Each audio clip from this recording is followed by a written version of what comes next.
welcome to Sci-Fi-Vision presents The Wilderness Chose for May 22nd. I said what the date was earlier. I still don't remember. Please welcome our special guests, Brady and Doug from CV Circle and Lori from Real Cinema Hello, Therapy. everybody. Good evening. Hello. Hello. And of course, my co-host, Scarlet.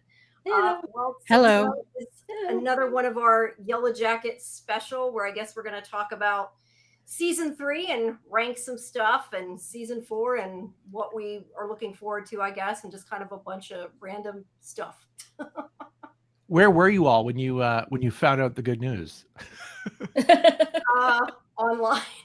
I posted the press release as soon as I found out on my site. So that was, and then I told Scarlet. I wrote in Discord, they renewed it. That was it was good because I went into the bedroom because Brady was still sleeping. I was like, dude, hello. We just put out an episode the other day. Was it yesterday? I don't know. Yeah. And we've been kind of sitting on it because we had to drive up to San Francisco for a few days. So the editing of the episode we had already recorded a week before the announcement still hadn't really been like dug into it all. So I was like frantically trying to get that out. I'm just feeling so stupid that we were like talking about waiting for the renewal, and then there, of course, it is the morning that the episode dropped. But whatever, it's all good. It's okay. I mean, you got it. You never know. Yeah, at least we got the renewal news. That's what's important, right? What about you guys? Scarlet, Lori, one of you? I just saw it online. I was like, yes, great. I was very happy. I got a vision from the wilderness. Ooh, okay. In the wind. We do have some of that stuff going on in our yard from time to time. We actually carved the symbol in our tree, or maybe I did that. No, he carved the symbol in the tree when they were doing. There was some. I think it was season 1, right? Oh, it was like in between. It was leading up to season 2, and they were like looking for devoted fans or whatever. So I did that, and then as soon as I did that, we started noticing, no joke, dead animals in our yard. And we had a couple of really weird things. We had birds dropping out of the sky. We had baby crows. There's some crows in the tree, and I think what's going on is there's a hawk. Yeah. That's nearby, because I've seen like the hawk eat a pigeon once, which was like really horrific in the front yard. Like at first I thought it was a pigeon that maybe banged into the window and it was alive, and then I was like trying to call ASPCA. Anyway, it all made me rethink carving that in the tree. It's kind of scary like when that stuff starts happening. And then we just had another weird incident too, is a dead hummingbird was in the house, and I thought that was creepy. The cat brought that in. The cat brought that. I don't know. It was just weird. It was very weird. So you have a house and you don't live in an apartment, it was your tree. That's all I was thinking when you said that. I was going to ask either of you if you started speaking French all of a sudden. Well, he tries to pretend he can speak French. I tell you, I'm on Duolingo. I'm trying real hard because my DJ moniker is it's a French name, and so people often will just think that I speak French, or so I feel a little bit like cultural appropriation. This DJ name was like 25 years old at this point, so it's just tough. I try to like learn, but then I drop off, and then I come back to it. So the answer, no, I don't. I don't speak. And I speak franglais only. Yes. May I ask the name? Bijou Clochard. Bijou Clochard. My name is Bijou Clochard. So that's about all I do. I do the accent of my French friends who speak English. Like that's about as good as I do it. He is in a band. Actually, they're going to have their the reissue of their first albums coming out this year. It's finally coming out. Anyway, one of the band members is French. She's lovely. She's a very good friend of mine. Yeah, so I've been practicing franglais with her. I'm pretty sure you speak French to the album. Pretty sure. Oh, no, I do. I've sung French, but I have no idea what it is. Don't you have it? Haven't you recorded an entire song in French? Recorded a song in French, and then for a Japanese artist. Not entirely. Okay. But what I find out from the French people is when they hear what I've sung, they say, "Oh, it is so funny what you did," because they say it's just such a terrible accent. When you tried to. Okay, this is funny. We're so off topic already, but this is funny because he often talks about, we both are DJs, and so we have all the records, whatever. He often says, "Oh my gosh, I love hearing like Italio disco tracks where you know that the singer does not know English at all. They're just, they're just singing the words." And now I know why you like it. Because yeah, it's my favorite. It's like one of my favorite things when you know that they sing it in English, but you know that they don't really know. There's some great Italo disco videos out there. Yeah. Oh yeah. They're fabulous. For sure. Yeah. So anyway, enough of that. Yeah. Well, enough of butchering the French language. I was surprised it took so long for them to renew it. It seemed to take a very long time. Do you guys know why? Why it would take so long? Well, yeah, I think there are a couple things in the mix there. We actually got to meet Ashley Lyle the night of the screen. Like they did a screening for FYC for your consideration the night that it officially aired, right? Like whatever that Friday was. Friday. Right. So we had watched it on the Thursday. So we watched it on the Thursday, and then we got to go see it on Friday on the big screen, which was like a really great experience, I have to say. Because and with the audience, I mean, it was like hardcore young fans, like, old fans, but everybody just like people were dressed up. And we kind of like did like a poll, live in person, like, have you already seen the episode? Have you not seen the episode? And it was like 50-50. So it was really fun to hear everybody's reaction there in the theater. And it's just weird because Ashley Lyle, like Ashley Sutton, Ashley Lyle, and like all these other people from production of Yellowjackets were sitting right in front of us. We didn't like plan that. It just kind of happened. So then afterwards, I was able to talk to Ashley Lyle for a while. And at that time, she was already feeling pretty confident that the season 4 renewal was coming. So we were like just trying to like keep it chill. But we do know that there's like a they had like a big merger. There's like a merger in the works, or whatever, selling off Showtime to Paramount or something like that. So that was one of the things. I think there was that lawsuit thing too, which got settled, right? Right. That movie. What was the lawsuit? That the movie what's it called? Someone will know. I forget what it's called. Somebody's going to be in the chat and talk about it. That there are elements from this movie from like maybe 2015. I could be wrong, even on the year of that. But elements. Society of the Snow. Or is another one? Not that. I forget. But what was stupid about that, I think what they were trying to say is that they were trying to say that my story had a story about people crashing in high school people crashing in an airliner and like in the mountains. Well, I think there was also like a supernatural element or whatever to their story, and so that's what they were picking up, that there were similarities. So that's been like going on for at least a couple of years, that lawsuit. So that was resolved in the last month as well. So I think that's part of it. Yeah, the ratings were great. I mean, they said it had the highest ratings. That's why I said, well, if it had high ratings, what are they waiting for? Right. Well, I just think it's generally like it's also a kind of a weird time, with like the tariffs and all this stuff. And like there was that whole thing about, tariffing foreign movies or whatever. And I don't know how that affects TV, but obviously the production's in Canada. So I don't know. I have no idea like if that factored into any of it as well, but. Okay. Makes sense. Lately, so many things have been renewed so early, like even before they air. I think people are getting used to not having to wait, and then they freak out when they have to. Yeah, too. Yeah. Like The Last of Us, they renewed it right away. Yeah. As soon as this last season dropped, they renewed it already. Yeah, I think it depends on the network and the show. Yeah. Well, what are you guys hoping to, I guess, see in season 4? What are you expecting to see in season 4? One or the other, whoever wants to.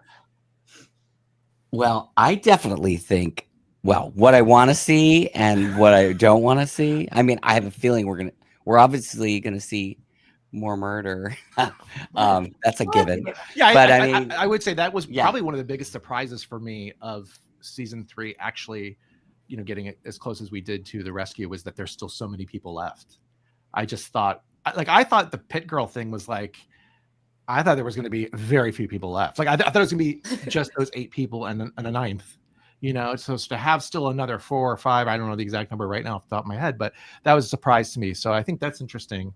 And I think for me, what I really do want to see, like the rescue, and I want to see like more people make it home than we ever imagined.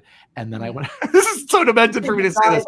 I want to see these Yellowjackets, the ones that have survived. I want to see them deal with some some loose lips out there that come back, and they have to like figure out how to like, that's gonna be interesting. Well, and I want to see that mention that they said, "Oh, we did terrible things when we got back home." Right. So I want to know what those terrible things are. And I You don't think Shauna's going to be the one that's loose-lipped? And write a yeah, I guess. I mean, she had fun out there, so her idea, what was out there might be the, the tone everyone reads. What about though, Natalie's, arrest too? I want to know more about that. Like after she got back. I mean, I want to. We saw that that mugshot in the first episode of season 3, and we didn't really pay much attention to it, I think, when we first saw it, and then we were like rewatching it or something, and I was like, "Are we looking at this? Are we looking at this?" And then I don't know if it was actually Sophie Thatcher who posted it. Someone posted it after the season, the actual photograph. It's so funny. That's the date we started dating. Her mugshot is the day we started dating. Yeah, 2003. So we just celebrated our 22nd anniversary. So like, it's kind of like a crazy one. Wow! Congratulations. Yeah, we made it. We made it. Yeah, I'd like to see all those timelines, like 1988, and then 2001 is when Jeff and Shauna marry, and then yes, 2003 is when Nat gets arrested. 2004 is when Callie's born. They could do all those. Yeah. I'd be so happy. Yeah, I wouldn't mind if they don't show the. I still keep starting to say the island, the wilderness. The island, I love it. If they move the teen timeline into once they've been rescued, even if we don't see that anymore, I think I'd be okay with that as long as we're still seeing the teens, because I want to know what happens between them getting rescued and how they became, what they are now. More of that. I have my own view of how they're going to start the show. We're going to start a show fast forward to them already being back in civilization and the trouble they have adjusting to life back home. And we're going to see a lot of flashbacks to the wilderness. And they're going to show us what happened to the frog scientist and what happened to Aquila, and what happened to a few of the others. It's going to be probably the first 2 episodes. They're going to show a lot of flashbacks, I think. While the main storyline will be the rescue storyline. And I think the future timeline, which is the present timeline, they'll probably show a little bit of that too. Yeah. Now, we're finally going to see Britt, and who's the other one that's still missing? Robin. Oh, Robin. Yeah. Those are the new girls that nobody really knows. I can't even remember. And there's still one other unaccounted extra jacket. We're telling you from season 2 at the card draw. There's 3 people on the side that number are shrouded. 15? Yeah, we're saying it's number 15. I call them the Greek chorus or the Fates because they're always in 3. Because they're outside the cabin when it burned, and I'm like, who are those girls? Right, exactly. No, I'm intrigued to see what their intent, what these 2, Britt and Robin, what their intentions are during that whole hunt, whose side they were on, because that was very unclear. It was left up to our own imagination. We have no idea. So that'll be interesting. And then I was going to say regarding Aquila, we love her so much. And I just think it would be a shame for them not to have her be like a survivor. And so this is really where, I don't have a lot of hope, really, to be honest, for that, because the way they left it was, seems like Lottie would have killed her because Aquila had that rock and she was ready to do the same to her, but she just couldn't do it. Then again, Lottie could have just knocked her out.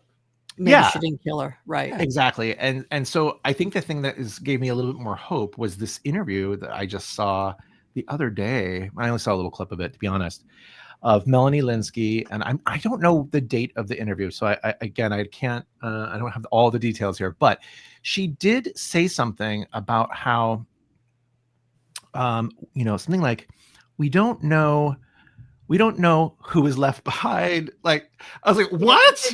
Okay. Who was left behind? Like, are we now saying somebody is left behind? Oh. Well, you see, now that would be great, because if Aquila gets left behind, say she like disappears from the group and stays behind. Wow, wouldn't it be great to just bring her on back in the present day? It'd be such a it'd be real cool plot line. It'd be really great. So yeah, we in the conversation that I had with Ashley Lyle, I did ask her about Aquila because we had just watched the episode the night before, and our eyes were just like, we watched it like several times. Yeah, we watched it over and over. Those last and we were like saying, scenes. Is Aquila there? Is Aquila there? And then like at the end, we were like, I don't think she's there. But that's what we did ask Ashley Lyle, and she did say Aquila was not there in that final scene. So then at that point, we're like, okay. And I thought it was very clever because the only other person of African descent, Britt, that is there, other than say like Thaisa maybe, but Britt has more similar coloring as Aquila. They actually dressed her in similar colored clothing. They both have turquoise sleeves. I don't know if there's a turquoise and purple somewhere in there, but Aquila's is much more a vibrant turquoise and purple. And then Britt's was a more pastel. And I'm like, they are trying to pull some games up in here. Like they're trying to trick us. So yeah, Ashley Lyle said, no, Aquila was not in those scenes. And then she mentioned just like in conversation, she's like, oh, I just had lunch with Nina Sondaya yesterday. I was like, about what? I was like, what? She didn't say anything. But didn't you say something else? This is something else that you told me the other day that you said, if they take you out to lunch, then that's not a good thing. That's what they've been saying. Oh yeah. That's what they've been saying. So that worries me. They call it the brunch. If you go to the brunch, it's not a good sign. So I don't know, but I just think it would be stupid not to have her back because I think she was kind of a fan favorite this season. Yeah. And you're really rooting for her. So I don't know if that means maybe that they just, I don't know, because if she was left behind and someone would have to find her and help her out of there, Yeah, but that would be like 25 years later, you mean, right? Well, that's the thing. Like when, or she could be a really good ghost. You know what I mean? It doesn't. We're hoping she's in there. We're hoping that matter. Javi's friend finds her. Javi's friend finds her. Who is? She hides out and bides her time, and she'll just show up all of a sudden in the present and try to kill them. Yeah, I feel like far they've been adding new characters we thought were dead. Like they added Melissa. We didn't know about Van, and I feel like they're going to do that again this season. Yeah, why wouldn't they? Right? They might. And this is the other thing that I think is kind of intriguing after hearing Melanie Linsky say that, where she says, okay, well, because they're kind of just vaguely asking what she knew about the direction of the show. And so she had said, oh, well, we don't know all the details about the rescue. We don't know who was left behind. Like it sounded like she did know, but she was not saying. And then I don't know if you saw, there were some interviews with Bart and Ashley during the promotion of this season. And they said, oh yeah, we're on track for what we intended for the 5 seasons. So if these little pieces are all intentional, that's interesting. And, I had mentioned how we were, I asked her as well about like, do you guys intentionally do this, everything's got to be either supernatural or have a in-world, science answer. And they're like, absolutely. Like we sit there with the board on the thing and we write down, everything has to have 2 explanations, whatever. So I said, listen, we want there to be some supernatural element to the show. And she said, great. But, and I admitted that I did love the Frogger reveal. I thought that was fantastic. And we did talk about some tarot too, but that's another story. Oh yeah, because I was talking about how I'm like following a bunch of tarot readers on YouTube and stuff that I'm fans of. But anyway, what she said was, she said that the whole Frogger reveal was, part of their original pitch. And so yeah, I've heard of that. Yeah, I heard that. That's what I think is so fascinating, is that if all this stuff is really part of this 5-year plan and they are quote unquote on track, well, then maybe whatever this Aquila in the cave thing is part of the bigger story. And maybe all these other things that have been left hanging are part of the bigger story. And that gets me so excited because all these little things that have been left behind, even in season 1, maybe they're all going to come back. Yeah. I hope so. And there's also Jen, don't forget. Yeah. Oh, yeah. What happens to Jen? Right. Does she stay with Aquila there, or does she come back and they kill her? Or maybe Shauna kills her before they even get on the plane to go back. No, not Jen.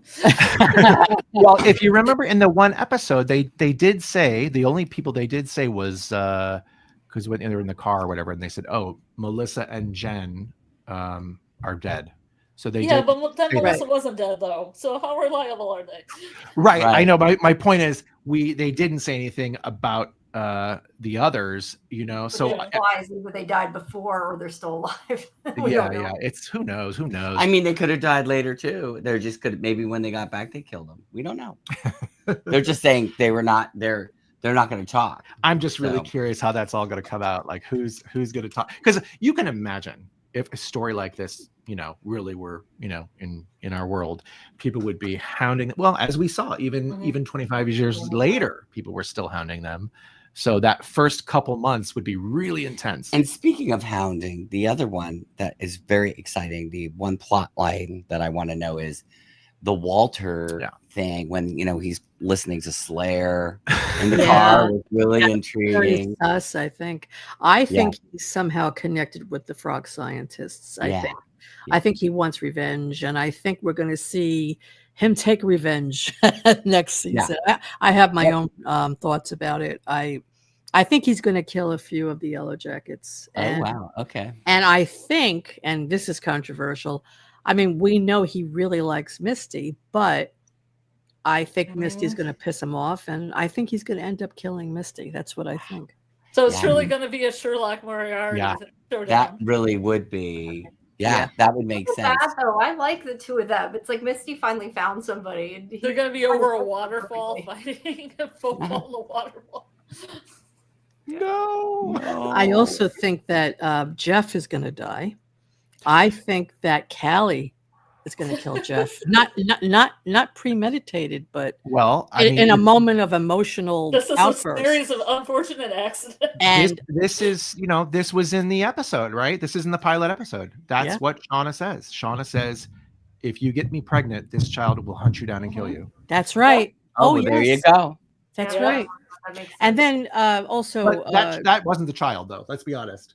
Right. Yeah. And so I think Shauna will cover it up and say she did it, and she'll take the rap, and she'll end up in jail. That's what I think. That's how I think it's going to end. Oh, yeah. Well, Shauna in jail, and she's going to be the antler queen in jail. She's going to like take over. That's a whole other show. That's a whole She's going to have a cobble and outfit together with stuff she found in prison. But she's going to be the only survivor. I think Melissa will die. I think Ty will die. Not Melissa, not Missy. I think they're all going to die. Only Shauna will be left, but she'll be in jail. That's my prediction. Very dark view of it. What do you all think of a discovery of Van's body? Yeah, what if they find her body? That's twisted. It's in twisted. the car. Or does everything at Melissa's house? Right. What about Melissa's family? What is going on over there? They're not even there to clean it up. Yeah, it's a hot mess over there. On the wall for some reason, and a bunch of different people's blood everywhere. You know, the other thing that there's another little loose end that I thought was interesting too, that we talked about, and I forget the actress's name, but she was there. She's friends with Ashley Sutton, the lady who's playing the game show host. No, the reality show. Desiree the divorcee. Okay. She was really cool. Divorcees. Yeah, she was really cool, and she was like, "Oh yeah, you know, like I don't know." I was chatting to her before like the thing started. I didn't recognize her because she, you know, in the reality show she looks all tweakers, and right. kind of plastic surgery. But then I was thinking, like, obviously that's going to be in there, right? At some point, probably maybe in season 4. So I don't know if I read it somewhere or we're talking about it, saying that like Jeff is going to go on that show, Divorcee. How much you want to? Okay, just as a side thing, it'll be really. I mean, that would be setting up some good comedic moments. I think Simone should also be on there. Simone and Jeff. Yeah, exactly. Okay, now let's talk about that for a moment because I feel like that is another little sector of this show that is sort of untapped, which was that Sammy. And you know, I don't know, the whole first like 3 or 4 episodes, maybe even up to episode 5 or 6 even of the first season, focused on some of that Sammy stuff that was really interesting, and I feel they just kind of dropped that. So I would love to see that, and also see like ultimately what really is this man with no eyes thing. Like, have we like, you know, they kind of like somewhat explain it, but it wasn't enough. It wasn't satisfying. And then all of a sudden, the man with no eyes shows up in that cave, the cave dream, and that wasn't Thaisa's dream, right? Am I right? It was right. It was Akila, No, you're right. It was Shauna, Akila and Van. So why was the man with no eyes in that shared dream or whatever that was? Weird. I feel like he just represents death. Yeah. I feel like there's going to be some kind of showdown between the Man with No Eyes, Death, and Antler Queen Wilderness. Like Okay. Supernatural showdown. All right. Because like Ty was really staring down Shauna, and I thought, ooh, it's kind of like Death staring down the wilderness. Like even though the wilderness has power, she's like, I have the ultimate power. Yeah, that was a powerful moment. We were talking about how we feel we need to see Thaisa as the Antler Queen at some point before the end of this. Like all the core people have sort of been that person. So she could be I kind of would like to see Thaisa doing that as well. Just takes it. But now I'm shipping Jeff and Simone for some reason. That's gonna be hot. That's hot. Both coming off the divorces. So, do you guys want to try to do this ranking? We should. Let's we do should it. Already. Why don't we maybe? I don't know. What if we don't go in order and we just go by sort of what we've talked about? Because some of them we've already mentioned. Okay. If I can get this to share, right? Hopefully. If we already mentioned it, it'll probably be easy to put on the chart. That's what I mean, because we've already talked about it. Some of them. Now I know it looks really okay. I think that was bigger than this. It's a little janky, kids. But we it can covers the logo, but all right. Oh well. Okay. Yeah. Oh, I can read it. I read it. I don't know. I have to try to read it. You want me to read it to you, Brady? No. Yeah. So these are categories that Scarlet came up with. She's much better. Knows more about Yellowjackets than I do. That's for sure. But we have Emmy winning, The Heart, Axe in the Head exciting, Frog released from jar. Now what's Frog released from jar then? Is that sort of like in between good and bad? Yeah, it's like a frog and you're like kind of like, it's okay. I'll let it go. Okay. It's like letting it go if it's not so great. Okay, confusing, but let it bleed. Didn't stick Shauna's knife in Kodiak's eyes. I'm assuming that's not good. And messed up like Lottie's visions or nothing burgers. So she picked the categories. But there you go. All right. So we have talked about, I'm trying to see which ones of these we mentioned. How about the Man with No Eyes? So where do we want to put? Now, I don't know if we're going to go by, are we going by, do we like it? Or do we like the storyline? Or how are we? This was what you wanted to do, Scarlet. You explain what you want, how you want to rank these. Basically like the storyline, the Man with No Eyes. Did you like him in the Vision? Did you like him at Ozzy's? Did you like the fact that he's kind of like other ties?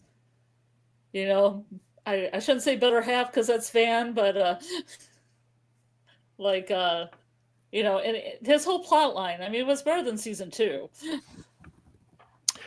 Right off the bat, we're going over here with Team Seaview Circle. We're saying confusing, but let it bleed. Let it bleed. Give me more. Show me more. Give us more. Yeah, because they didn't explain it, so I think that's I'll agree with that. What do you think, Scarlet? Lori? Okay, what about you, Lori? I'm sorry. How do we play this game? Red's the best, blue's the worst, Lori. All the hues in between there. Oh, what's the worst storyline? No, like we're ranking them best to not best to worst. But if they're okay. Hold on one second, because I can't see it well here. Let me just. Tiny. It's tiny. I'm gonna put Bill says Man with No Eyes should be didn't stick Shauna's knife in Kodiak's eye. So Bill doesn't like him as much, I guess. At least that's my understanding of this. I'm still trying to understand how to do the tier thing, but there you go. Did you like it or not? Is it good or bad? I don't know. I don't really have a comment about that one. Okay, well I think maybe confusing. So we'll put it right in the middle. There we go. Oh, okay. Now I could see it better. Okay, let's see. There you go. You know what I really think that is, if you want my viewpoint on it. I think the Man with No Eyes, is a manifestation of Ty's trauma from when her grandmother died, because they were watching it on the TV. There was a commercial and her grandmother started screaming, "Oh, he's here, he's here." And then Ty screamed. So somehow she relates her grandmother's death to that image. And I think, Scarlet, you're right. I think it represents death. Mhm. And whenever she sees that image, she sees death. So Mhm. it's confusing. Yes, I agree. But let's find out more about it. Yeah. So it's her own personal boogeyman kind of Yes. thing. Exactly. And I think it's Yeah, intriguing. he seems to get around though. He gets around. Other He people's gets business. around. He gets around. And I Yeah. guess the thing is, you have to like. We were thinking of doing this thing about Cabin Daddy's jacket. Unrelated. Sorry for the moment. Let me just give it this. So, when in season 2, when everybody's wearing Cabin Daddy's jacket, like it seems like it passes almost through every cast member. I want to know why. Like, I want to see if there's a connection. Well, we why. definitely And so, that's we're gonna do that for our podcast. Cabin but, Daddy. But the It's a same really thing- warm, cozy jacket. It is. I It want must smell- one. It I want smells one. good. So, but Possess you and make you Those speak. pheromones. the same question could be asked about the man with no eyes every time he appears. If that is a representation of death, it's interesting because I think the last time we saw him, I could be wrong though in that. The last time we saw him was, well, yeah, the last time we saw him was in the adult timeline, if you will, was when they were kissing outside of the restaurant. Mhm. You know, I don't know. It's we saw them on the TV with Van and right, Ty. They were right, watching. and then they went to see that whole thing. I feel is just not explored. That was left hanging. That whole thing where they go to the ice cream parlor. But I don't think Van saw him. She went along She with what pretended Ty she said. saw I agree. Right. I think, I would agree. And I also think that scene in the cave where they all had their delusion, right? It was Aquila, it was Shauna, and who was the other person? Van. In the classroom, that was part of the classroom scene, right? Right. So that was Aquila's manifestation with Ty and Shauna. They saw the man with no eyes. So they had like a shared delusion, like a shared hallucination, I should say, a shared hallucination in that state of being in the cave, of being overcome by those fumes. I think that's what that was. I think it was just a feeling of death is coming upon us, and they all saw him, you know. And it ended up being a death for Van in the adult timeline. So that is interesting. And I'm not condoning drugs, but I have had a shared hallucination. Not with you a long time ago, but you know, I mean, it does happen. I hope it was more pleasant. And it's like, it was way more pleasant. But yeah, you know, you have that. Nobody was getting sliced with those little slap bands. It was way happier. Trust me. Those things are dangerous. Way more lighthearted, I guess I should say. All right, let's see. I'm sorry, I'm looking at the little tiny pictures and trying to figure out what they are, remembering which ones we've done. Okay, what did we talk about? We want to talk about Melissa. How about Melissa? We talked a bit about Melissa. How about the reveal of Melissa when she showed up? I think everybody knew it was going to be Melissa. So I don't know. To me, that one didn't land as well. What do you guys think? When she showed up in the adult timeline, I mean. Yeah, I think people suspected it was her. I don't think it was a big shock.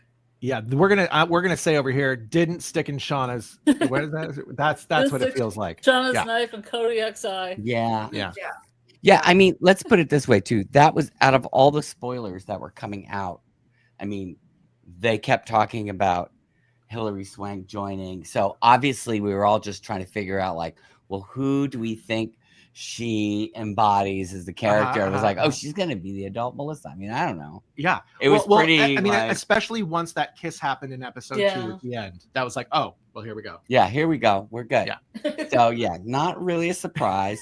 Now, where they take it, God knows. And I will say, I think that Hilary Swank did an amazing job in that one episode where there was like the showdown. I thought that was great, and I would be happy to see more. I am pretty peeved that she unalived our dear Van, because I do feel like there was just absolutely not enough of Lauren Ambrose in the show. Yeah, Lauren Ambrose is amazing. I agree. I'm going to post the link. If I did this right, you guys should be able to vote on the live version. I think it's going to be like empty, if I understand how it works. Like our list look at that. different than the live.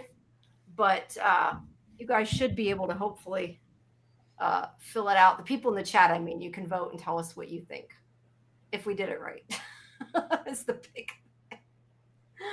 All right. So Melissa, we're going with didn't stick Shauna's knife in Kodiak's eye. I got to keep rereading it. Okay, we'll put her there. All right. I don't know. Bill Chill has us backwards. Yeah, I in the know. chat. He thinks he thought different about the two. I don't know if we've talked about any of the others specifically. We talked a bit about the visions. Why don't we talk about the cave visions? We were talking about the cave visions. So what do we think about that? I mean, I think they were confusing, but I enjoyed that part, seeing all that crazy shit going on, even if it didn't make a lot of sense. Well, I'll put it in the heart. That's the heart of the show, is the hallucination. Yeah. I like the fact that for me, I feel like it took it to a completely different level where we hadn't been there yet. Like, I mean, that whole, when they started getting the visions, I was like, oh, here's where we're going. Okay. I mean, it was really like, I know that there were some people out there who were like, oh, it's Jump the Shark or whatever. But it's like, I'm going with it, baby. I'm taking the ride. Yeah. And I think it was great. Yeah.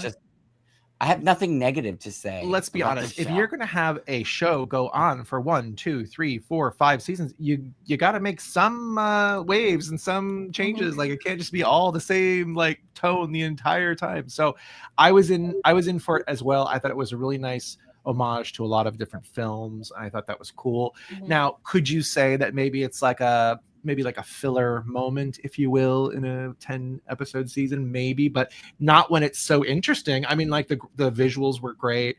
And I also love that, like, remember that when we had the Kodiak bear and it was like, looked like the stuff that you'd see, like Land of the Lost, HR Pup, like Sid and Marty Krofft claymation. Yeah, like, do you have one of those too, Jamie, for that? Yeah, for yeah. Visions? The Kodiak Yeah, bear was great. I Yeah. like that. It was really fun. Okay, well, we have the cave visions first. Let's put that one up there. And then we have Akila's visions. Akila's visions, which I represented with, what was it with Coach or something? Or the llama? Yeah, with Coach. Coach. So do we agree those are just as good, or do we think those visions weren't as good or better, or? Well, I think they were just as good. Yeah. Personally, I really loved the Ben as a bridge situation. That was crazy. I would never expected that. No, and I think that we had this question a lot on our podcast was Ben the bridge, like was Akila's vision true? Because it seemed like a lot of aside from the Kodiak, which also was true, right? The Kodiak bear, the Kodiak she kind of like was downgrading a lot of her other visions after that or whatever. She wasn't really like into it all of a sudden. That's why, whatever. But I do think that Ben as a bridge is really interesting because yes, he's the bridge to the rescue, but I also feel he's like the bridge to like their complete descent into madness, because as we were saying, sort of like the order in which the people that were out there died, they all sort of represented something of virtue that was lost. And without those virtues there to sort of guide everybody, then the rest of them just kind of descend. And I think that moment when you first see it's Shauna and Misty and Van, and they're first wearing some of the remnants of these costumes, or the first time you see these costumes, that's Descent into Madness when they're force feeding them. That's some crazy. So to me, that was what he kind of represented. He was a bridge to both things. Yes, the rescue, because without them going down this path and then having him as this feast, they wouldn't have attracted the attention of the Froggers. So and no sat phone. Yeah. So that was cool. Yeah. All right. Now I lost where it was. Okay, so are we putting that in the heart too? Is that what? Yeah, stick it in the same. I think. Okay. What do the people think in the chat? Yeah. What does everybody think? Bill thinks that one should be frog release from jar. He liked the other visions better. The cave visions better. Okay. So I'm kind of trying to Are average. people voting on the other one? Yeah, you they guys voting gotta on the vote other on the one, live Jamie? one. Bill, make sure you vote on the live one. Bill, make your thoughts known, Bill. Well, if he votes on the live one, what happens at the end? We can see them both, right? We can. I'll replace the pin. Well, it's set to go for a week, I guess. I don't know. This is the live one. Nobody's voted yet. I'll refresh it and see. I don't think anybody's filled it out yet. I don't know. I just, put the pictures in and tried to figure out how to do it. Yeah. Going by what Scarlet told me. Hey, listen, I enjoy watching a tier list, but I've certainly never put one together myself, so I have no idea how you're doing this, and it's great. I think it probably works better if you're not trying to do it live. That's what I think. Hopefully it I'm won't glad be you're our doing own it, and we're not decision. trying to do it. We've talked about doing it ourselves, so this is why this is fun to join in. Yeah. Okay, well, we talked about their descent into madness. We have a few involving that part of Coach's storyline. We have, and we kind of went together and cut these down. We had a lot more. Yeah. We got it down to 30. So we have the trial, and we have them cutting his Achilles tendon after that, and then also Nat killing him. Those are the three related to that part of Ben's storyline. I feel 2 of those are Emmy winning. Yeah, I was just gonna say I'm going Emmy. I'm going Emmy. The trial speech there, really the performances. Well, I mean, I would say both Sammy Hanratty and Steven Kruger, but particularly Steven Kruger, that was really great. What about Misty's? Emmy winning. And What about Misty's? I'm sorry, Misty's time with him as well. Oh God. Yeah. Come on, let's give it to her. Come on. Give one to her. Give one to her. My girl Misty. My girl Misty. Yeah, every time she cries, I cheer up. We got to meet her at that.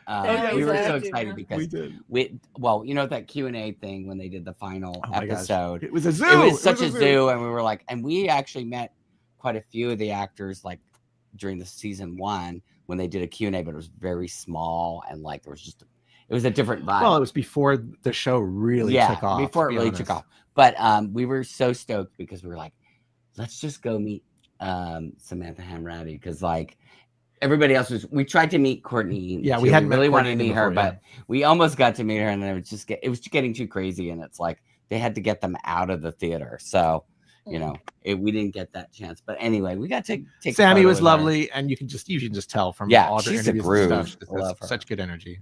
Yeah. That's awesome. All right. What do we want to do with the other scenes? We have them cutting his Achilles tendon, and also when Nat killed him. Sophie's Badger wins the Emmy. Well, cutting the tendon is messed up, like Lottie's vision. That is messed up. That is messed up. Yeah. I agree. Yeah, I agree. It's messed with that up. one as well. Okay, what do you think, Lori? I don't want to. Yeah, I agree. Messed up. Okay, we'll put that one there. I totally agree. I told Scarlett earlier. I actually kind of hate this whole episode, but that's because I liked Ben. It's not. Yeah, because it's not writing or anything. I just don't like all the stuff that went down. All right. So what about Nat? That she gave him mercy. Award winning Emmy award for Sophie. Yeah, that's kind of what I was Emmy. thinking. Definitely made me cry. That's for sure. Yeah, that was incredible. I would also say when she's sitting on the log crying too. That's acting. Oh my God, that scene is like, that's gut wrenching. Yeah, put that in the Emmy too. When the snow starts falling, the snow is falling. Yes. Yeah. That whole episode was hard to watch in general. Yeah. It was really like, I swear I was so stressed after all of that. Like, you could see her transformation at that moment. Oh yeah. The snow is coming down. You're like, this is her decline. You see it. Yes. She just lost all hope. I thought that was really interesting about this season. They were doing these sort of bridges between who we know of the young, teen character and then the adult character. You could see the bridges. I really love that, especially with you could see it with Lottie, and you could see it with Natalie and Shauna too. There was Shauna moments as well. And Natalie's acting the Sophie. She channeled Julia Lewis. Julia Lewis so beautifully. I was watching her and I'm like, I'm looking at Juliette Lewis. Her acting was so great. Yeah, really, really, really good. Yeah, I mean, that's why I still like, again, well, that's probably where we're all watching.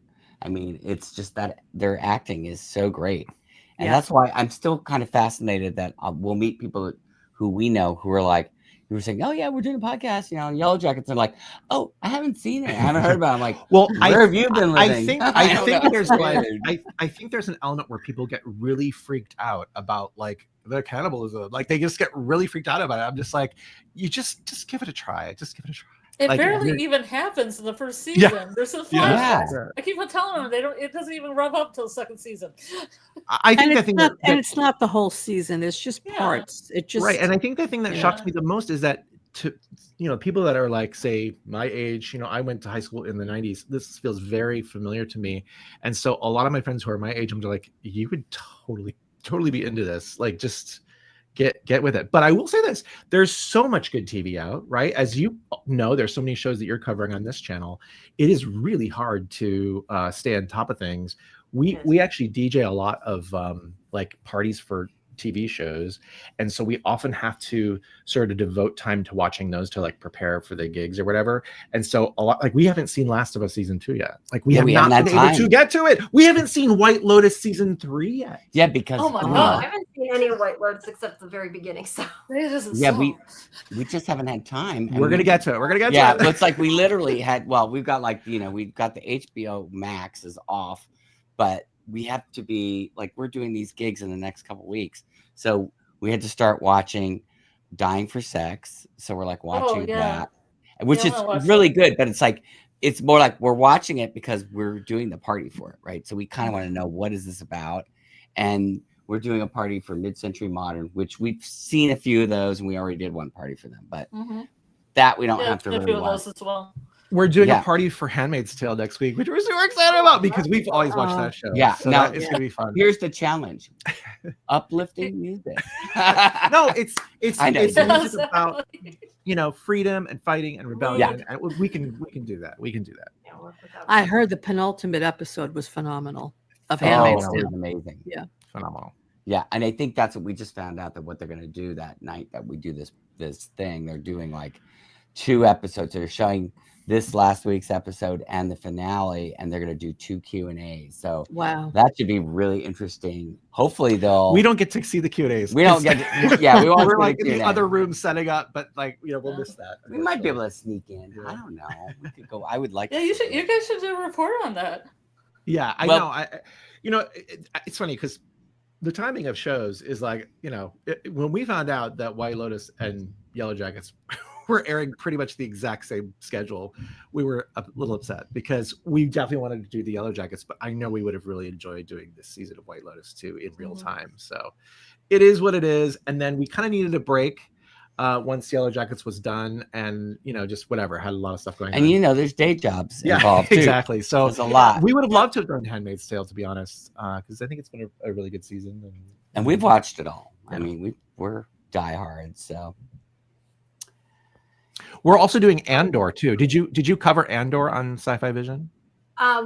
Karen and AJ, my other co-hosts on the other show, they did. I did not watch it because I'm not a big Star Wars fan, to be honest. Fair enough. So I never got it, and then I just didn't have the time to catch up and get into it because Andor's pretty good, I have to say. It's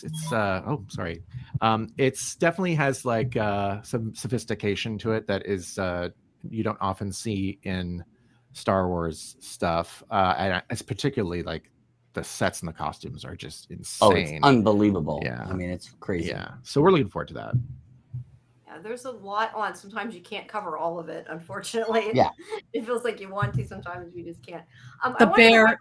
The Bear is coming back in June. I know. I that can't would wait be a to see really it. good one. And Jamie Lee Curtis is going to be in it. I saw that trailer. Oh, great. Yeah.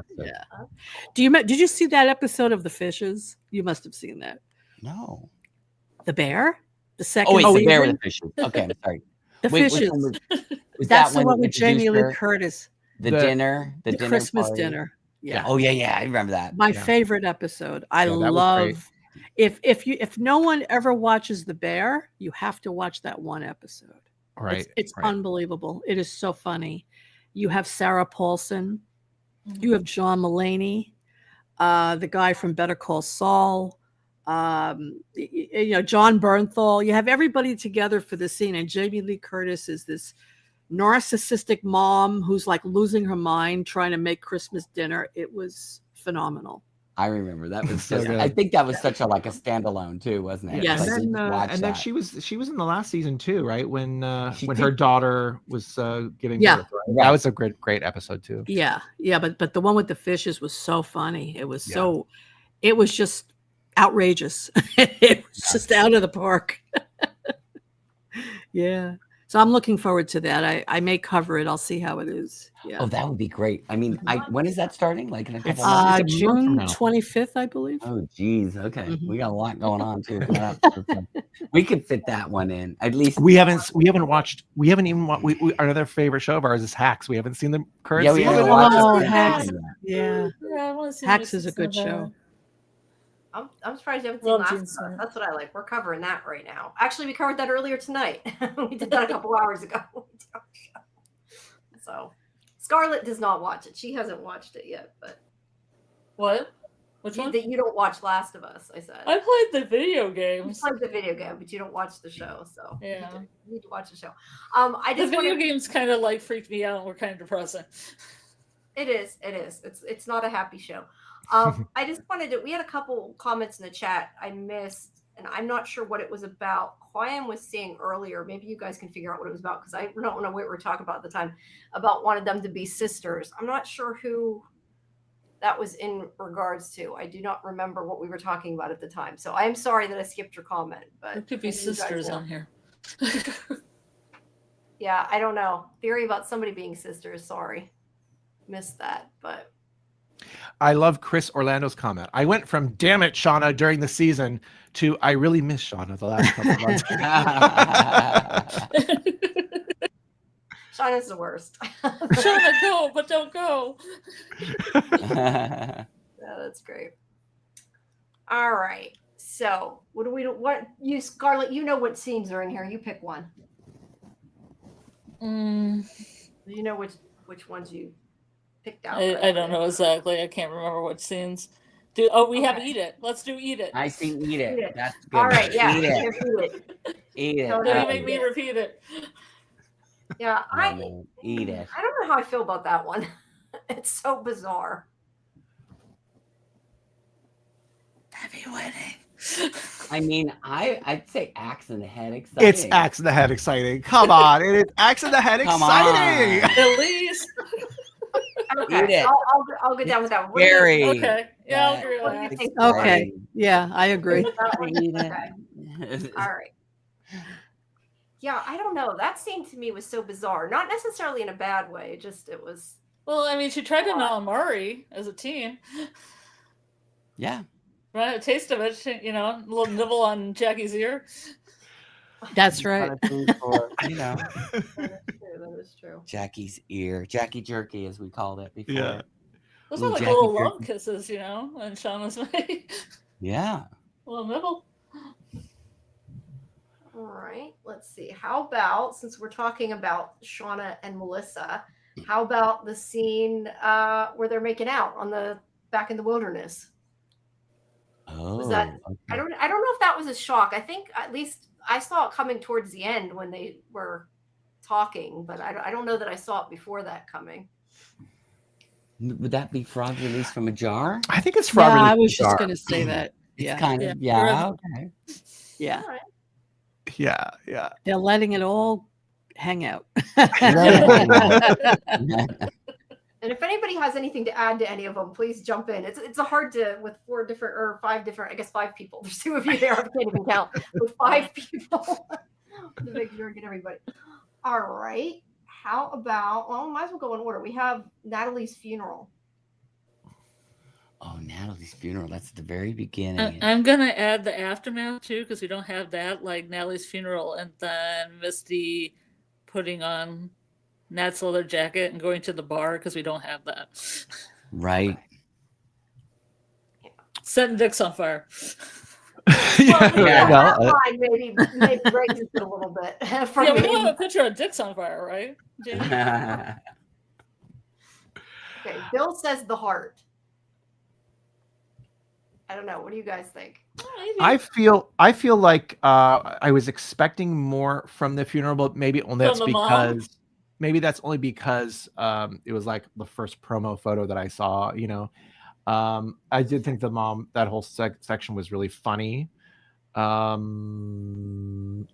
I mean, what do you think, Doug? I mean, I might go for frog release from a jar. Oh, really? No, I don't know. It should be better. But is it I would say action the and heart. exciting? No, It's no. not. Yeah, I don't know. It's that exciting. Maybe it is the heart then. The heart. The heart. The heart. That's what we're going with. Okay. Yeah. Okay. It's All right. There we go. Oh, I let's see face it, little. it's cute. Her wearing Natalie's emojis jacket. from Yeah. the- Oh no, that's good. Channeling I like her. her It wearing is the cute. jacket. Did you hear the backstory of that? Is that the jacket is was actually Christina Ricci's jacket, her own jacket, and they just pretended that it was Natalie's. But and the reason why she wore it was because it fit her so well and she really liked it. But then after this season wrapped, it was in her car and someone stole it out of her car. Oh. Isn't that crazy? It's a bummer. Terrible. They probably sold it or will sell it once they can get away with it. I wouldn't be surprised. Yeah. That stinks. All right. What's next? Okay, if we go in order, the next one, and I apologize, Scarlett, this has taken less time than I thought it would. I thought, because when we started out, we had like 50. That's what I was saying, Jamie. I got her to cut it down. That's I figure we talk about each one for 5 minutes. We had but about it was, 45 3 hours. So. All right. So the next one we have is Maury falling in the pit the first time with Coach when she falls in. Oh, the first pit. Oh, this is axe. This is axe in the head exciting. This is axe in the head exciting. Yeah, because it made us think that she was going to be pit girl, and she was. So. Well, it was great because she was pit girl in that moment already, which can lead you both ways because it can say it can make you think, oh well, she will never be pit girl. Yeah, but she is still the pit girl technically here, but she won't be later. So then it's like another trick later that she is. No one would ever but expect you just to also she did. Just also the that Ben is there to find her, and like that relationship, which has never really been fully like examined, like how are they going to get along, and still where is Ben, like what is going on? We didn't get to see any of that really. So I was super excited when this happened. I remember just being like, yes. Yeah, I did have a photo of the bear spray incident, but we don't have it now. Of the Oh bears? yeah. Because I feel that's pure comedy gold. Oh yeah, that was a great sequence. I loved her singing. I'm too sexy. I have it right here. I'm too sexy for my. Look how quickly I can pick that out. Wow. Hello. Okay. That was such a great moment. I was like, oh, this is so funny. And of course, to come from Mari, it's the perfect song. All right. So we would say axe in the head, exciting, or Axe in the head. All right. Give it axe in the head. I can move up as well. I ended up, the only reason I switched the picture was because the other one was so dark you couldn't see anything, was after they had sprayed each other. But we have That's the best I could do. It's high action, Jamie. Well, that's why I changed it. But I have a picture of them in the cave together. But it still represents their scene in the pit. So do we go put that in the same place? Yes. No. What? I'm sorry. What is that picture again? Of Maury and Coach when they're in the pit. Oh, I said kind of connected. I didn't think. Well, there was another really great section there. I mean, there's so many things that happened. Kind of that was like maybe episode 2, right, where they were having those conversations. I can't remember. But there was the moment where. I mean, there was a moment where like Mari was trying to come on to him, which was like really creepy. But then there was the moment where she was telling a story about her own life, which we rarely get to see really from anyone, to be honest, but especially from her. And then there was the counterpoint, which was when Ben said something like, and I don't remember it all, to be honest, but he said something like, is this really my life now? Like, is this really my reality? Yeah. And he was like, I'm a nice guy. Like, how could this be happening to me? And that was a really poignant. Yeah, that's right. Because he was talking about all So, I mean, I don't know exactly what that photo is, but it could be the heart. Yeah. Or it could be, you know what I mean? There's different parts of those cave sequences. I think it could be frog released from the jar also, because they were like really getting to know each other and explore parts of themselves they've never really talked about. I agree. And he does release her eventually. So, and that was such a wild kind of decision to make, right? And they were definitely playing with the editing there because he had the knife, and then of course she was tied up, but like you didn't know what he was going to do with that because he had that opportunity at that point to, and in hindsight, he should have just got rid of her. Anyway, what are you gonna do? He should have left her in the pit. Yeah. Oh, geez. He'd be alive. I think it's the heart, because I feel like it was like, it's almost Hemingway to me. And I'm glad they shared. They had a little heart to heart. And wasn't it nice that even though Mari sort of turned on him in a way when they got back to camp, she still showed that she did care for him. Maybe she didn't want to really reveal that to everybody because maybe she was embarrassed, but there's that moment even at the feast when they're all eating and whatever. And then she says to Natalie something like, I don't know, she kind of says it backwards. She says, oh, that wasn't the right thing to do or whatever. She kind of acknowledges that Nat did the right thing. It was the right thing to do, you know? Yeah, I forgot about the thing. All right, well, we've got some heart, some frog released in jar, and some axe and head exciting. So what do you want me to put it under? So we had to put an axe in the head exciting because that rounds those two? I think that rounds. Yeah, when you do that. For all over the place. And I see Bill thought it was frog released from jar. So there, we got it in between all those. All right. So the next one we have is the DAT tape storyline. I kind of could take that or leave it because Nothing burger. Nothing burger. Yeah, it was kind of weird. I thought there was going to be way more. The note was so confusing. Oh, I thought there'd be more on the DAT. Let's talk about the note also. It's kind of okay. But first of all, I was going to say, did you all see someone did a sort of like a Blair Witch style edit of that tape? It's really spooky. It's really spooky. Basically, what they did is they pretended as though they had the whole tape recording. So they took what we saw on the tape and then they extended it with the scene of everything we've seen. And somehow they were able to, like, if there was any music, they took the music out somehow.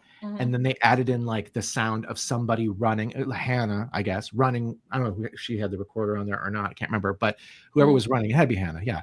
And so then it's like the other sound from the camp is kind of muffled, but you hear all the things that happen. It's so spooky. And of course you don't see anything, right? It's just like gravelly, whatever, you know. It was good.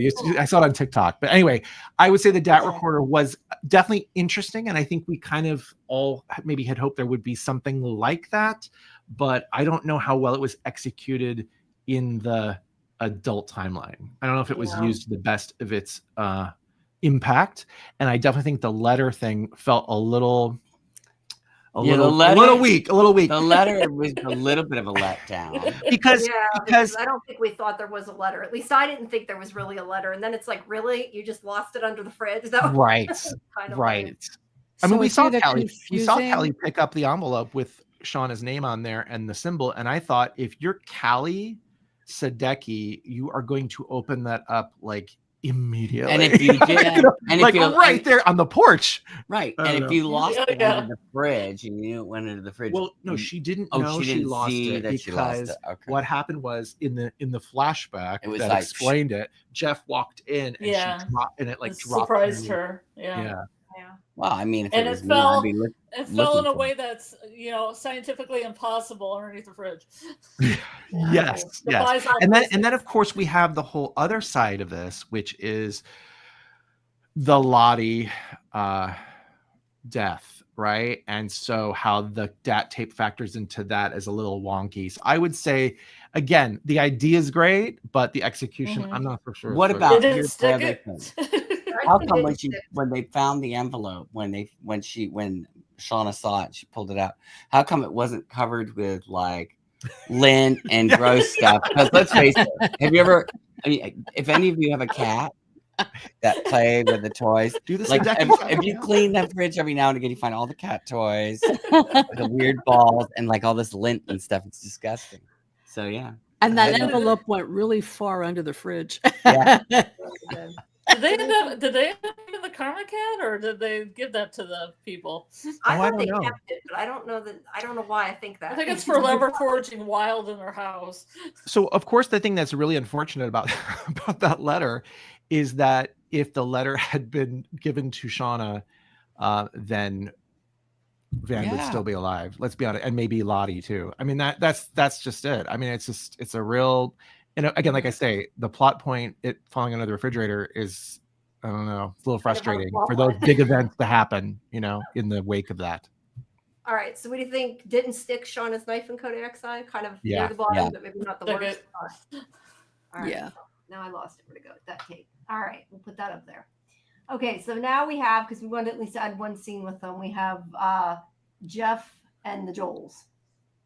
Oh, I love that. That was fun. We're talking when he goes back to them at the end, or just one? I guess in general, right? Or in general. Just the whole.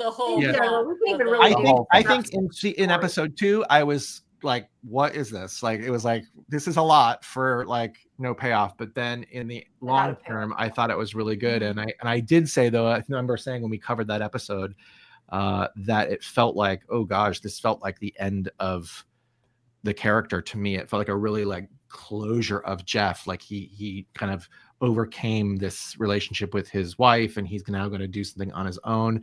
And so I was a little worried there that this was like okay, let's give him a happy ending situation. So I'm just happy that season 4 renewal came, because it felt like a sort of, like they pushed that a little bit. So where I would say frog release from the jar. Yeah, because I don't know that it's axe in the head exciting, but it was good.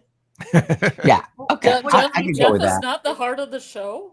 Oh, According to me, yes. Yeah, but he's metamorphosizing himself. He's transforming, right?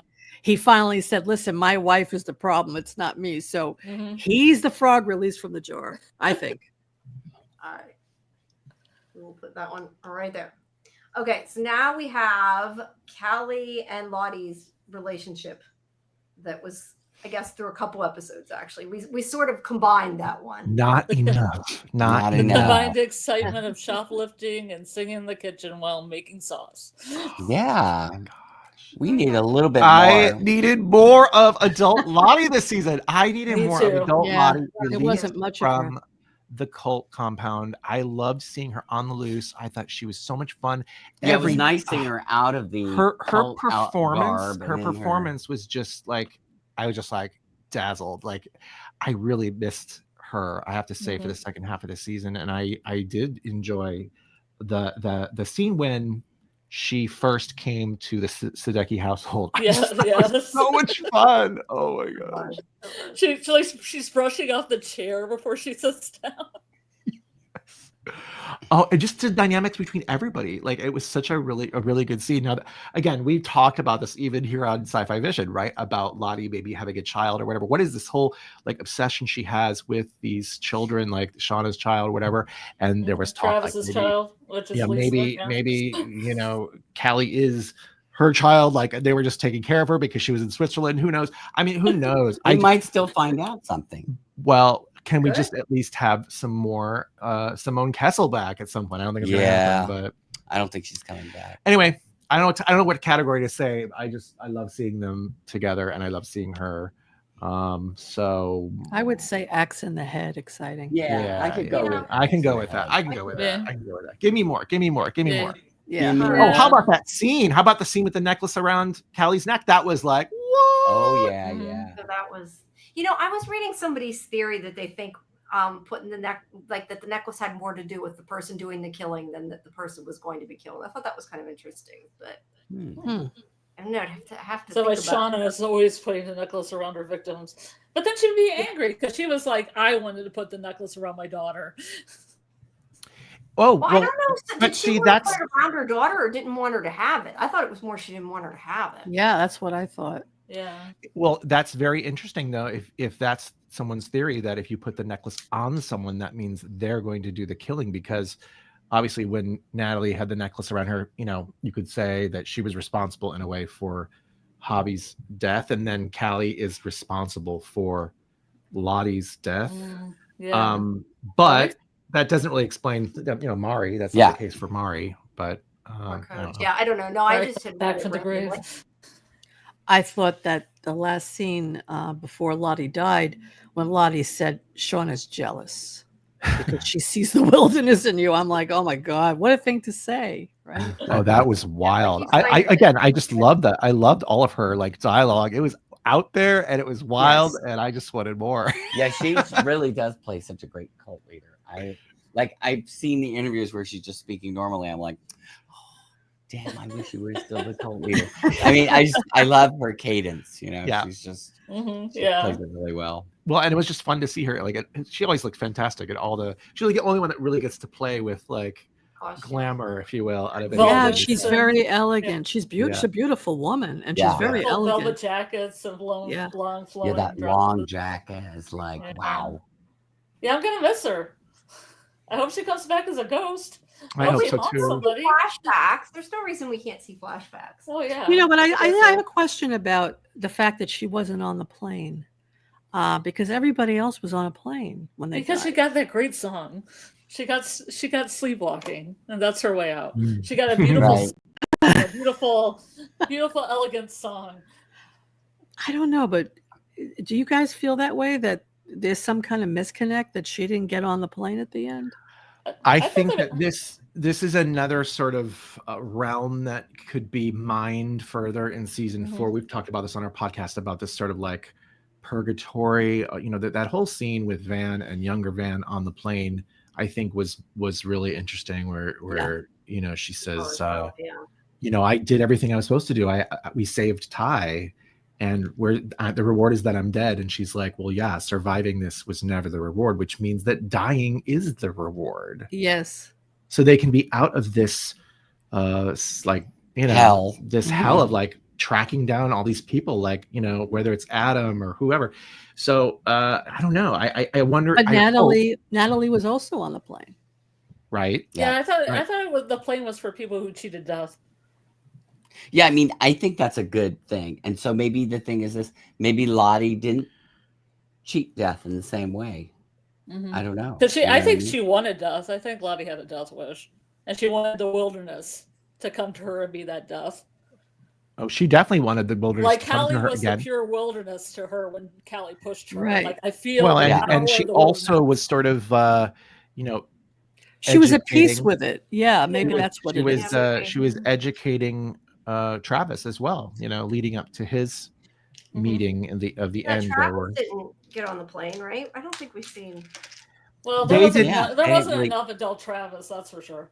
That is for sure. That is for. I don't Maybe- think we knew at the time how this was all going to go. We didn't see that. At the time we just saw that as a plot point for season 1 for Natalie. We didn't really see it as a larger arc of how these adults are all dying, you know, and what they mean.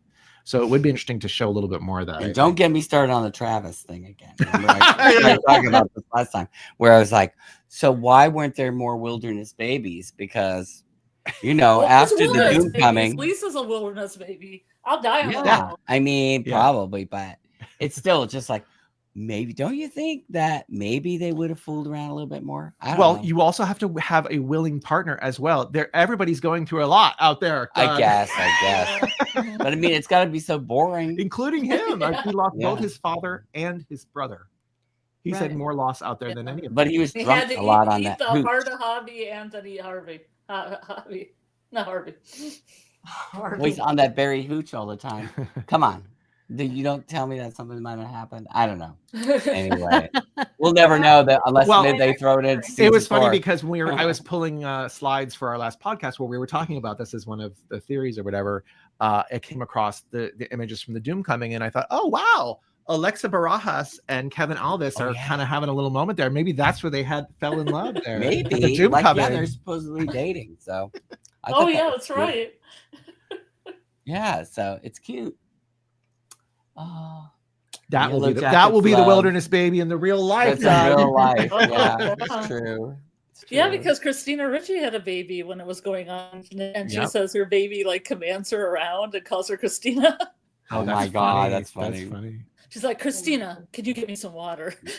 I'm like, she's definitely a wilderness child. She's got to be like more like could you make me a little martini? Well, he keeps trying to ask. She keeps trying to coach the cat how to make a cocktail. I've been trying for I don't years. think it's gonna happen. I thought, just don't think earn it's your keep. Can you at least learn how to make a cocktail or something? They don't do it. They don't do anything. No. But they're cute. So I'm just wondering if we should jump ahead to some of these. We're already talking about it. We're just waiting to get to them. Because we have Lottie's death. Well, Lottie's murder first. Because we have separate from Lottie's death and from the reveal of Like the murder mystery aspect. the murder mystery aspect of it, of Lottie's murder, Lottie's death. That was pretty good. At least I for thought me. it could be axe in the head exciting. Yeah. Don't you think? I there was definitely some fun moments that produced, right, with the Elijah Wood and Melanie Linsky. That Do we was a have them really separate, Jamie, or not?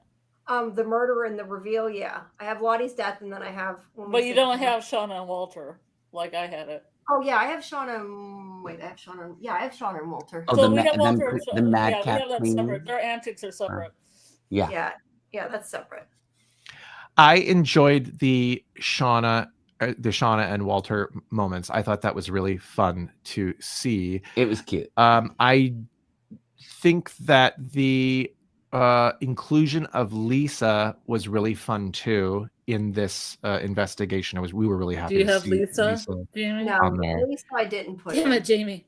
But I will say overall, and maybe it's the Lottie's death. I would say overall, much like the Melissa reveal, we felt pretty much all along that that Callie was going to be sort of the one responsible for Lottie's death. Yeah, I thought So, that does too. that make it less exciting? I'm trying to look at pictures while you guys are talking, so just ignore me. I'm seeing if I can find the one you're talking that we have. Which one are you looking for? Small. Now, would you consider her pushing her as an act of like self-defense? I mean, it certainly isn't like premeditated murder. It's not premeditated. But is it really? I mean, technically, it's not self-defense. Sorry, I shouldn't have tried to do that. Who's getting a cough thing? Oh yeah. It seems like an accident territory until she frisks the body for the tape. Right. It seems like an accident. She's going to run away. She's scared. No, she's running to the body. I knew she might still be dying and frisking her body for the tape. Right. I just think that her emotions just took over her, and she was angry, and she pushed her, and without realizing the consequences that she's going to die. The power of the wilderness. And then when she realized it, she ran and got the tape. So she was very lucid of what she had done.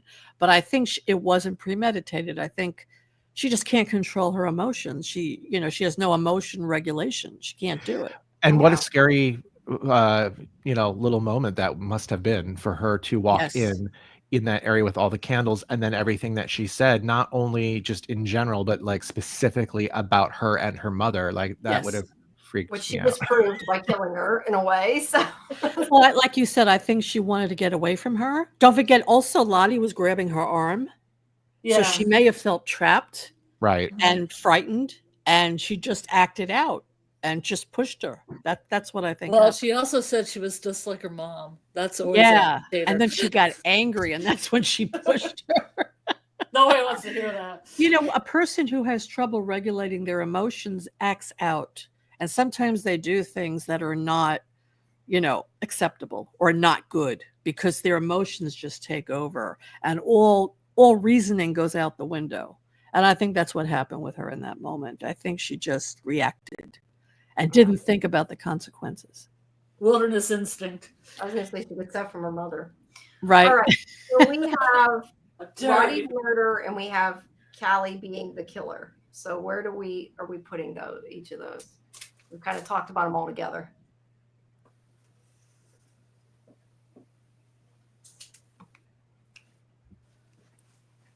It got quiet. Which ones are we talking about, Jamie? I said we got Lottie's murder, and then we also have the reveal that Callie is the killer. We have those as two separate ones. So where are we gonna? Well, you know what? I could say that her death was probably axe in the head exciting for me because, for one, I didn't even know it happened. I had to rewind it, and I thought, "Oh my God, what just happened in the last 5 seconds of this episode?" Well, and I will say that the initial shot of her in that moment when Misty is discovering that on the internet is definitely axe in the head exciting, but the final scenes I'm not sure were as exciting. It felt all very well in the content. When you look at the whole episode, I felt it felt really rushed. Like, okay, we're just going to close this all out in the first 10 minutes. Yeah, it's true. And then everything else. So that to me, the execution wasn't as good there. But I still, again, absolutely love seeing Simone Kessel, and I think that Sarah Desjardins. Did I do that right? Desjardins. I think she's a That's your fantastic phone. actress too. So you know, All right. So we will put the murder then under Axe in the Head exciting. overall, yeah. Okay. That worked for me. So then do we Yeah, I want to can put understand what you mean because there was no police people and there was this flash with a light. It looked. Maybe they just did that because they didn't want people to know she died. all right, so do we want to put the Callie reveal then a little lower? Because I feel like that maybe that was the part that wasn't as good. I know it. I had already been saying at that point it's got to be Callie. So I don't know. I think that part was a little The low. Callie reveal on the stairs, you mean? Yeah, at that no, moment? she was the one that killed her. Yeah, I think that was a little less exciting than the actual murder mystery part. I would still say Axe in the Head. Okay, Because what do it was More. very intense. Yeah, and it had that crescendo with that song with the sleepwalking. Yes. Yeah, I that- like that's Her that I falling that I like. backwards. And she didn't have a plain moment, but she had that moment in the morgue Yeah. where she sees the Yeah. younger. That was kind of Uh-huh. her plain moment, I think, and I thought that Yeah. was beautiful. Now I have a question about this, and we still have no real answer to this, and I'm curious what your thoughts are. This basement of the condo or the hotel or whatever this is, she had that vision back in season 1, and it's the same location, obviously, and we didn't know what that was back then, and Yeah. now we know what it is.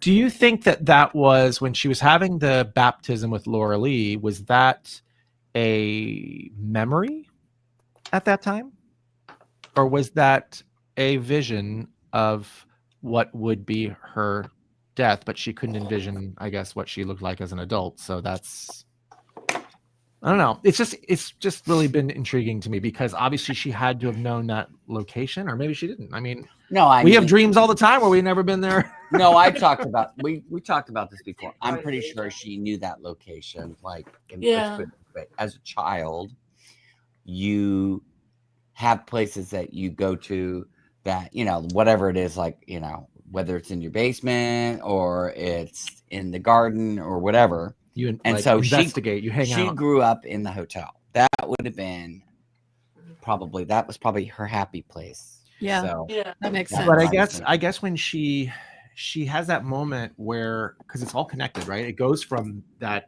sleepwalking storytelling. I can't remember the name of the song, but it kind of segues through those moments, and then she's in the vision or in the dream or whatever, and then the dress kind of drops to the floor, and then she's walking in the water, and then she sees the candles, and then remember she wakes up and she's just in her normal pajamas. So it is then when she then decides to recreate that vision. Yeah, that's like a self-fulfilling. Right. Yeah. Self-fulfilling prophecy. Well, it's like you were saying, I can't remember who said it earlier, that she was sort of courting death. Yeah, she has a death wish. Yeah. Mhm. Well, and again, we know that from the very beginning, she always had like that gift of being able to see something of the future, even if it was just a minute. Remember when she screamed in the car? So again, she could have seen her death. I mean, there are people out there. She also was depressed, I think, in the beginning as well. So that added to it. Mm-hmm. Yeah. Mm-hmm. All So right. she had a death wish. Right. She might have had a death wish, and she'd kind of seen what it was, and that's, All right. So we putting this under Axe in the Head exciting then? Yeah. You're off track, but okay.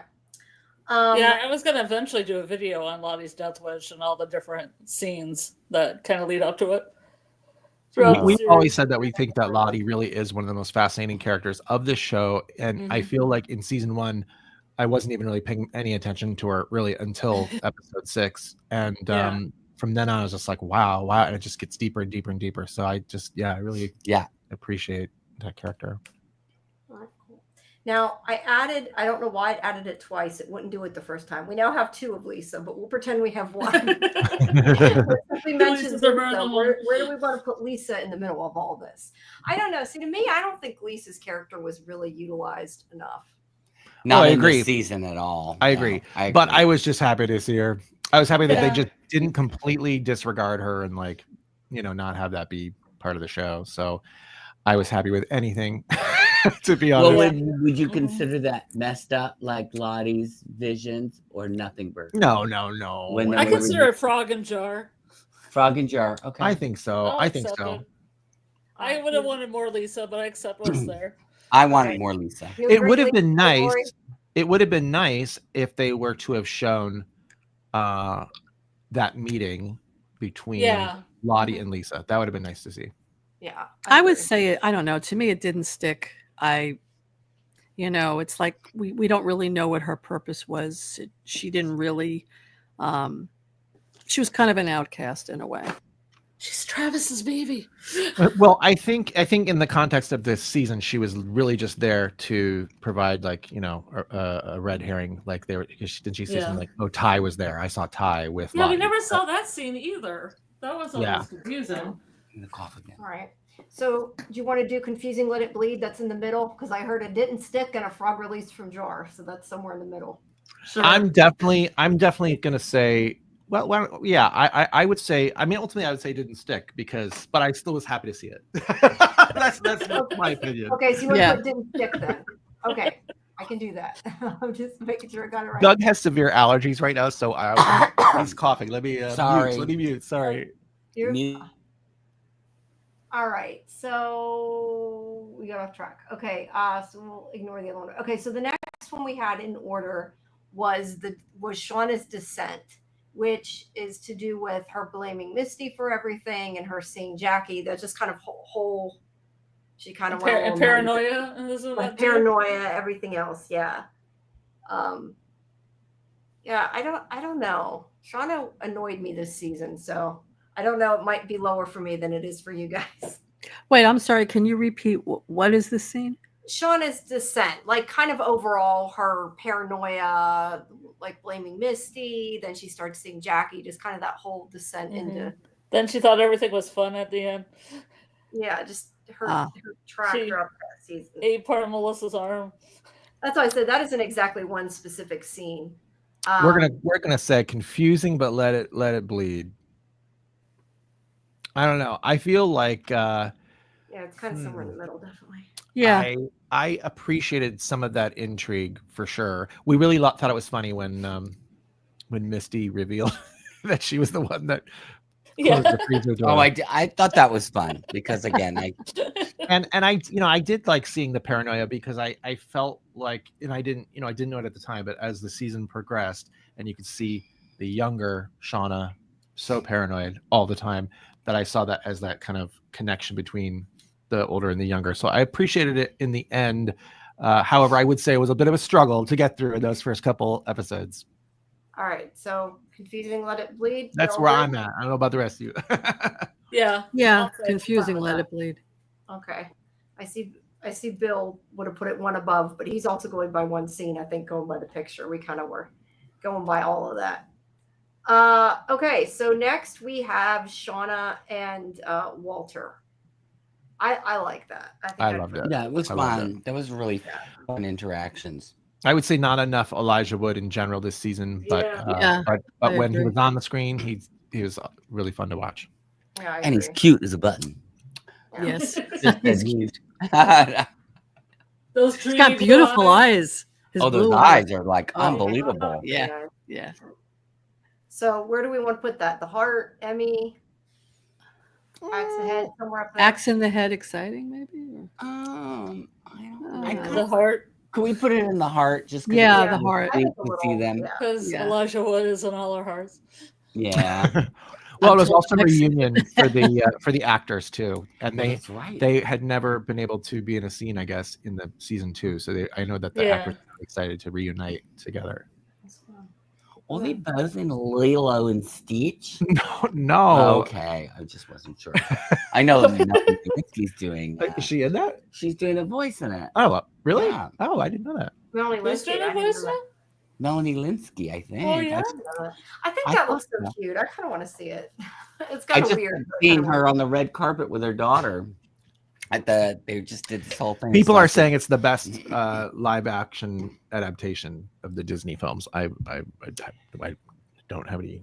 I don't know. I'm No, not that correction. person who's gonna go see it. The last time I saw a live action Disney adaptation was The Jungle Book, and I have to say, I was really stoned, and it was a trip. Oh my God. I think that's I was the like only- pulled onto my seat. I Like, think that's the whoa! only way I'm gonna be able to do one of those. I'm just gonna have to That's eat, how we eat a watched. gummy and That's how we bye. watched Cats. That's how we watched. Oh, Cats. Cats. We saw That's Cats. the only Never way to seen watch Cats. Cats. No desire to see Cats. That was really funny. We were screeching. I mean, everybody was laughing Yeah. in the Yeah. movie theater. Like, oh my God. Which is funny since I don't think it was supposed to be that I fun. don't- No, think it I know, was. but it was comedy gold. It was so fun. Yeah. Don't think it came out quite as they expected. Yeah. All right. It's probably gonna so- be a cult classic. It will be. Yeah. Probably. All right. So next we have Van and Ty, and this was I think. Tell me if I'm wrong, Scarlett, but I think this was like right before they started making out to make the wilderness listen or whatever. I can't remember exactly what that scene was about. Oh, I just thought it was a whole plot line with them as teens doing Okay. that, rigging Okay. the card game. Okay. Yeah, well, I then- think it's gonna be there- that. Don't you think it could be Emmy? I'm down with these two. I love I love I don't know it. if it's Emmy. I don't know if it's Emmy, but Well, it was very. When they talk about what it's gonna be like when they get back, isn't that what we're talking? well, about? that was a great scene too. Oh, that was a great You scene. know when they said they were gonna go, what will it be like when we're back? Right. You know about being in a gay relationship. Right. That was good. That so was good. that was tugging at the heartstrings. I was mad at them but- for not for selling Coach Ben down the river during the trial.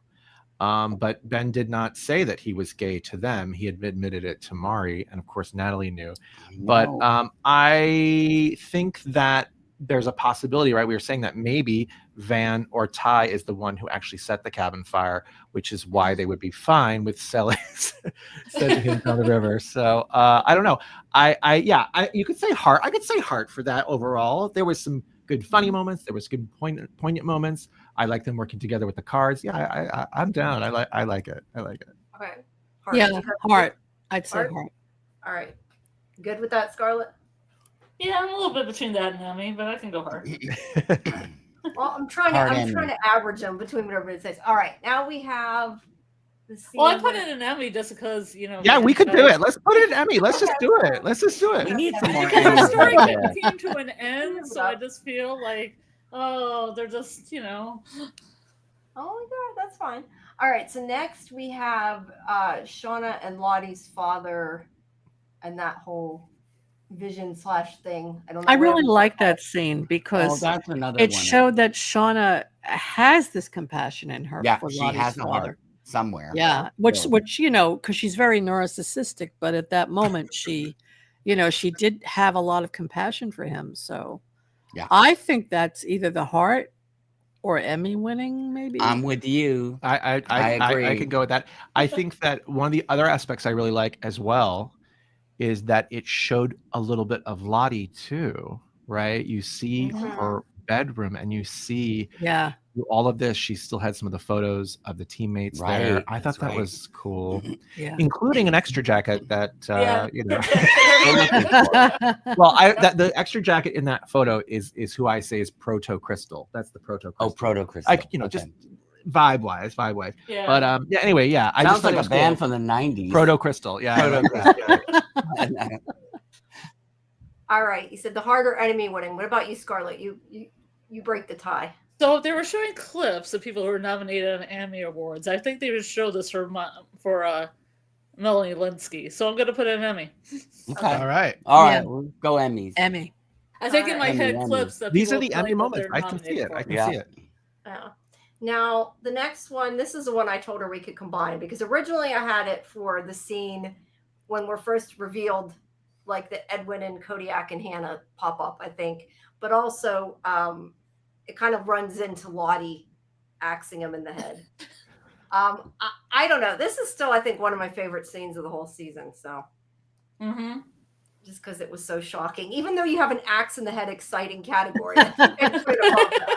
Well, that category was created for this image. No, I know. I don't know. To me, it's above that. What do you guys think?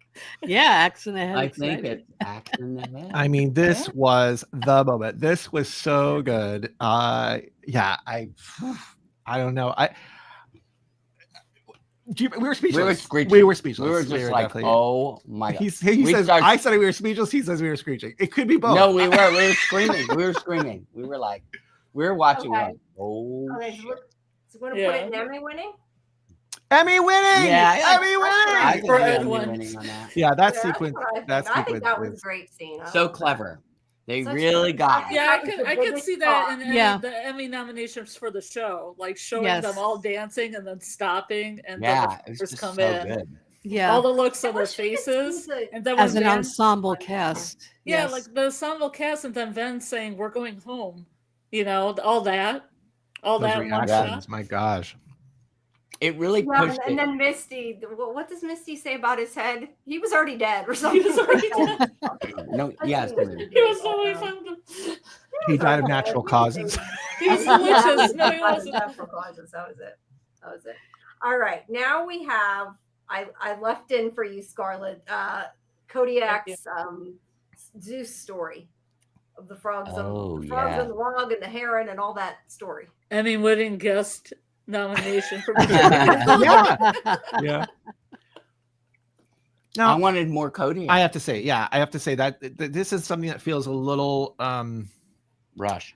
well, just again, he's a guest star, so that he's probably not going to be around for a lot. But I feel like you want to know a little bit more, like how much is he really responsible for out there in that wilderness if he's coming back? Where and did forth? that scar come from? Did he do Scar. anything? Yeah, that I would Eric- say it's messed up because we don't have a full picture of him, of what they could have done with him. Yes, Yeah. if Kinda that's messed all up. we ever see of him, it is messed up. Yeah. It is Yep. messed up. Yes, But absolutely. you see, here's the thing. Now that Cabin Daddy episode that none of us have seen too. I'd be curious. Wouldn't that be interesting if we kind of get any more reveals about? Like, I know people talk about maybe he's the child of, the Cabin Daddy or something. I don't know. So It's maybe sorta like the character will come back. This whole thing kind of boggles my mind, just like from timing wise. Like I haven't sat down to do the timeline of all this, but because there's the plane and But he knew his way around.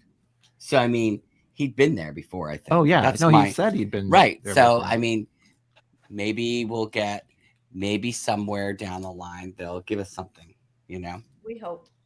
I hope. All right. It would So be where do I nice. put it? I heard all over the place from you guys. Where do you want me to Emmy. I don't know if it's Emmy, but Messed up. I say it's messed up Everywhere myself. yeah, but- it's messed up. It is only messed up. because it's it feels like a little bit like a stunt casting, you know what I mean? Which is fine, but you still got to make it make sense in the context of the whole show. So let us know Well, see, the beginning part was great. That 15 minutes was just their story, but it almost Yeah. felt like there were other writers all of a sudden, or they were doing improv in the other scenes. It did. No, I have to tell you that first segment is so good. It's so good. That whole Yeah. episode is fantastic. But I guess I'm gonna need to know a little bit more about where this and maybe we'll see it because maybe they'll have to explain what happened to this gentleman. But for now, we do need another one sitting in that category anyway, and it's perfect. So let's do it. Okay, let's go with it with just It's well. lonely by itself. It's lonely. But Lonely poor and messy. Achilles' heel is Poor lonely. Achilles heel is so lonely. That doesn't necessarily mean we hate it. How's that? Yeah. Yeah, All but right. that's supposed to be the worst category. Like, right, No, lots of no, those it- words. Really? I don't think it's the worst. I think it means that they just didn't. That's how I set it up. Right was the best. No. of the Yeah, but I mean, Oh, I On would the Bill think- tier list, McHale. it's set up. It's the I lowest. think Right, the but- Aaron's Best doesn't want Bill spokesman, McHale Bill on the bottom. McHale is the loser spot. I just see it How as dare you. I don't see it as a character flaw. I see it as a writing flaw. Maybe I'm Yeah. looking at it differently than you. It's true. I think the writers dropped the ball with him. Yeah. Yeah. Yeah. I think don't the think- thing is That's the why tier it's list messed up. can be seen both ways, right? It can Yeah. be seen in the order in which the tiers are, but it can be very specific to what the title of the tier is, and that is what has happened. This character is messed up that they have left Definitely us. was. Yeah, all right. Fine. Point taken. Now, next we have this one I added. Scarlett you didn't even have this. I was surprised, which is Shauna's visions with the moths that she has in the end. Oh, yeah. So where do we put She that? becomes a moth with the ball cap. Frog released from the jar because it shows us It gives us insight into her psyche and the way she sees things. I would say frog released from the jar. Somewhere in the middle. Hannibal Lecterness. Yeah, that she has these visions. I mean, what the moths represent for her. And, it's just about her trauma, basically. Because Jackie's in the dream. It's her guilt and her trauma. So I see it as frog released from the jar because it's giving us an insight into who she is, how she became the way she is. We also know that moths mean death too, so I don't know if that means anything there, but you've been watching The Last of Us. Isn't that specific moth though also known to enter hives and kill the queen bee? Oh, I believe so. That's why we kind of thought it was also sort of like a symbol of things to come. Of like, like maybe the Froggers, or more specifically Hannah. By the time you get to the end there, she has foiled Shauna's plans there. Right, working with Natalie. I don't know. Yeah, it could be foreshadowing of things to come, death, her feeling trapped in her life, right? She is just Jeff's wife and Callie's mom to her. She said that. So she feels very trapped the way the moth is trapped. Right. And her dead-end job. And her dead-end job at the supermarket. Right. So I just think it's like a purview into her character, into her psyche. But, what do you guys think? Where do you think it should go? I'm fine with the middle. I'm fine with frog release from jar. I would say that I would maybe be intrigued to see this carried further into season 4 in some way as well. Oh yeah, definitely. All right, let's put that one there then. Okay, now we have, what is this? Oh, Hannah stabbing Kodiak.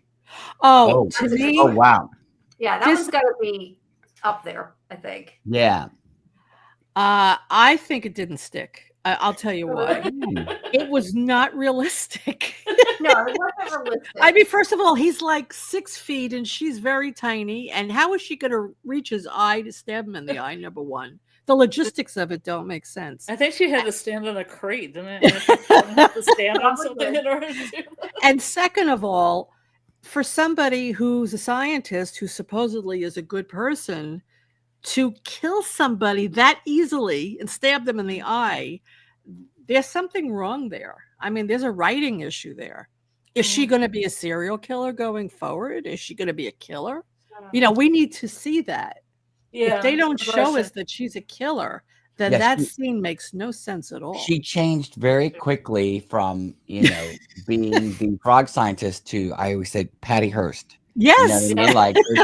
But there wasn't, I don't think she was in captivity long enough to make her change that quick. It was literally next day, boom. We could say that as a scientist, she is, intelligent, and she is able to perceive things, see things as they are, in real time. And so I think there is an element where she's seen what they've already done to her friends, or her friend Edwin, whatever. And so maybe it's that instinct of like survival just comes right into it, and she can see that there's definitely it's almost like Survivor, right? Where you see like there's cracks in this group. Even if you're like an outsider, you can see, oh, these two aren't getting along, or these two aren't getting along. So you have to sort of align yourself with the majority group. Otherwise, wouldn't you stab him in the stomach or the leg? Yeah. No, I agree. It's much more. It's like something a serial killer would do. Yeah, I see what you're saying. Yeah, it's like a real showy, violent way to do it. Yeah, that's true. Always makes an impression. Doesn't she say something though? I don't know if it's the next episode. I can't remember. Maybe it's earlier in the episode when she's talking to Melissa, and she says something like, "Oh, you guys are the most fascinating group of people." So I don't know. I think there's an element where, like the Patty Hearst, where she very easily wants to fit in with this group because for some whatever reason she finds it fascinating. And she definitely looks. Maybe she wanted to impress. Maybe she was trying to impress. Yes. Whoever. I mean, I think she does want to get on their good side, as she knows that's going to win Shauna over.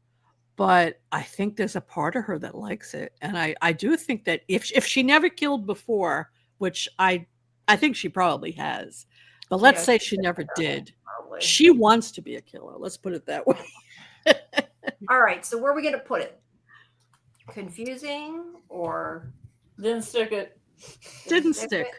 Didn't stick it. All All right. right, I'm good with that.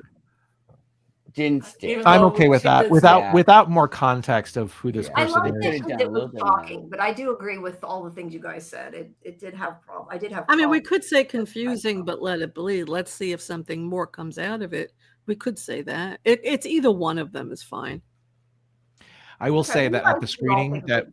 We can at do the that. screening we were again sitting in front of Ashley Lyle and Ashley Sutton, and they seemed like real tight. Seemed real tight, those two. So I wouldn't be surprised if we see, her around for a while. It would seem very I don't know how they would write this, that she would come back with I don't know how they would allow her to survive into the rescue, but yeah, I don't know. Well, I at think they least like we her. got- I think they yeah, like Ashley. I They think like they Ashley liked her Sutton too. I don't know though. I think Shauna is going to try to kill her though after her switching places with Nat and everything. Oh, I would Yeah, imagine. I would imagine. she's not taking Yeah, that. I just want to have to see how that goes. All right, now we have Van's vision / death. Well, vision of her death. I don't know, on the plane, but that whole scene and everything. Emmy. Yeah, I would be okay with that. Yeah, I would say Emmy also. If either of the bands are nominated for Emmy, this is the clip they would show. I love young Van. Yes, I yes. think she's amazing. Yeah. I mean, I would love to see her nominated. Yeah, Yeah. it would be great if Liv would get nominated. That would be so cool. Yeah, you guys agree then, Emmy? Mm-hmm. Emmy. Let's do Emmy. I also Let's do it, let's like do it. Lauren Give Ambrose Liv an because Emmy. she's not Yeah. coming back. Yeah, I Yeah. like Lauren Ambrose, Oh, but yeah. but Yeah, I love something about Liv Hewson, she's just amazing. She I just agree. every scene she's in, she steals the scene. I think. True. Yeah. True. Yeah. All right. Now I kept this separate for you there, Scarlett. Oh yeah. Lottie. I was gonna say Lottie. Lottie's death vision of Antler Queen, the thing at the Oh, that was beautiful. morgue, all that stuff. I would say That's at Emmy. least the heart. That's at least the heart or Emmy. Yeah, at least the heart for sure. Because Emmy, the music 'cause- and everything, the music, the visuals, the editing. Yeah. See, I'm telling you, seeing that in the theater, Yeah, that was Wow. so chills. great. Yes. Chills. Yes. I will say that, in hindsight, thinking about that scene, here she is kind of envisioning this ultimate, her vision of the Antler Queen, that she ends up dressing Shauna as. It's beautiful because in season 1, the team all sort of put her in that position because of the bear, what happened to the bear and all that stuff. And she obviously knew she couldn't hack it. By the end of the season, she didn't want to hack it. So I think it's kind of beautiful that she does that. She sees that in her friend. And that even though it's totally screwed up, that everything- composition as well that Yeah. was Yeah. done by the Craig Wedren and Mhm. Anna. Yeah. I watched the video too. I was checking that out, and because they Mhm. did their own video and released. Oh, they did. Yeah, it's on YouTube. check So it they out. did like a separate video for it, which is kind of interesting because that was one of the things that they were telling us when we saw the showing. They're like, "Yeah, it's dropping tomorrow, so go check it out." So I was like, Yeah, "Oh, okay, cool." I love all the Bloodhive soundtracks. I wish they released all those on vinyl. I would definitely. Oh, it'd be Same, so great. Same. Please let me at least Probably colored have- vinyl too, like maybe a yellow and blue one, Splatter. maybe a Splatter, red blood one. I splatter. like blood splatter. Yeah, All right. So we go marketing Emmy. opportunity. That is an absolute opportunity. That is an absolute opportunity. Name your price. I'll buy I have a one. splatter We, vinyl we should right we behind should me, talk. We too. should talk about to some people that press vinyl. Yeah. To be honest. We'll bring you a splatter vinyl if you want one. Oh, yeah. It's weird. All right, Emmy then. So we're going Emmy. Give it an Emmy. Give it an Emmy. Let's give it Emmy, an Emmy. definitely. Song of the year. You guys had said earlier, I hadn't thought of. I think it is very similar to them being on the plane for her death. Because if you think about it, like Nat saw a young version of herself, so did Van. So really, so did Lottie. It just wasn't in the same location. So I Yes. do think that it was probably supposed to represent very similar, even if it wasn't on the plane. And the Emmy goes to All of them. All right. all of them. So They might win an ensemble cast Emmy. I could see that. that would be cool. That'd be very I cool. would. That would be so great. That would be cool. I don't know that something in this genre usually wins the awards, but it would be nice if it did. All right, so now we have the True Pit Girl. True Pit. Now we got The the second real. Pit girl, second who was pit, a whatever you little want to girl. call it. From her pulling the card to her falling in the pit. Emmy that winning. whole thing, yeah. Call me Pit Girl. I thought they did a great job. I thought they did a great job matching up those scenes. Yeah, there was Yeah. so. Oh yeah, yeah. I mean, when you definitely. consider that it wasn't shot all at the same time, and it's just literally looks identical. pretty I mean, well. I was pretty blown away when we saw that coming again too. I think we were screaming, going, "Oh my god, I can't believe it! Well, It's happening!" when she pulled the card, I still wasn't convinced. Yeah. I still It's wasn't convinced. when she started taking off her clothing, I'm like, That's oh, when no, you yeah, knew. when you Laura, saw the no. nightgown, and that was when I was like, "Oh you boy!" knew. And you're and the like, shoes. no! It was very clever that they Yeah. They they made you like Maury after you, because at first you didn't really like Maury much, but they made you this season, I think. So then you Absolutely. felt worse. well, Absolutely. and you know what I really appreciated about that scene, as well as the fact that, like, yeah, we're talking not just in the same season, but come on, 3 seasons, and you've put that together. Like, I mean, it's a slow burn, but it's definitely really well worth it. You know what I mean? To wait that long for that. So I'm it going to was say cool. my only critique. This is so nitpicky. Oh my gosh. Okay.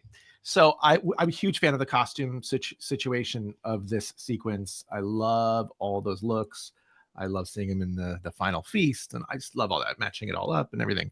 Mhm. But I will say that Van's little balaclava that's made out of that sweater, which we've seen, since season 1 in the pilot, and this is the same thing for Misty too. The Misty sequence, they kind of did like they did a redo of the Misty sequence. I felt like in the pilot, everything felt just a little bit more weathered, a little bit more how I'd expect it to look. And in this episode, it was like they didn't quite weather it enough. That ski mask looked like it was brand new. That's true. And I will agree on and that the one. And Misty's outfit didn't quite match up either. Yeah, she It's a in the little different pilot she had brown. like full on like frostbitten lips, and here she didn't. I seem to kept have that. saying, I know when I saw those outfits, I was like, oh, it's good that Jean-Paul Gaultier is hiding behind the huts, like who knitting are these things who that are look the like seamstresses I out mean, here? the workmanship is like unbelievable. You're like, I don't think they're I gonna think be though, able to for a pull that different off. director recreating it, it was pretty. Oh, I'm good. sure. Yeah, If no, it was it's the got to same be. director, then it would have been. It's got to be closer, so challenging to match that. Like, it just has to. But be. And there's when you're doing a pilot, you don't know like if it's going to be picked up or whatever. So who knows? Those pieces. So they might have like, changed their mind. But too. yeah. the only thing I'm gonna say about that stuff though still is that I can embrace the fantasy Yeah, of all of it. Yes. So that's why I wouldn't say we shouldn't get too Yeah, nitpicky about absolutely that. not. I would not. I just like to embrace Yes. all of the fact that like Yeah. this has all been created, and God, they've done such a great job Yeah. creating it, and so Yeah, I just agree. appreciate And it was again thrilling to watch this in the audience with people who hadn't seen it yet, and they were all just like The the gas. mouths were dropped. Yeah, Sometimes most of them didn't like watch it because they didn't want to wait till they got there. If it was me, I would have watched it already. Well, the thing I kept trying, I was just like kind of not trying to look too much, but because they were like all literally like in front of us, like here. I mean, it was just really weird because they're like screaming and you're just going like, oh my God, it's like so weird to be watching this with like the people who created it. yes, I mean to see bizarre. their reaction reactions. of the audience's They're reaction. seeing the was audience so reaction. beautiful to Yeah, see. it was really that was good. like the big takeaway for me, to see them all seeing like, oh my gosh, we really did something with this. Like, Yeah, and I mean, you think about it, you're never. I mean, and for us, it was great to see it in that same. I think everybody there enjoyed it. Like everybody was just on such a high to see it together in a theater, which is such a treat.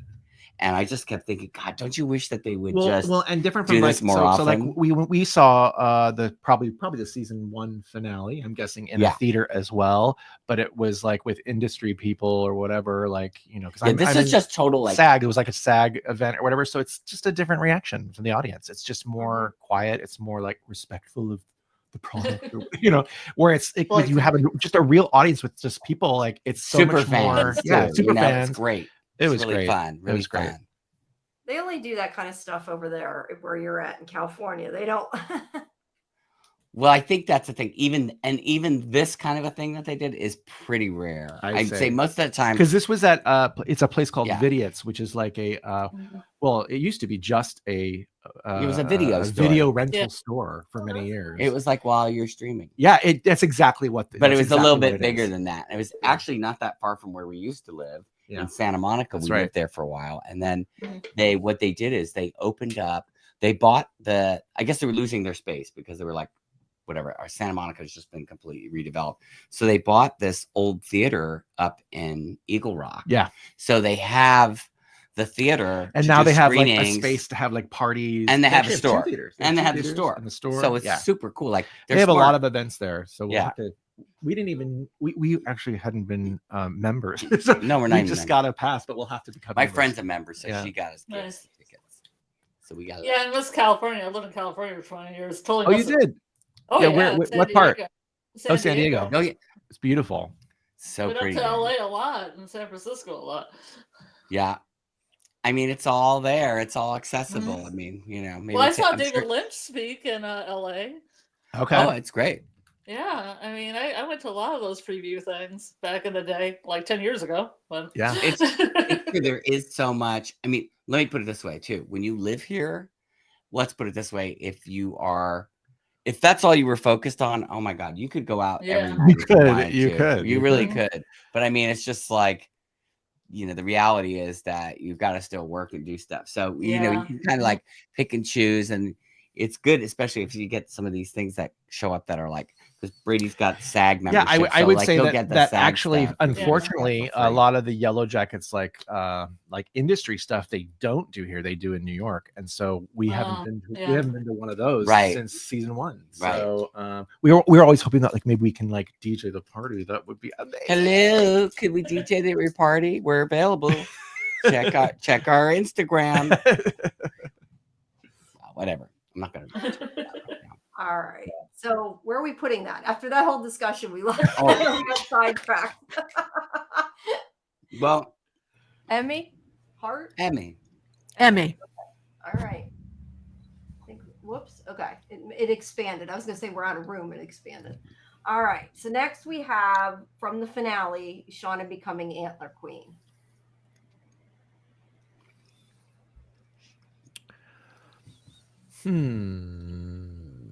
Yeah, Shauna's the worst. So I don't Frog know where, released from the I jar. don't know where I put that. I was a Frog- bit annoyed by her. So there Frog was a jar. heron released from the Frog jar. released from the jar. Heron released from the jar. all right. Sound good to you guys? He's gonna eat the frogs. We knew that was happening. So yes, All right. frog released from the jar. All right.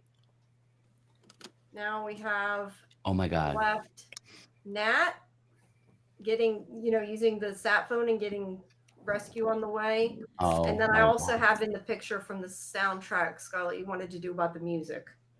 So let's do And Nat Emmy first. for Sophie Thatcher, please. Oh yeah, please give her an Emmy. She's Emmy. so Yeah. amazing. And Emmy I goes just to was so Sophie happy. Thatcher. For Yeah. Yeah, Yellowjackets. I think that scene was pretty great. I was excited to watch the scene. Well, we were You wanna- screaming. you wanna see We the were after- doing screaming on that one too. Did you guys see the there's like a behind the scenes video that came out like a day or so after, and they showed the crew bringing Sophie Thatcher up to the mountain in the helicopter, and it's just really Oh, cool. wow. Crazy. Yeah. Oh, that's cool. Yeah, I'm sure she didn't walk that whole distance. Imagine. I mean, just being in that location. Yeah. I mean, that I don't know how did they find that place, but That's awesome. geez, All right. So Emmy, then I guess Emmy. Put that up there. All right. Now, what did you want to do for the music one, Scarlett? I don't know what exactly your plan with that was, or if that was for Emmy. specific music. Or, no, Oh, mean, just about the music. Just the When music you in guys general. read the Or? music, both the Ooh, 90s. you know what Oh. I loved? Okay. That really I cool loved, song. Yeah. Well, okay. There was a cool song earlier in the season. They played it a couple times. This was during the investigation, usually with Misty, I think. A really good kind of percussion track that we liked. And then my favorite was the music in the finale during the hunt, but I don't know if it was like Oh, all so that throughout the weird, hunt, but weird like Was it the one that Yeah, it was was very like kind of like mystical? electronic, like Yeah. crunchy and Mhm. blippy. I thought it was really, really good. I want Emmy. Yeah. Emmy. I And mean, you know Actually, what? Grammy. How about also- Grammy? Grammy, also- Grammy. Grammy, Emmy. No, but Grammy, also the Grammy. 90s music too. I threw in the 90s, the Oh. cuts like yeah. Cure the Cold, Oh, Cocktail always. Twins, Blood Bitch. Yeah, I mean, come on, they PJ played Harvey. Wax and Wayne by the Cocteau Twins is a deep cut, and they Yeah. played it. I was very impressed because I'm a huge Cocteau Twins fan. Me too. Yeah, we I gotta like talk, the girl. Cure too. I was surprised with the Cure. Yeah. And that Always. crazy song they play after the froggers come. Mm-hmm. That like that thing is like great. That was like Melt Banana. I thought it was Melt Banana at first, but it wasn't.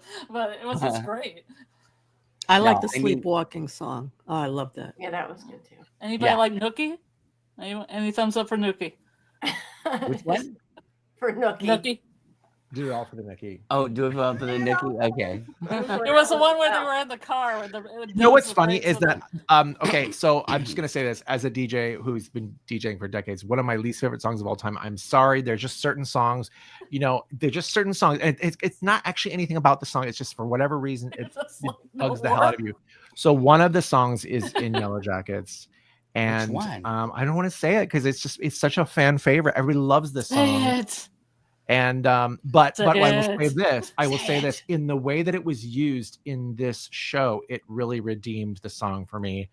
Montel Jordan, This Is How We Do It. Like I just never liked that song. I couldn't stand it. Oh, And yeah. people asked for it. I'm like, no. So not- Yeah, I so- agree Is with that you. I season never 3 liked that too? song. but used in this remember dancing context, to it. it was really good. Well, you know, it's funny because for me, Brady and I have these discussions all the time because we're working on a 90s. We're doing a 90s DJ set, vinyl only, this summer at this event that we do here. So it's very interesting because my 90s experience is, you know, I lived the entire 90s for the most part in the UK. So I moved to the UK in like August of 1990, and then I returned to the US in 2012. I'm sorry, 2002. What am I saying? So what's weird for me is my 90s music experience. There's so many things that just like, yeah, there's a lot of stuff that like made it on, you know, both countries, but there's a lot of stuff that didn't. So this is where we have to sometimes like get in sync because it's like, I'm like, want to play all this like really hard ass techno shit. Yeah, Brady's the like, rave which is like- parties which was were like really pop big in music England there. at that And time. like, It was pop Rave music. party, Yeah, like, I like can't. give me the rave vibe, but we yeah. also have to remember like this particular party is like it's a wine tasting at a, Right. a But bar then the at other thing is that like 5 o'clock in the afternoon. but the grunge So- thing too, you know, like I mean, some Yeah. of those things were kind of like big-ish, but certainly not on the level. I mean, I was aware of it, but it just wasn't as big. So I sometimes when I hear a lot of the songs in Yellowjackets, I might not know all of it yeah. because I Yeah, was yeah. truly into something else, you know? Yeah, you and I have that in common because I spent part of the 90s in Scotland and Oh, part right. of So, the 90s yeah. in Germany and Croatia. Oh, wow. Right. So you know, then it's the same Yeah. kind of weird thing. It's like different stuff. It was What's techno. popular? Yeah. You We're know? different bands and nobody's in America's heard them.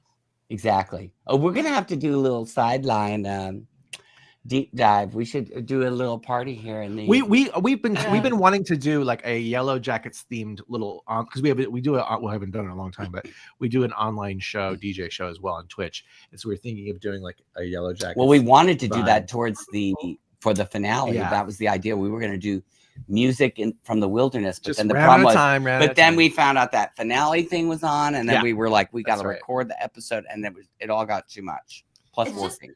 A side question, because I'm curious, how do you do that though online and not get like blocked for it? Or is it like okay when it's on Twitch, but you can't do it on Very you tricky. cannot do it on YouTube. Yeah, cannot do it on YouTube.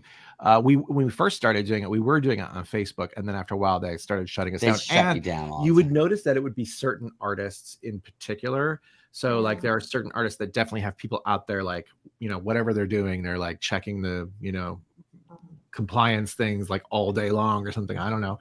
But on Twitch, they now do a thing where you have to sign up specifically for DJ shows, and they do actually give some sort of payback to the artists. But I do think that maybe they let you play songs that like live. But when they like, Yeah, you know, when you yeah, record it at the recording, end, you have to take it off they of. might mute things on the Mhm. like on the playback. You know, it's true. kind of weird. But at least they don't shut you down, because that's the problem. It's like you do like No, a that's Facebook. cool. I just was curious because I was reading about, I know, turning it off for the recording and that kind of thing. Because yeah, when I was, because I haven't really done much Twitch, but I was curious about it. Yeah, it's like, but I guess, and I think there might be some other platforms that people are using too. Well, but yeah, it's just- Mixcloud now yeah. has like a totally official thing where you can do live DJ sets. It's and just stuff. frustrating though too, because it was, I will say this, during the pandemic, it was just so fulfilling to be able to do a live DJ show from your house, right? And then you have like friends all over the world being able to kind of check in and appreciate. So the fact that you can't do it because of the copyright, I mean, I just wish that, you know, there'd be a way like with YouTube. It's like, come on, just you can find out who's playing the song. I mean, they've got a way to identify who the song is by. So why can't they just let you do that and then you guys figure out giving them something? I don't know. It's just a pain in the butt. C'est la vie. Maybe French. Sunday. That's French. That's That French. is French. Oh, I very think. nice. Muy bien. interesting. Oh, wait, Bernays muy bien in sauce. Spanish. Sorry. Très Très bien. bien. We Carry got one more on. slide, don't we? I know. What is that? Who's hiding there? Oh, that was the Back extra up? picture of. Oh, the extra Lisa. Oh, okay. Extra Lisa. Lisa. I do want to see more Lisa. Bring on Yeah, extra get rid Lisa. of the extra one. I don't even know how to get. Now it's not showing me the extra one to get rid of her. Oh well. We'll just leave her. To, Now, what about on the live one? Is there any more action on the live one?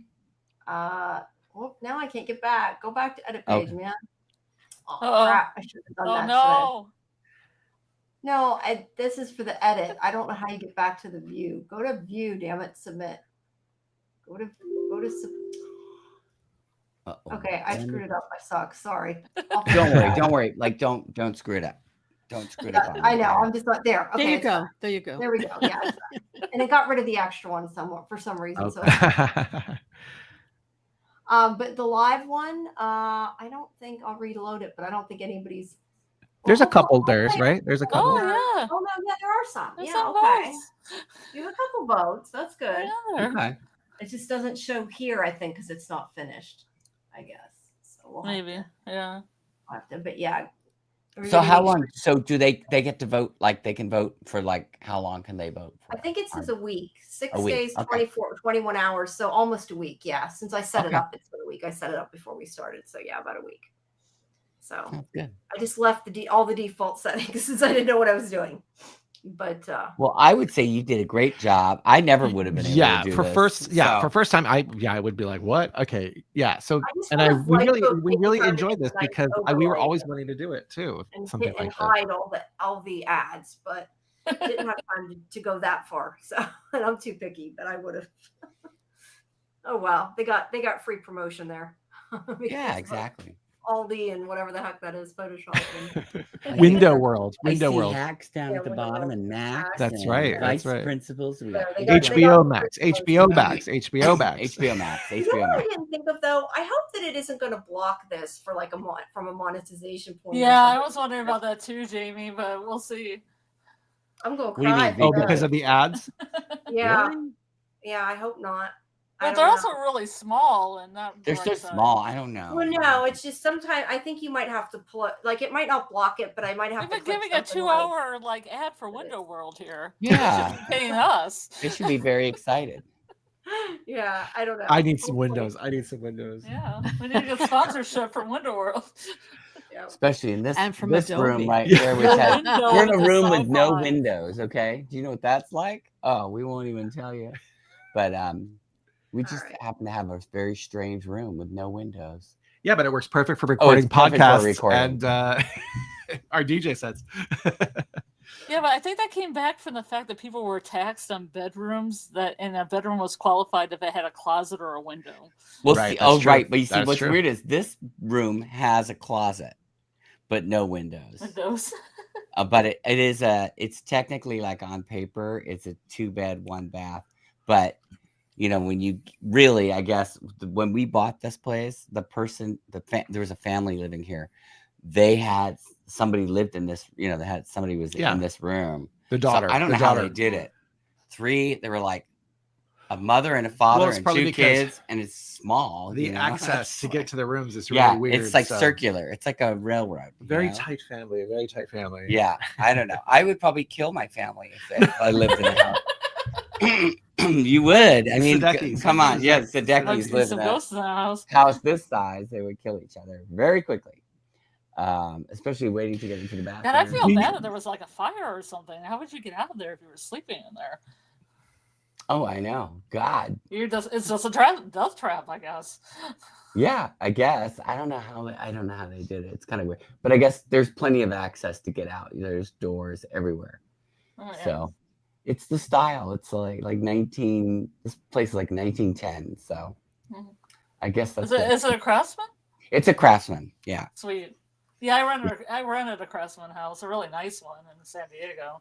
Oh, see, we wish that we had some of that nice like wood interior, but unfortunately whoever lived here ripped all the nice stuff out of it, like in the interior. So I mean the outside looks cute, you know, it's got that it looks Craftsman, but when you get inside there's a couple little features that are okay, but we do our best to put it back in, if you know what I mean. Slowly. Yeah, but you can't put it all back in. So it doesn't, you know, whatever. But you know, if I ever see some of these houses because that's my day gig, that's what I get to have fun geeking out on, like the old architecture or whatever. It's really fun. So what do you do during the day? I'm a real estate agent. Ah. Yeah. You know what I have coming up, what's really fun is Brady hasn't seen it yet. I showed you a couple pictures, but I've got this condo coming up that the lady was 101 years old. And so she bought the place new in 1974. Not 1972? 74. And so she bought it in 74 and she died this past year. And so we were clearing, like my broker was working on getting stuff cleared out of there. So of course I got actually quite a few.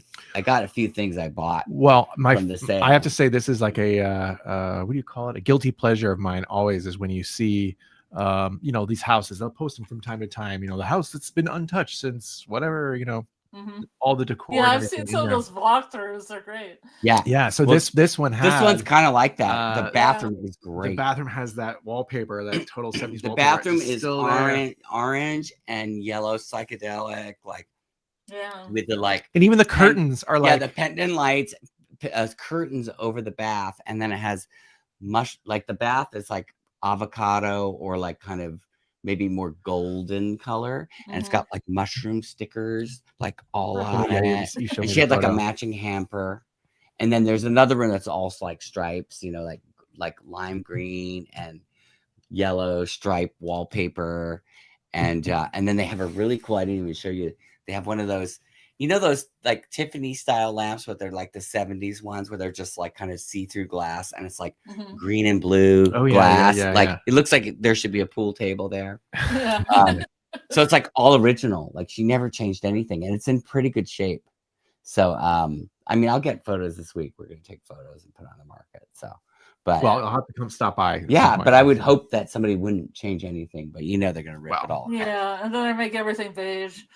Right, they're gonna make it real boring. They're gonna put like those plastic floors in it, you know, those ugly gray laminate floors that they can buy real cheap at Home Depot, and that'll be it, you know. So that's what people want. Mediocrity. Oh no. I don't know if people even want that though, but there's so much color in the 60s and 70s. It's like, why don't we get back? Even Memphis style 90s. I mean, let's go back. Oh, totally. I love all that kind of stuff. I remember in any of these, like when Brady and I first started going out, I lived in this apartment that had a really great avocado refrigerator from the 70s, like huge. And I think it had like all the matching, like the I might have had a dishwasher in there too. I remember that's what's so weird to me. I was like, did you have dishwasher? Formica counters. I Yeah. can't I remember. think it was I think Formica. you did, It was yeah. so cool. Counters, It was yeah. like a great. I actually, I love I that actually kind of preferred the bathroom, which was like mauve tiles. It was really, it had Yeah. like brass fixtures. It Right, was I'm kind of not- I don't sexy. like I'm not into the brass. Yeah. But Oh, the other thing pink- I'm not the pink into bathrooms is of the 50s. well, it was 70s. That felt that was a real 70s. 70s Yeah, one. yeah, yeah. Then it's Yeah. like some of these cheesy ones that are terrible. Like I had a place one time that was like in a very hoity-toity neighborhood, and it was never had been updated since. Like it had been built in the 80s, and it was funny because they had black, like black toilets and black sinks and lots of gold.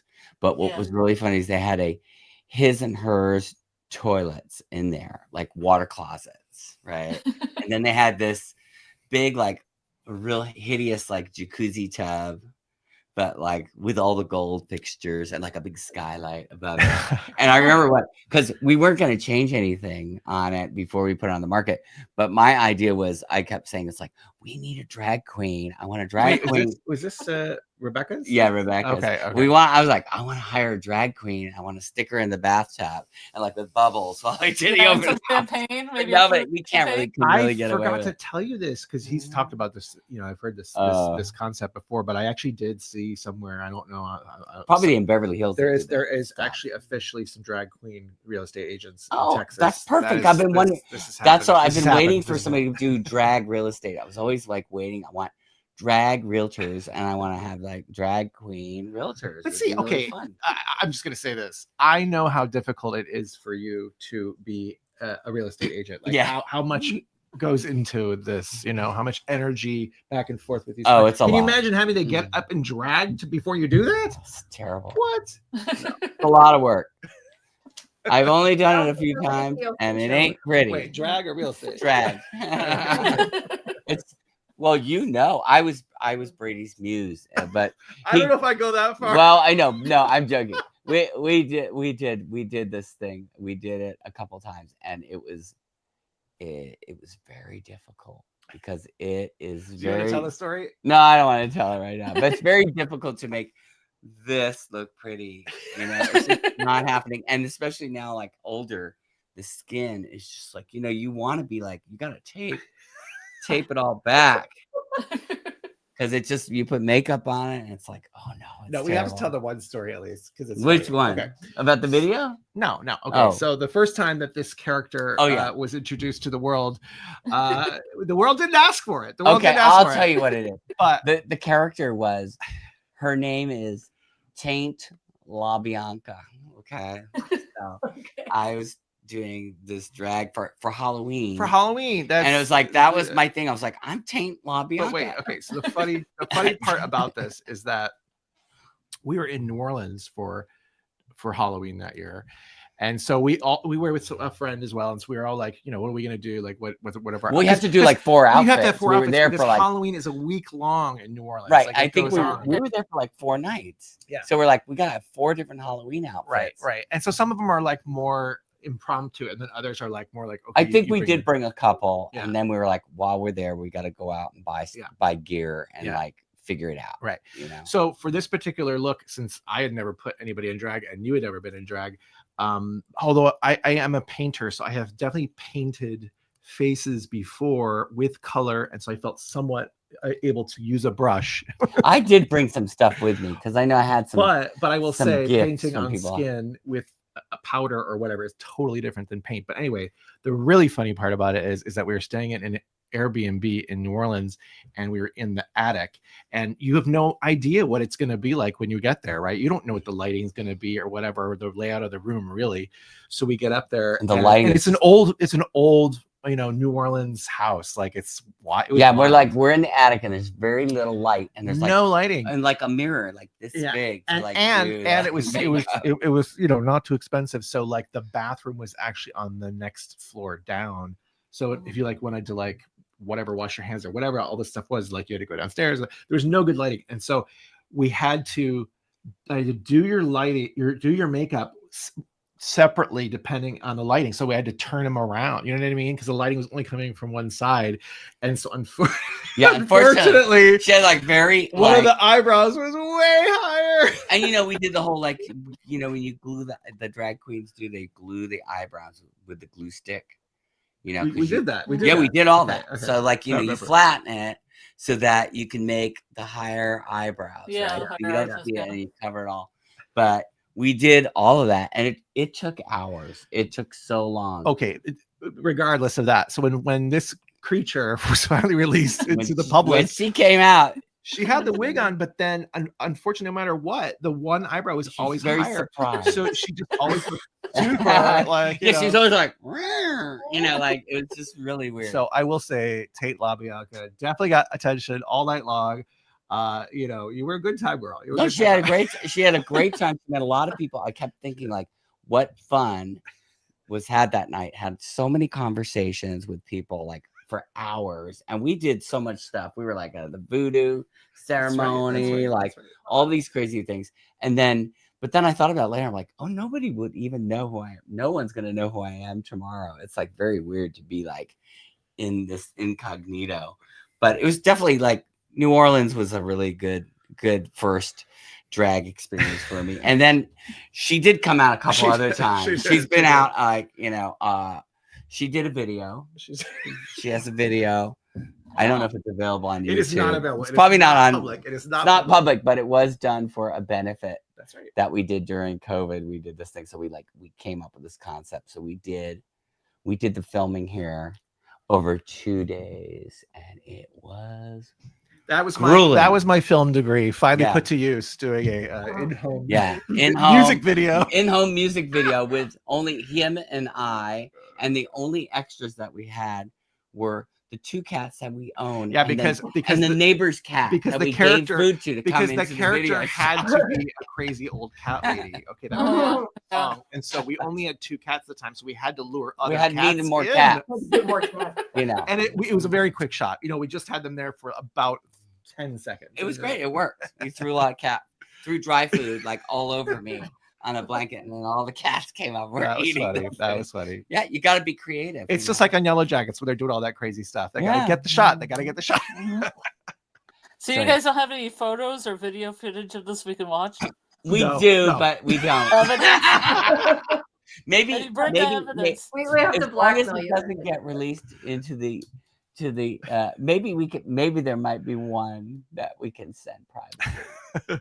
It's really funny. We had to do a photo shoot for this character as well because we needed to promote the benefit, and so we needed to show all the performers, and so we did do a photo shoot, and I will say that was the best that the character has ever looked. Yeah, and I wouldn't mind showing that. And this is my work too. You have to imagine. So I feel embarrassed. I want to show my poor workmanship on this. The other thing is, she has been threatening to come out for a very long time. I didn't threaten it. No, I'm but not threatening she is threatened. But the problem is, she really needs a work. makeover. Like she needs a new wig. Really, that's number one. And she's been talking about going blonde for a while.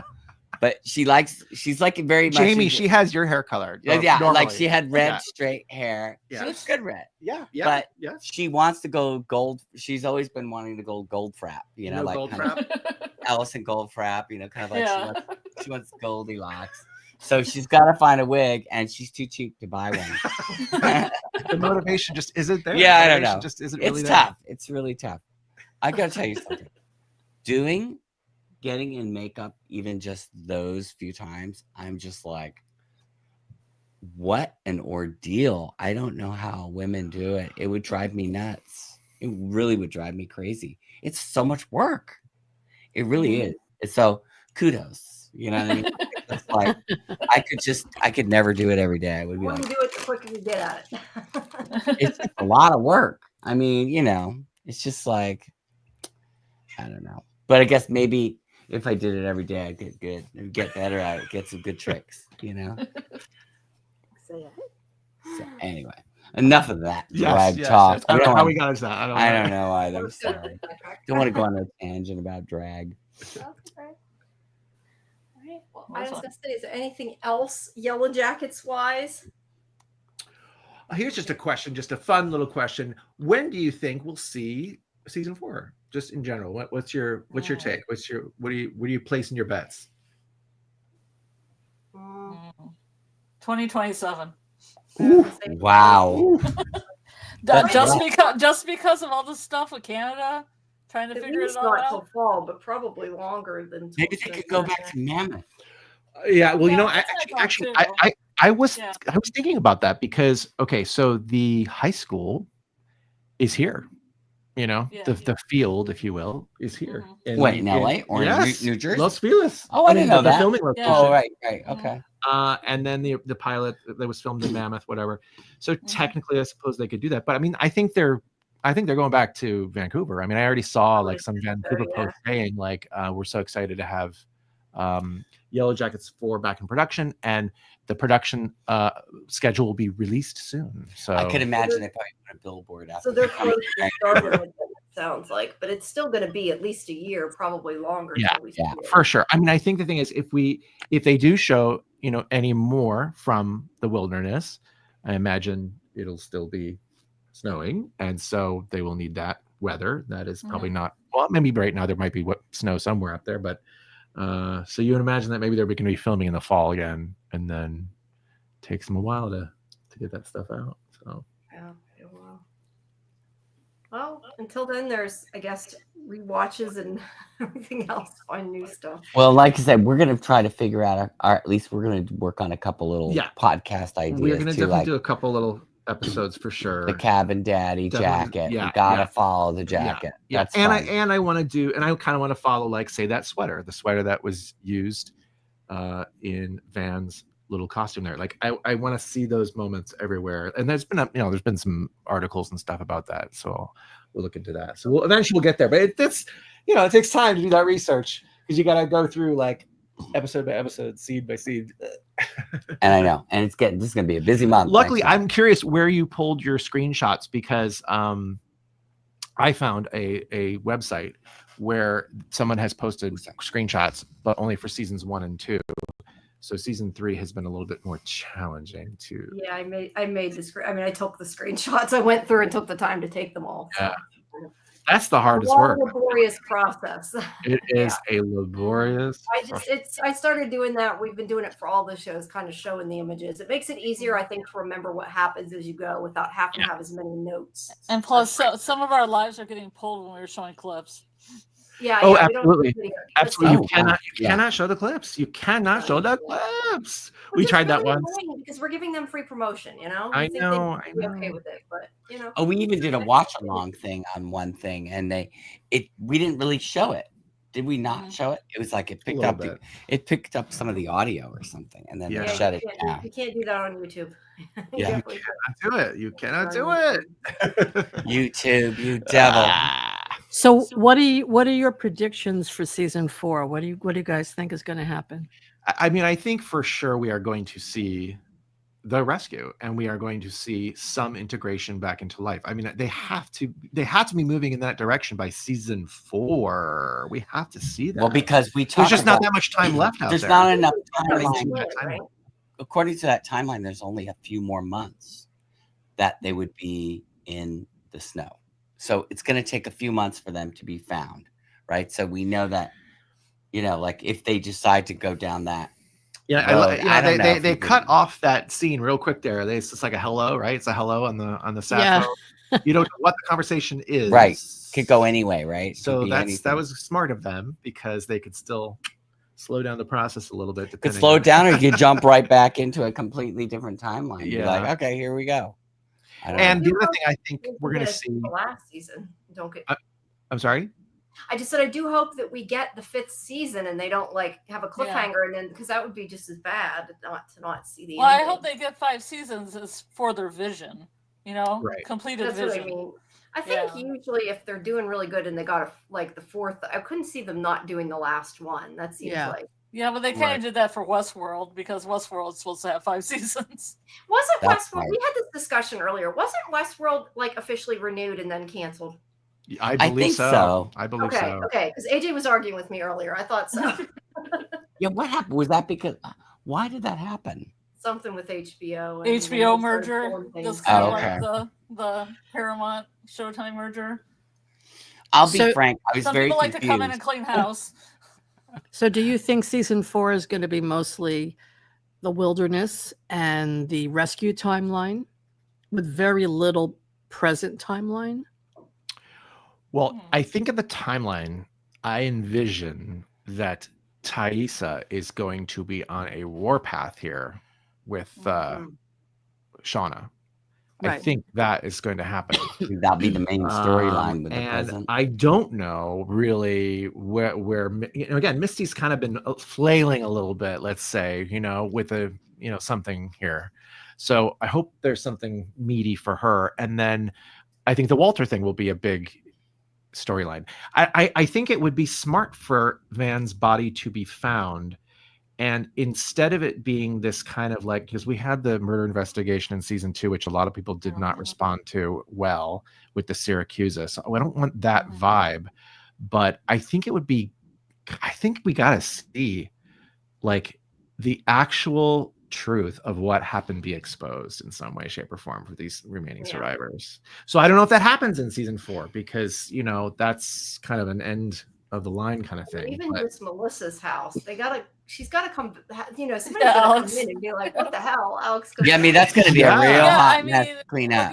what do you guys think happens to Melissa? What's her arc? Is she just gone? She coming back? okay, so you had said that you were trying to tie some things together, like maybe Melissa kidnapped Callie and Jeff, or Callie and or Jeff, or whatever. That could be something that she might do as retribution once she's eaten the flesh and she's back on this kick or whatever. Who knows?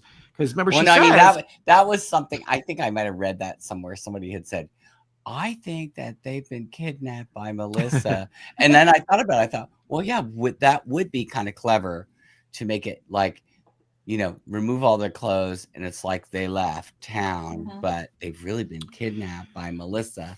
But I don't know. I mean, has anybody? I know far-fetched. there was some interview or something where they asked Hilary Swank if she would return for season 4. I didn't read the article though, or I didn't does see anybody it, so I know? don't know. Yeah. No, I didn't see it. I mean, I think it's an interesting hanging thread to follow up on for sure. So hopefully we will see some of that. And again, I think as we were seeing Lottie and Van,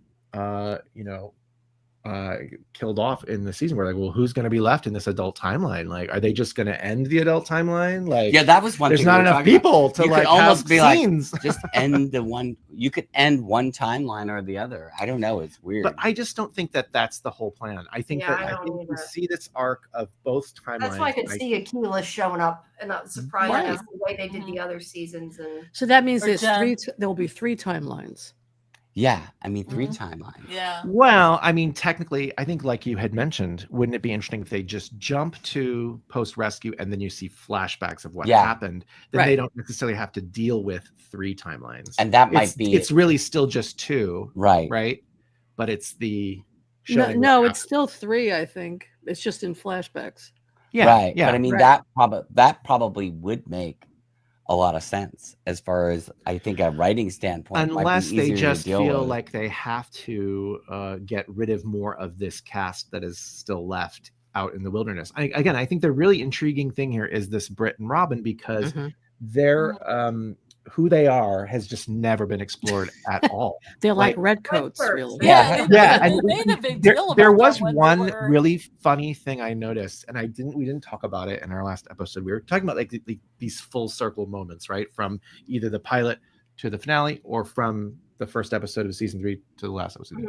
And there was a moment with Robin that was this full circle moment, because in episode 1, I only know this because, like you, I was pulling screenshots for the podcast and I'm like trying to find a good decent image of Robin or whatever. So there's this season 3. season 3. So there's a shot of Robin like this, it's during when Van's doing the summer solstice talk, and there's this shot of Robin. She's just kind of like bored or whatever, and she's like this. And then there's a similar shot in the episode 10 where she's all dressed up in the costume or whatever, and she's like this. So I thought it was really funny that was a moment that you could see that this is an element of this character, right? Right. What does that say? What does it say about her? She's bored when this is all going on? I don't know what that says, She's but ready to go home. Yeah, that's funny. Your character's bored.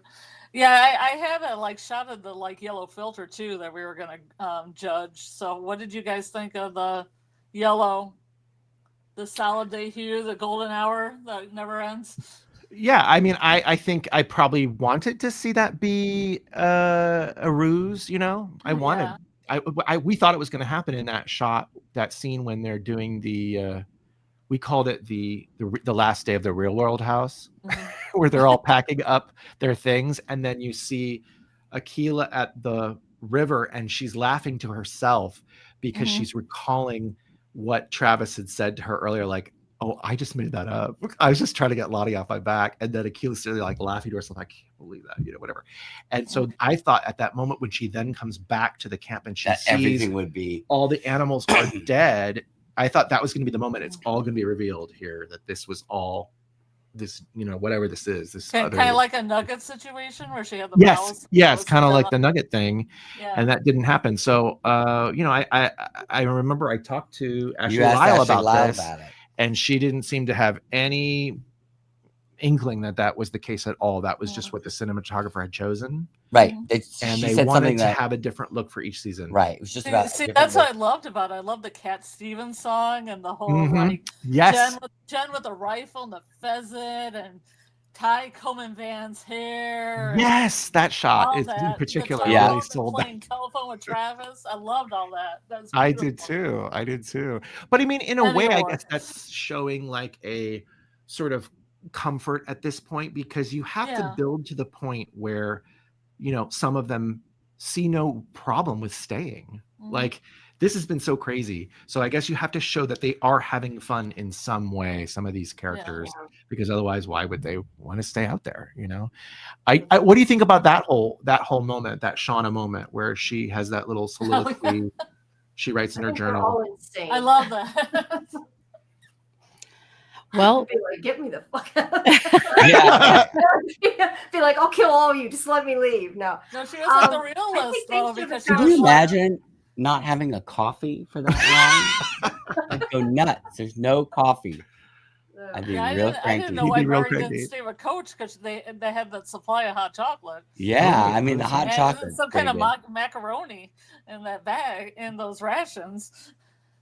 Yeah, I guess this is something I mentioned. I can't remember to who or to where, but one thing I would like to see, maybe it's too late for that at this point. But, and I guess they did kind of do that to a certain extent. But like, just like a day in the life out there where nothing super dramatic is going on, because I think we saw a little bit more of that in season 1, which was nice. That acclimation to everything that's going on. And I think it would have been nice to also have some of those moments in this season too. And again, like even just showing me how they're making some of these costumes, because it is that is a lot of work, I tell you. Yeah. And they're also sort of like they all have their own personality, but they're also, again, like you say, part of the same Jean-Paul Gaultier collection at the same time. So whereas with the shoulders, I like the pointed shoulders. Yeah. Nice. Yeah. Misty had that thing on with the leather seat. We called that the Ewok look. That was the Ewok look. Yeah, the little head, super cute. Yeah, they kind of have like this kind of salad days in the spring and summer, and then like Wendigo winter, where like you know all the animals go away and the Wendigo comes and makes them all cannibals, and then the spring comes and they don't have to be cannibals for a while. Yeah, they got a break from cannibalism. Yeah. So. I mean, I like that because, like, the show From does that too. Because you see a sign when they've gone 96 days without incident. You have to have those things in there so it isn't just like a hellscape every day, or you just want them to just, you know, die peacefully because it's such a bad place to be all the time.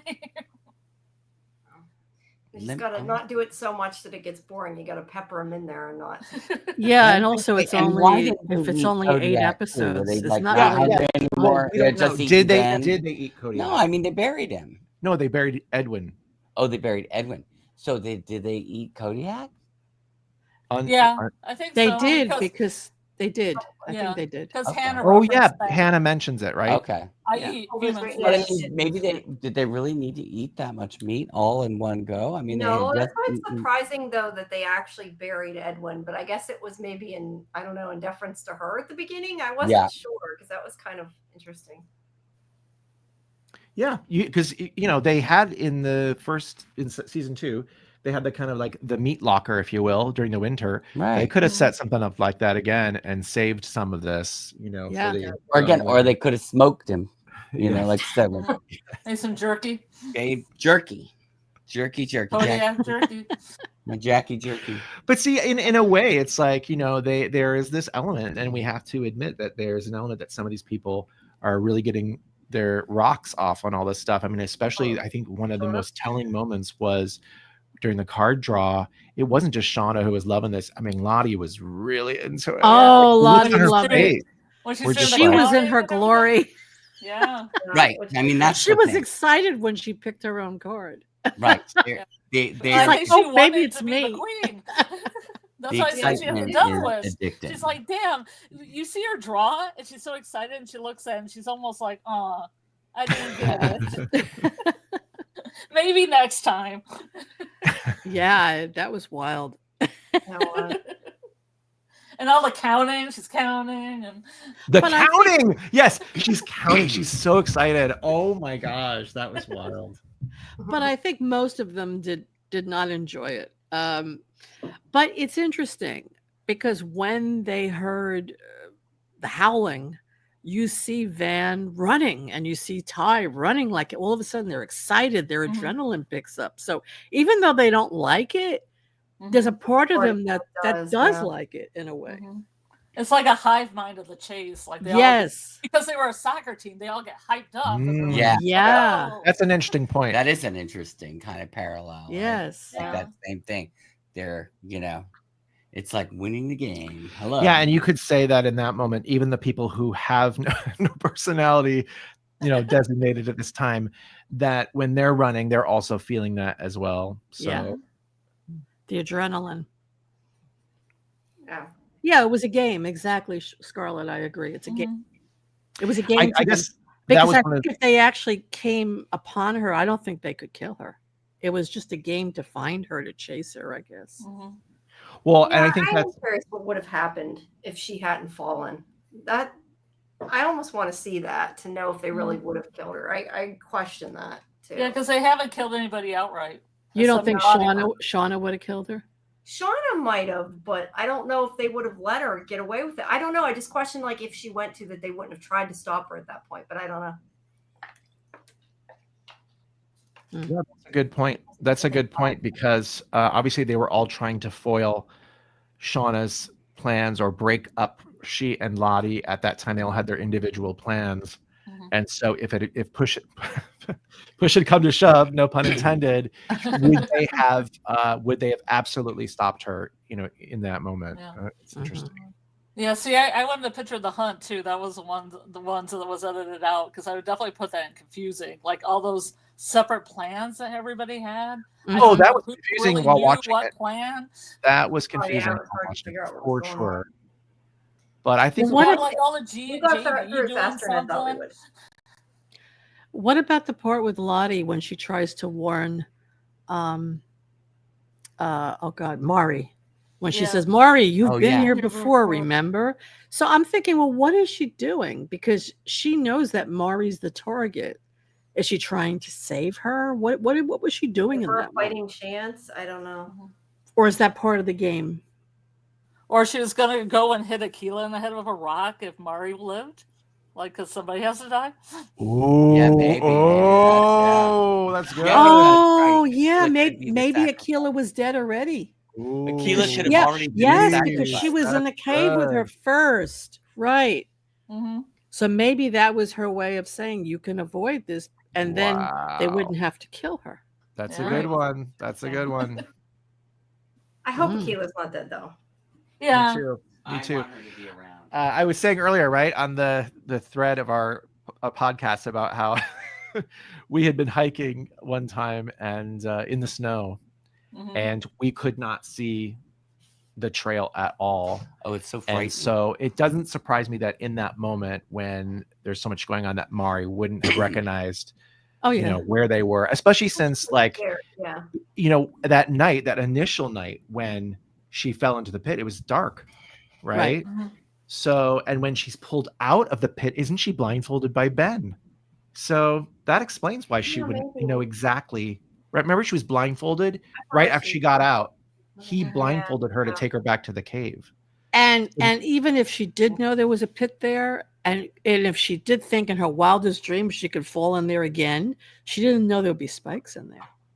Right. Right. They added those I was also going to put a picture of Travis and his attempt to kill Lottie. I didn't know why he thought of that.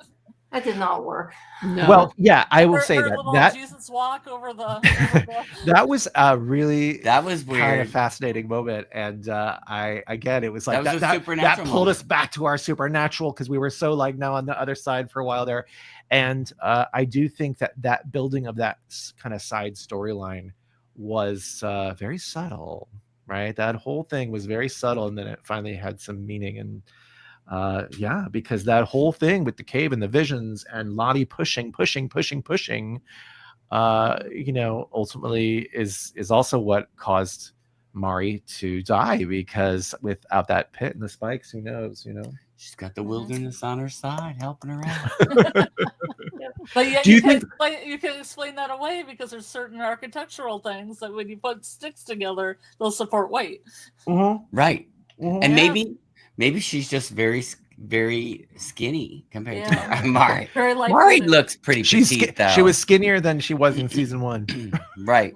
Lightweight. Let's go back to Travis. Do you think, because Travis, I feel, was a little checked out throughout the season, dealing with his brother's passing. Yeah. Do you think we will see a reconnection of the teen Travis and the teen Natalie to kind of re-solidify that relationship? I think when they're rescued. Yeah, I think that makes sense. Yeah, they would have to, will Travis fire another wilderness baby with Lottie? It's gotta be another Lisa baby. might be Nat's and Travis's. I don't count that out. Because they do have that. She does have, when she's an adult, she has that Polaroid of her and Travis, and they said it was off again, on again. So they might have been like just having babies and just putting up for adoption. But they showed Lisa's mother, though. They showed her. They went to her house. They showed her. Yeah, that's but right. She could have been her adopted mother or, other relative that took her in or something. Well, wasn't it interesting when Lisa says to Misty, I can't remember the exact line. Oh no, this wasn't in the show. This was the actress Nicole Maines on her Instagram the day before that episode aired. She said, "Can you imagine being in a dead-end job and being accused of murdering your mother by your other mother?" So it's just fascinating that the actress, yes, that's right, didn't even consider the real mother to be the mother, right? She considered Natalie and Lottie to be her mother. Yeah. His mother. And like I was saying before, they have that like the in the pilot where Teen Natalie sees Misty, there's a PJ Harvey song playing saying, "Little fish, big fish swimming in the water, come back here and give me my daughter." Yeah. No, the whole thing is that she's trying to save Lisa when Misty stabs her with a syringe. Right. I mean, it's so interesting how those little moments keep perking back up throughout the series, like stuff that's embedded into the pilot. Like, it's wild. I think that could be like the glitter thing, though, that it was like a happy accident. Jamie. So, I don't know. Yeah, I heard about that glitter thing too. That was like perfect. Like he runs in clouds of glitter, and it's Jeff, and later in the season he runs through clouds of glitter. Yeah, I mean, it'd be nice if it was all pre-planned, but sometimes it just works. Yeah, I think that's the thing. It's like they can't plan every single second of it. I mean, it's just too much. You know what I mean? They can lie though and pretend that they want. Yeah, they can lie. That's geniuses. I said they're probably just. What if they don't have any ideas for the ending, but they just keep They looking just at keep all the looking at Reddit. They just keep going on Reddit and picking up more theories. Oh, that's a good one. Okay. I hope they show more of Travis back in the rescue timeline. Yeah, because we didn't get enough of him, and I don't know about you, but I still think his death was very strange. The way Lottie spoke about it, and we're hearing it from Lottie. We don't even know if it's true. Yeah, she's not trustworthy. That is not a reliable witness at all. I keep moving around. My neck's hurting. No. Twitchy. So I'm wondering if we're going to see what. I have a feeling something else really happened to Travis, but I don't know. I'll tell you, that Martinez family is going to be real pissed when they come back. You know. Yes. Oh yeah. Real pissed. Well, and remember, I hope I didn't mention this before in the last time we spoke, but somebody I know had mentioned again about the Martinez family. Remember when the first season occurred that they were talking about the father, and that the father was having problems, marital problems, right? Yeah. So like his wife refused to kiss him in the pilot. Right. So then there's somebody had mentioned like, oh, well, maybe he sired a child with somebody else, which would have been Adam. Maybe that's going to be the connection. Martin without the EZ. Right? Adam Martin without the EZ. I don't know. Martinez.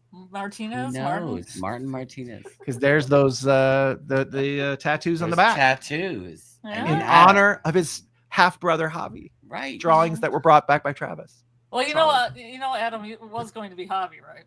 Okay, is this true? Is that true? They really were going to do that? Yeah, they were going to in the beginning. Wow. Oh, wow. Okay. That's why he has the tattoos that are like Javi's drawings, but I do like where you guys are coming from. Well, what did we see something? We saw that actor the other day in something else. We were watching something. The one who plays Adam Martin. And we were like, he's in 9 Bodies in a Mexican Morgue. Oh, okay. For a half sec. Is that what we saw? No, I don't remember. Was it something new coming out? Maybe it's something new. Yeah, I don't know. We just saw him. We're like, no, I know. We were seeing a film preview. Oh, yeah. We saw he's in some movie coming up because we just went to go see the Bjork movie. Was that then? Yeah, they did the trailers. So I don't know. It's a new movie coming up soon. This is like what Bjork movie? The Cornucopia. It's like the concert. Okay. Concert film. Yeah, it's really good. I mean, we went to the concert twice. But it was different. So seeing the movie is really like, I mean, it's incredible. So they're showing it around the country and all. Well, I think it was limited engagement. Oh, really? Limited engagement. Okay. That is, I think, over at this point. I'm not sure. Maybe it's probably going to be available. Yeah, I'm sure. And I also was wondering about Juliette Lewis. Do you think she'll come back on the 4th season or the 5th season to wind up the show? Maybe. I mean, I would absolutely love to see that. I definitely think that she's like probably my favorite thing about season 1. And I think she's just fantastic. I think she has bad vibes with the show. I think it'd be awesome if she did, but I think she's done. Yeah. You said something about she didn't like she didn't portrayal. She didn't like the sort of like pathetic portrayal of what she believed her character's arc in season 1, like how she was just like following this dude. Yeah. She was obsessed with Travis, yeah. Yeah, but I think obsessed with a boy, I think I read in the interview. Yeah, I think the thing is like, I guess for her as an actress, it's hard to see like the bigger picture of what the entire show is. And maybe if she were able to see it, maybe she would have had a different thought about it. We actually saw her because we did go to the premiere of season 2 somehow. Wow. And they did a Q&A there. You guys get around. We got around. I don't know how we did that. I don't know. No, you got it from the SAG thing. I don't remember. No, it wasn't SAG. I don't know how we got into that one. But anyway, so what it was a crazy Q&A because they had like everybody was there. Like it was like 25 chairs up on that stage. I don't know how they did it. But anyway, this would have probably been already, obviously at the time, Juliette Lewis would have known that her character dies by the end of season 2. None of us knew. But none of us knew. And she got such a huge audience reaction, like of love. She Yeah. just broke down crying. She just, you know that she was like, oh my gosh, like, wow, I didn't realize how impactful. Hopefully this she show didn't was. say, "Oh boy, I fucked up." But no, I think the thing is, I don't think she's the type of actor that wants to be tied down to a series for 5 years No. or anything. Also, I had read that she had a former drug problem, and playing this character was just too close to home for her. Yeah, no, and Yeah. I can imagine. I think that they really like hit that hard with that character too. Mhm. So I can see how that would be challenging, and then in season 2 as well, they showed some like flashbacks and stuff. I do know that Bart Nickerson was asked in an interview, I don't know if it was the beginning of season 3 or at the end, if we would see Juliette Lewis back, and he did say it wasn't in the cards for this season, but we would love to do that. Mhm. But Yeah, I well, just maybe don't they know. can convince her to do something. You never know. Yeah. People might get Because I thinking think again, if the kind of end game of this adult timeline is that they're all going to die, or maybe Right. there'll be one survivor, then it would kind of be really powerful to see all of them back for some Yes. sort of like Yeah. purgatory moment or whatever this is. These planes, Yes, when they're all gone, that they all meet up in purgatory somewhere. Yes. Isn't that too much Lost, though? That's a little bit. Yeah, I was just gonna say, it reminds me Yeah. of Lost. Yeah. Yeah, I don't know. And plus, then you'd have to cast adult versions of all the other ones. Well, no, you wouldn't, because they wouldn't have gone to adulthood. Okay. Yeah, no, you don't need You to just do would have to bring back Lauren Ambrose Yes. Right. Right. And Simone. Yeah, Simone. and Castle. Simone. Where we're gonna have that Jeff and Simone plot line. I'm gonna will it in existence. Oh, I like that. That's hot. Yes, the divorcees action. Yeah, Divorcee, yeah, divorcees. That's hot. they're gonna meet at Let's see. repo divorcees. I mean, that's some comedy gold right there for Yeah. sure. Yeah.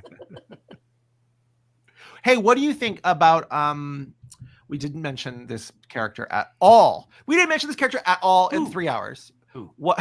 You ready? Okay. So this was a question that people were The wondering. waiter. No, well, Oh, we mentioned Proto Crystal at Crystal. least once. Okay. Caligula. Okay. So yeah. Caligula. Because people were saying in the last episode The that way she's staying in the cage, it kind of Yeah. She took the name Caligula's off. She name took the name off, right? Yeah. Because come Walter on. gave her the nameplate. Yeah. Okay. But That's then why. I think and then the other thing is people said that if you have a bird, you know that you do not keep the bird in the cage while you're cleaning it. So she was Right. cleaning the cage. So And she has 2 cages. right. There's another so cage. she was exercising the gift aspect of, That's what the, it was. the gift from Mhm. Walter. So Who's in the that's- doghouse. Yeah, he's Right. in the doghouse. Yeah, I She hope, took his I name hope off. Caligula's still with us, but I guess we won't know for a while. We sure hope so. I think he is, because she would have been devastated. She would would have have said, been devastated. she would have Yeah. said Yeah. it to Jonah. He died. She would have been hysterical. Right. Yeah. I wish I had talking scenes with him. Oh yeah. I don't know. I didn't like that dream sequence. You didn't like that? But I with liked it. Caligula, I The thought it was- actual bird, though, Lori, not No, I know. Caligula. I know. You But had I'm referring to that particular scene. I love don't that it scene. freaked me out. I don't know. I think Caligula just freaked me out. That's I think that was that first time where they really went into that tripped out world, right? The fantasy stuff. yes. So I don't know. That worked for me. It was so weird. inside I was Misty's head. Yes. I will tell you, rewatching it like a year later or whatever it was, because we rewatched all of season 2 prior to watching season 3. We did a podcast of our thoughts about it, and I would say it aged better Mhm. afterwards. Oh, I would okay. say. Yeah, I I could felt. see that. I Yeah. could see that. Yeah. Yeah. Well, I like that part when Shauna had to carry the goat. Yes. She says, you're gonna make me kill this goat. And she's like, no. She wanted Shauna to know that she could love something and not harm it. Mhm. I thought And, that was and it's a brilliant. kid, so you have that Question kid is, metaphor did Shauna too. learn right. the lesson? That was definitely poignant. moment. Yes. Yes. And I think it also shows so much of who Lottie is and what she's Yes. trying to strive for. Lottie Gotta knew do what this now. people needed. Oh my gosh. Oh my God, I love it. Ah, Oh, the goat. Scarlet First was one, done. say hi. Rachel. Lottie Rachel knew Clark. what everybody needed. And when she let Shauna beat her, She knew Shauna needed to Oh, do that in order my to survive. gosh. I mean, Oh. that was hard. I mean, that was really hard to watch it. But it also shows how self-sacrificing Lottie was and her Yeah, and she has understanding a of death Shauna. wish.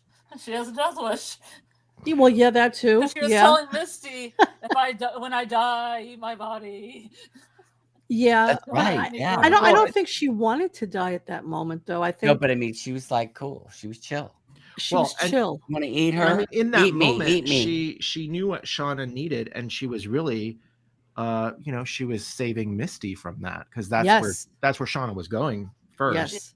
and so that was a very, you know, selfless thing to do, Yes. and yeah, I think that gave her some time to think, and that's when she realized, wow, what have I done to these people already? You know, that was an interesting reveal too. Was it episode 1 of this season when they're doing the screaming trees and she sits down with Travis and Travis is like tripping. He doesn't know what she's saying, but right. but she says, she goes, yeah, I have mental illness and I'm off my meds. Hello. Yeah. Just like, that was I interesting. have a question for everybody. Do you think the person that Lottie saw when she felt the wilderness come back to her when they were all dancing and before they started screaming and before the Froggers came, the person that was at the gate that I thought was Joe McHale, do you think that's Cabin Daddy? No, I thought that's Joel McHale. No, because Joe McHale was with them when it revealed. He was to the right of them, and there's no way he could have gone all the way over there that came to the right. Here's my take on that. Okay. This is Okay. my take on it. This is probably an expensive get, Joe McHale. So Yes. It was if they extra. can save, you know, paying him for the episode, because he did 2 episodes, I guess, right? 2 or Yeah. 3. I don't know. Then, you know, they want to have that reveal at the end of the episode. They don't have to show him. They can show that there's another Yes. person there, and I then agree. actually he comes around the It side. was I think weird, that's though. what it was. It was but weird, though. I I remember agree. it being really weird. Like, who is that? I You agree, know? because some people Yeah. also thought it was like maybe like Coach Ben appearing again or whatever. But no, I just want William Vaughn to come back because William Vaughn is he has a great interview. I need to see it. I haven't. Who did the interview? Do you remember? I can't remember. I'll look it up for you guys. I'll send it to you in email. When I find Yeah, it. I would love to Okay. see that. I also thought that Lottie saved Natalie's life when Natalie was the queen. And then when she realized Shauna was going to kill Natalie, she says, okay, the Yeah. wilderness wants Shauna to be the queen now. So Yeah. she did that to save Natalie's life. Mm. Yeah. So Lottie always kind of came through when people needed her to. Mhm. I think it's so tragic in a way. Like, okay, we're huge like fans of you know, any show or movie or documentary about a cult or whatever. We love this stuff. We love it. When at the end of season 1, that was like hinted at that was going to be the case. We're like, yeah, we're so excited. And I think we kind of on the first watch, we're sort of like, in a way, I don't know, making fun or mocking like the cult aspect of it. And of course they do too, a little bit, right? You know, but Yeah. that episode where Lottie is trying to teach something to each of these people, and just in general, the whole idea of the intentional community and her trying to recreate, you know, elements from the wilderness as a childhood, because that's where she felt the most connected to her true self. Yes. It's really Mhm. beautiful, actually. It I mean, was. it's not beautiful for maybe some of the people that had their money taken, that maybe didn't want to have their money taken or whatever. But for Lottie, like she was really getting something out of it. That She was said- like her life's purpose, I yeah, think. she says in an episode at some Yeah. point, like something about that, right? I can't remember what the exact words are, but she's I'm actually helping people. She could see that. Then Yeah. then the other Yellowjackets came and destroyed all that. But I do have a spoiler Kind of that like what we're not- Lisa said. the reason why we're not going to be doing any more podcasts right away is we actually have a retreat. We have a retreat Oh, with yeah. the cult that we're joined, and we'll be Okay, gone for 2 months. here- no, this is really- who's going into the Izzo tank? Well, I think We've already been in those before in Venice. We've done those. Okay, We've here's the done thing. those. Been there, done it.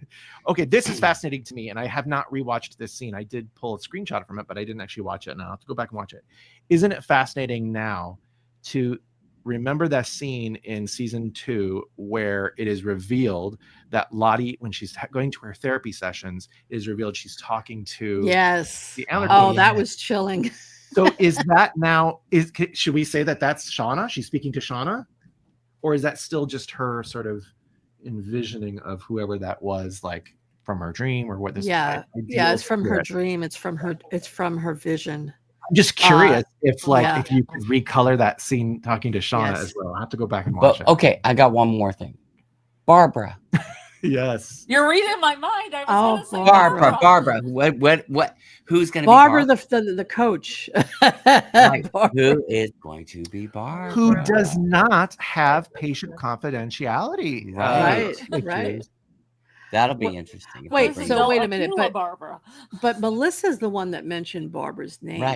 Right. But we Yeah. didn't Jen? see, we never saw Barbara, and no one else mentioned Barbara's name. Right. Except for Maybe Shauna. it's Jen. She because they're said, good well, all friends. Barbaras are like that, right? Right. All All Jen- Barbaras. All Jens yeah. are like this. I mean Barbara, not Jen. So Not you're wondering who Barbara's going to be? Well, if I they're guess. gonna bring around? What did you think about that mention of this person, Barbara, who's a therapist but not really a therapist, and like Maybe a you know, therapist, but just not officially licensed, Right. having to deal She's with not that. she said she's not a licensed therapist, more like a So coach. It's Yeah. Walter in a wig. Walter's in a wig. Yeah, it could be Walter. Is Barbara? Can you imagine? Interesting. Maybe. Somebody knows something. Well, Adult let's just put it Akila. this way. In regards to Barbara, Shauna is not going to let that loose thread dangle. That's what I'm saying. Right. He's going to be out We're to gonna go kill. find Barbara. That's What true. makes me think, Yeah. I was thinking of, could it be one of the other girls or whatever? Did you guys think in the I think it was in the finale, whenever Misty is talking to Ty at the I don't know, it's a restaurant, diner, whatever it is, Mhm. that was going to be Akila? Oh yeah. Absolutely. I remember us Yeah. talking about that. Yeah. That Yeah. was gonna be the cliffhanger of all cliffhangers. I'd be like, That yeah. would have been awesome. Because they had that scene in the beginning where the teen versions were like Ty was like holding on to Akila's hand when the animals were dead, and I thought Yes. they're having this connection, and then they're gonna bookend it with the connection at the diner, and then it was Misty. And then it was Misty. That would have been so good. Yeah. That would But that's interesting about Barbara. You know, I didn't think about that. Yeah. she's That so- is a loose end that Mhm. Shauna's going to want to tie up. And who is that going to be? That's a good question. I don't know. You think it could be Walter? Maybe That's it's what right we were with saying, somebody maybe- because they don't even know who she is. You know.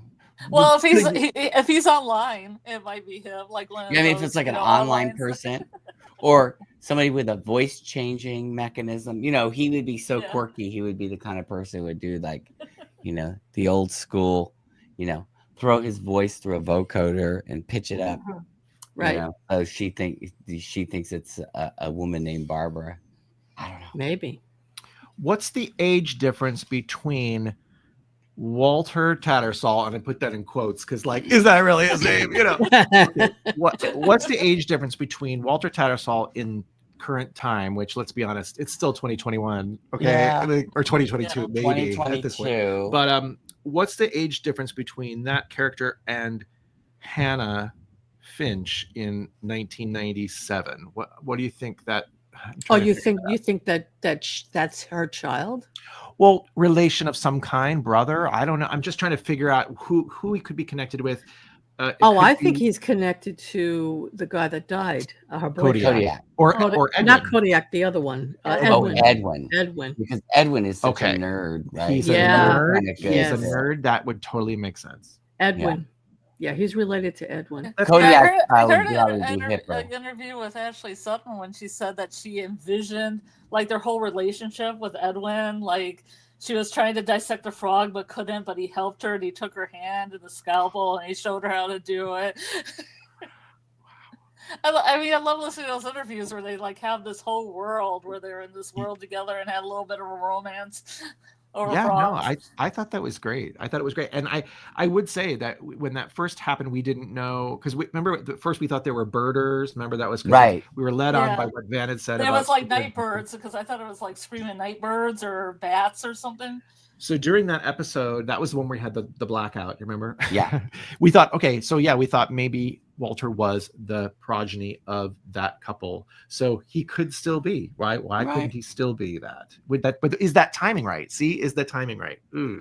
Well, yeah, I could see Edwin being his father, but not Hannah. Hannah had her daughter. Right. They were dating. So old at that point. I don't know how old. No, I could see. It could make sense because Walter could be a teen at the time as well. And I think Edwin was older than Hannah too. Yeah. That was my impression. I'm still confused about Alex because I'm confused about the adoption thing with Alex, unless somebody in Hannah's family. Yeah, I really also don't understand that. Usually, when you can keep the name of someone, it's usually because a family member is adopting them. You know? Well, wait a minute. Did they say that she was adopted? Yeah, I thought she just said that she was the product of a teen pregnancy. She was, but I think she wasn't raising her. The obituary or obituary whatever. doesn't mention. Oh, the obituary. Okay. Okay. Yeah. Oh, that's right. There was that whole thing where, but wasn't that just explained away because it was a small town and they didn't want to? That's what I thought. I don't know. Yeah. I guess I didn't get the impression that she didn't raise her. They didn't really say it, but you're right. They just said that there was something about they wouldn't want people to know that she had a baby as a teen. So right. So she didn't raise her, so she probably was adopted or somewhere. Or they have Or a the sister, mother, somebody took care of Yeah, her. maybe raised by a family member. Like an older sister happened all that the was time. married, because they have different last names, so it makes sense if it was an older sister that was married that took her in. And Maybe. then she had a different last name. Or a Yeah. cousin It's or very somebody. confusing. Yeah. But what I find really screwed up, and Shauna said it, and Shauna's right. That's really screwed up what Melissa did. I mean, Melissa marries Man, I felt Alex, loved. doesn't tell her anything, pretends that she doesn't know anything, right? I just thought that was so messed up. It is so messed up. It is so messed up. And I remember us thinking, like, how high and mighty one must be to, right? Like to cast all this shade on Shauna when she's done this. I mean, I don't know. It's hard to know what the intricacies of that particular relationship are because we only saw them for like 10 seconds together. I mean, Hannah said, please reach out to my daughter, give her the tape, let her know how I felt about her. Right. And she doesn't give her the tape, but doesn't even own up to knowing her mother at all. So I put myself in Alex's place and I said, if this was me, I would want nothing to do with her. I would get away as far away as I could from her. I'd get a restraining order against Perhaps it's Alex who should date Simone. Yeah. That's true. I'll have to put that down under. I want Simone to have a good ending. I do too. Simone deserves better. Who? Simone. Oh wait, you mean? I thought you meant. Never mind. Who is Simone?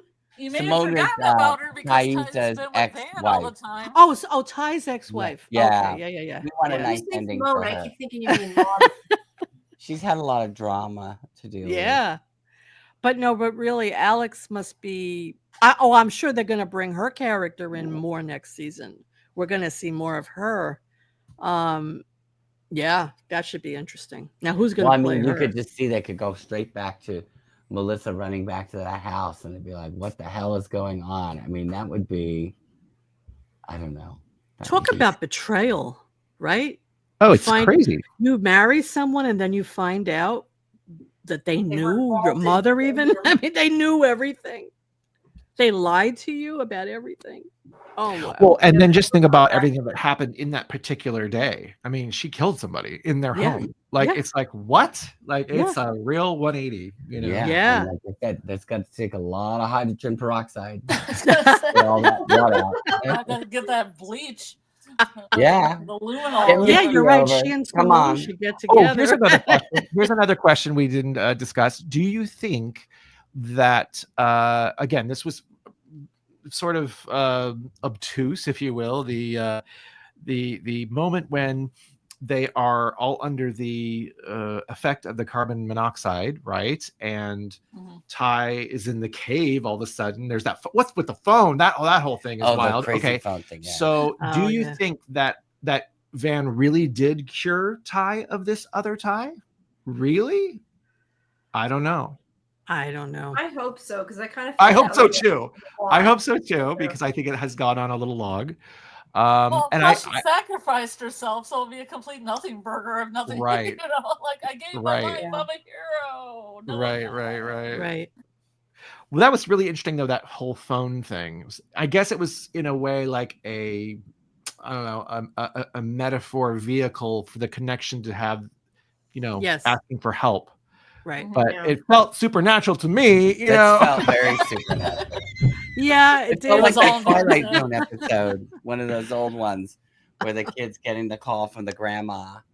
On the toy phone or whatever. Like a Twilight Zone episode. Yeah, it's very Twilight Zone. I remember when that scene was, right, when she's going through looking for the DAT player, and there's that phone, and it rings, and you're like, "What?" Yeah, I was what just is like, going on? And then she hears this like Ty thing, and then Ty walks in like right after. It's just like, "You good?" or whatever. Yeah, she's you're like, "Oh, you should here's that box card you wanted." And she's like, "Oh, I got what I needed."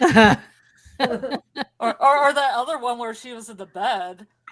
Yeah. Sank down and then kind of sat up again. Yeah, she fell back asleep again and then woke back up. Yeah. She's just like crazy. And then I'm going to bed now. Ty is Ty. What happened, honey? If my boyfriend watched the show, I would have done that like trick when we were in bed, but I did not. I love Tawny Cypress so much. Me too. We just listened to another little interview the other day. And what was that we were listening to? Oh, we were talking about the it was a totally do you remember what the media outlet was that I don't know. Somebody did like an interview. Was it Deadline or was it Variety? Maybe Variety. But we were and it was a Q&A from probably I want to say right before the finale, I'm guessing. And it was really funny. And I think I was mentioning about the Cabin Daddy, how Tawny said, because they were asked about the Cabin Daddy episode by the mediator of the Q&A and moderator. And she said that the Cabin Daddy episode, she was able to read the script. She said it was her favorite script of the season and that it was really powerful. And that Jason Ritter's accent, French Canadian accent, was hilarious. I think they meant it was probably worse than yours or mine. Yeah, I think. Why haven't they shown that episode? What are they holding it back for? They don't have it. Do you think that's the case? Do you think like it's like lost footage or something? Because that happened, right? That happened with the whole Shauna giving birth. The whole footage was lost. Episode 6. Yeah. Oh. So it's lost? I wonder. No, we don't know. Do you think that would be interesting? How does stuff get lost? Well, because it's digital. It's filmed it gets digitally, digital and that's what happened with the whole all those scenes when they were filming season 6. Birth. So it's the same season. Yeah. How did that happen? What, I mean, that's like unusual. They're shooting something. Well, maybe the supernatural can wipe. That's it. The wilderness did it. Happened all the time. Or maybe they were watching back and they just thought that Jason Ritter's accent they shouldn't have been on a DAT tape. That's what they had on a DAT tape. We did a whole thing on the DAT tape. I was going to say my trials and tribulations of working with DAT tapes are a nightmare. They're so bad. I mean, they're so obsolete, and I mean, it's crazy. They are, but back in the day, though, too, even when you used them, they were so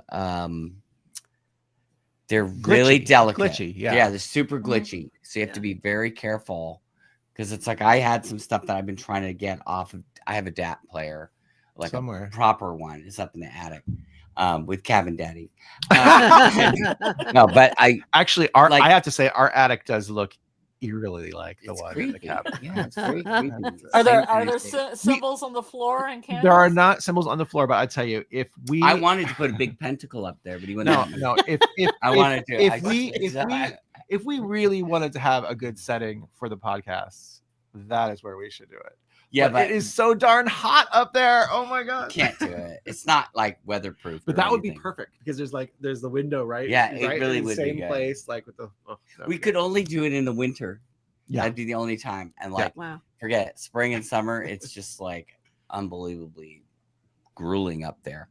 But anyway, DAT tapes suck. So that's why I was even saying like they'd be lucky that any of that stuff would have been like audible. You know what I mean? Because it's just like I don't I know. believe the official glitch, word glitch. though is that they according to Ashley and Bart, they absolutely want to show it. They absolutely want to show it.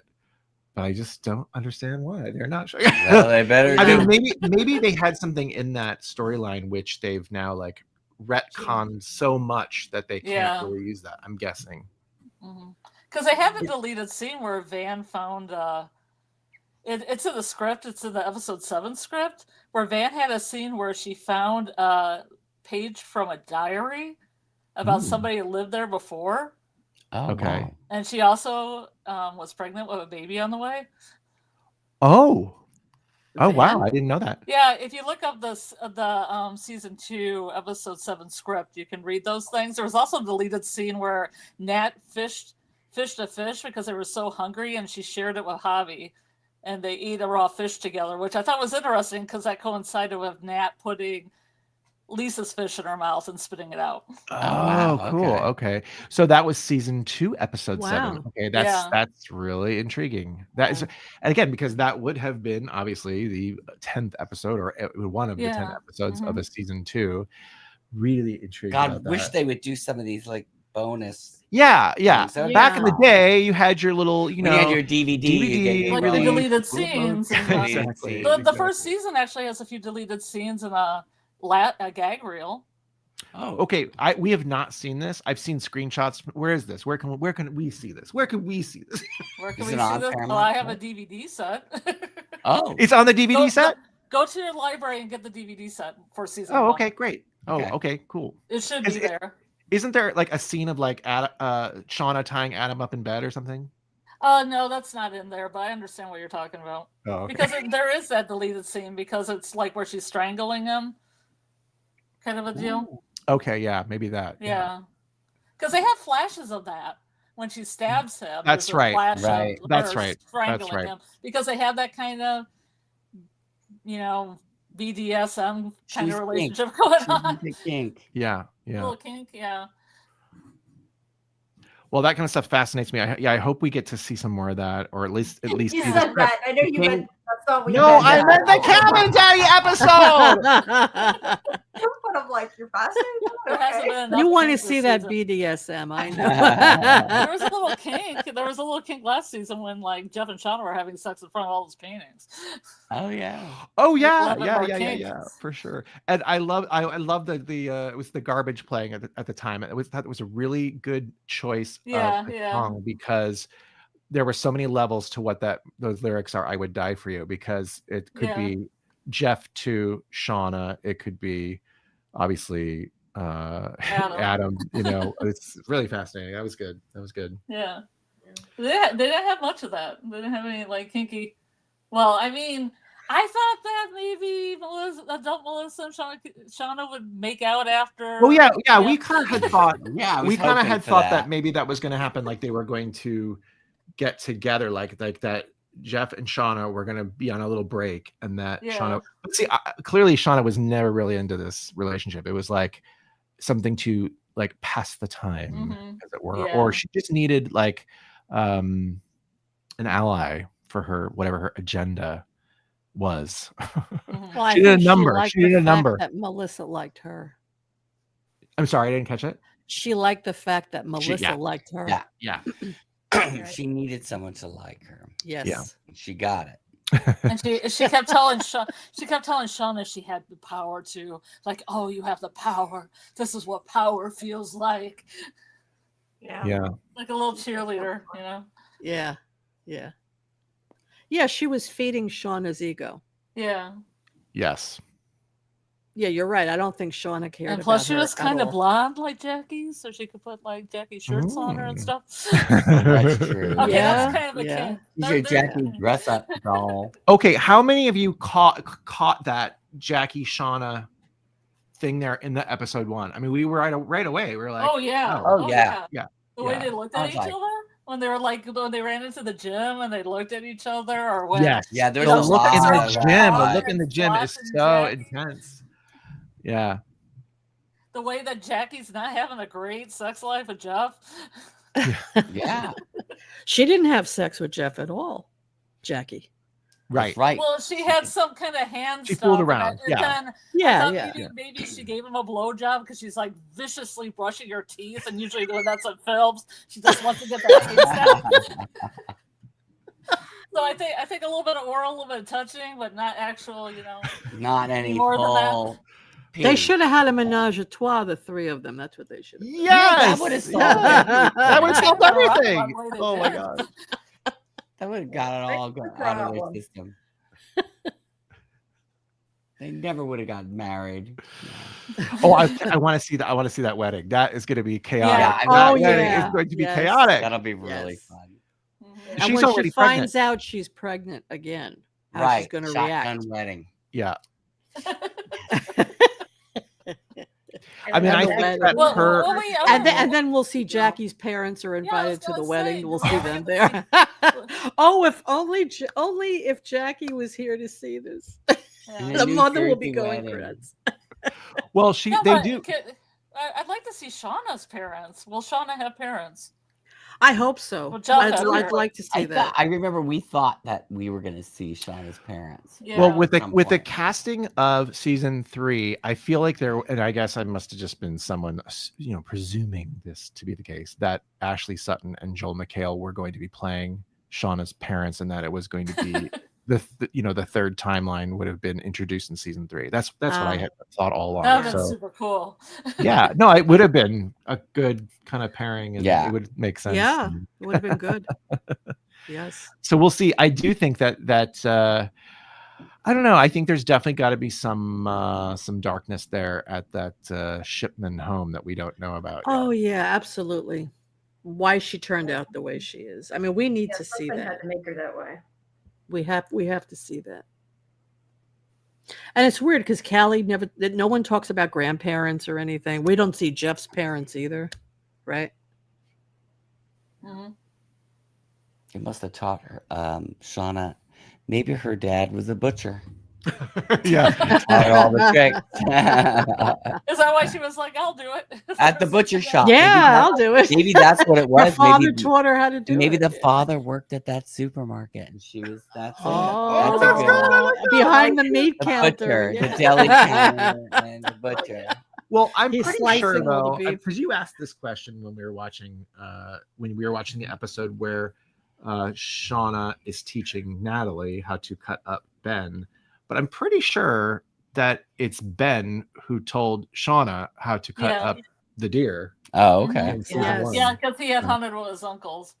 See, but Yeah. now here's the real mystery. How did Hannah know how to do it? Jamie and I, we talked about that. Well, I mean, Right? she's probably good at dissecting frogs and Yeah, probably. but a human is not a Her frog. frog, I know, with cow's eyes. You know how they make you do all that weird stuff in biology? I We had to dissected do a all that frog gross in stuff. science Yeah. class for sure. And a worm. Yeah. but We they're did not a- like people. But they're We not did a- human. We did a cow eyeball. Cow eyeball. And That that was was disgusting. eyeball. Oh. That was intense. Smell, Yeah, we gross. had that. I think ours was a sheep eyeball, not a cow Okay. eyeball. Ugh, but it was yeah, not we my had fun. that. I just remember that was the class that everybody spoke about. Like, oh my God, you're going to take biology. You have to dissect the frog. You have to dissect the eyeball. Get And ready. some people did like a baby calf or something. I don't know, it was just Oh. gross. Yeah, that's what Yeah, we honors. had fun with The that. honors science. And classes there in was high a school cat, did. I remember. Yeah. Yeah, I mean, I yeah, didn't do I it, but heard I that. saw the cat. I don't think I could do it. That's very traumatic for kids. That's you super know? traumatic. It, You're tra- it class, like, traumatized what me, I could tell cat? you. What? I saw a dead cat. Yeah. Yeah. I In saw the class? cat. Yeah. I mean, I didn't have to do it, but I did see a dead cat. But I had to do a frog and I had to do a Mhm. worm. Well, I And know it that, just freaked I me would've out. I left. just couldn't do it. I yeah, couldn't I do it. couldn't. I don't think so. It's like I we have think a I had friend left who's when they did the eye in the middle of it. Did Johnny have to A lot of dissect? I was people totally did. into doing the eye. I I played think with a we little work lens and on everything. it. Oh, Scarlet. Oh. Well, you can flick it. Never mind. You can flick it. Okay, Scarlet. Now we know who's going to grow up. Yeah, right? Now, Did I mention it's World Goth Day? I'm sure though that in the meetings behind the scenes, okay, during the hunt, that they hatched this plan for Natalie and Hannah to swap the clothes or whatever. That Natalie would have said, okay, well, no, because how would she know that she would be She's gonna called to make do her, that? yeah. I don't know. Yeah, I know what you mean. I was I thinking feel like about that's that. just a plot hole you have to move on Yeah. from. Just go with Yeah. it. Just have to go with it. Right. I do think Some that was people the couldn't only cut up a part person. of the matching up of the scenes that was a little sloppy. I feel like the scenes that they show from that part in the pilot don't quite match up, or they had to do like some wipes or something to make it match. Because I obviously they didn't have that aspect of, you know, that raincoat. I know the raincoat does appear in that final feast in that pilot, but maybe in that particular shot, that person wasn't wearing that. I don't know. I'd have to go back and look, but it wasn't as perfect seamlessness We as got the, some more as homework to the do. pit girl chase, you know? Yeah, because Natalie never would have changed her clothes if Hannah didn't follow her. She would have Right. just been wearing her clothes, and then, you know, Shauna would say, "Where's Natalie?" Right? So that wasn't planned. That just happened. Yeah. The other interesting thing about the two episodes, the pilot and Full Circle, is that obviously with the feast, there were more people, right? There's more Yeah. Yeah. So those Yeah. shots were not It's true. the same, but It's true. Well, Yeah, I they had do. They thoughts on that. throw extras in there when they need them. Well, they didn't know who they were gonna probably at that point didn't know who they planned to kill and everything else. Between well, and that shot was done and up in now. Mammoth, right? I guess with all Yeah. those extras, and so it's interesting though because they always would. There was that shot of, you know, it was pretty close up of just the Antler Queen, and then the Hannah character in Natalie's outfit, and then I can't remember who's on this side, maybe Van or whatever, but it's very close up in that pilot. And that person, you can tell, is not any of, you know, the Yellowjackets or whatever. So Yeah. it's interesting that ends up being Hannah, who is the sort of last person to arrive here. Yes. You know, interesting. Right. Yeah. Yeah, it's interesting. This show it's a great show. I'm glad they renewed it, and it should be an exciting fourth season. I think they're going to probably start filming it towards the end of this year, and maybe if we're lucky, we'll get a 2026 at the end of 2026. Oh, that'd be maybe. so great. But I think the season does matter. If they don't want to film it in the winter, it might make a difference. Yeah, depending on the timeline, will maybe sort of dictate Yeah. some of this. Right. You might have to wait to Do you film it. guys like From also? Do you watch From? We have not seen We it have yet. not Oh, you must see From. Um, From is the best show on TV. Two seasons or 3 seasons? 3 seasons. What's it 3 on? seasons. What's it? MGM Plus. Or going MGM into- Oh, Plus, see, that's okay. why we never have Right. seen this, because we've never had MGM Plus ever. I think it's on The Prime. The first 2 At least seasons are first on season, Prime, but I right? think the first 2 are on Prime. Yeah. Yeah. When did season 3 come out? This year, I think it was Yeah, April. wasn't that something? Okay, No, so it ended recent. in April. Came out in February, I think. Yeah. And are they going to do a season 4? Yes, and they're predicting we'll have a 2026, early 2026 release. Okay. Yeah. So again, we have some obligations with some of these Hulu shows that we Oh have my to. God! Yeah, we got the And next then couple we weeks. gotta, Then we we're gotta start all yeah. this stuff. We gotta watch. Okay, here we go. We gotta watch Hacks. We have to watch Last of Us. We have to watch White Lotus. We have to watch From. We have to watch. There's another one too. Let me think. Severance. Severance, and we Yeah. need to book a vacation. Yeah, we. Please. You gotta have to get have somewhere. you have to also have the Knots Landing rewatch parties. Oh my god. Oh, I know. Well, Knots that's Landing. Okay. We're doing. That's how we started our podcast. Not Landing. Oh, I didn't know that. From. yeah, that's what we actually this last podcast that we just did the spring cleaning, which we just put up a couple days ago. We did a hybrid because we wanted to do it's just all the little pieces that of like maybe we talked about a few things that we're watching right now currently or we just watched as well, but we did throw in some of the Knots Landing stuff too because there's some You're news talking on about that. the original show from the The- 70s? oh, yeah. The original show. Yeah. So we What only about have- Dallas? No, we didn't do. We Okay. did do Okay. First of all, Dallas. Not Landing. 14 seasons. 14. There's 14? A lot of ground to cover. 344 Wow. episodes. Okay. Wow. We've only done 13 of them. But that's a Probably spin-off about from 13 Dallas, out of right? 300. Yeah, It is. Yeah. But it is Yeah. completely removed from the Dallas universe, Okay, almost okay. completely. Well, You know, yeah. it's like Eventually, it is. Yeah, I mean, eventually. I did watch it when I was really young. I don't remember it very well, but yeah, 13 seasons. Wow. They're showing it again. It's that's why on Plex. That's why we kinda started it, is because they started showing it on Plex, and then it is also available on Amazon and Wow. other things, and you can now actually. And like, we're such search weirdos that we watched it about. Well, Brady's seen it more, but I think I've watched it 2 times completely through, and you've watched it at least 3 times through. Wow. Like 14 seasons. I mean, here's the thing. You know, Okay, it's this a is what lot. I'm going to say about it, because I think in general people are always going to say, "Oh, it's a nighttime soap from the '80s, so it's got to be like super cheesy and super over the top and all the stuff." And certainly there are storylines that are that, but generally it's like better quality. It's definitely better writing and better acting than all those other shows, and it actually is more relatable now than any of those shows will be. Yeah, I like Ted Shackelford. Was it Ted Shackelford? Oh yeah, who's that? We're just watching the early seasons now. When he was now they keep he's basically shirtless every episode. Yeah, he's shirtless every episode, and then what they do is they film him on like bright yellow sheets, you know, with his top. That's wearing, funny. like, little himbo shirts, and we're like, oh, okay. And his hair blends right in. Yeah, his hair. Is like, But here's the thing. Here's the thing. Okay, and I'm gonna say is I hope nobody's listening. None of our Not Sliding fans are watching this right now. Listen, okay. We love the show and we love all the actors, but just like on Yellowjackets, it is an ensemble show in our opinion. Yeah.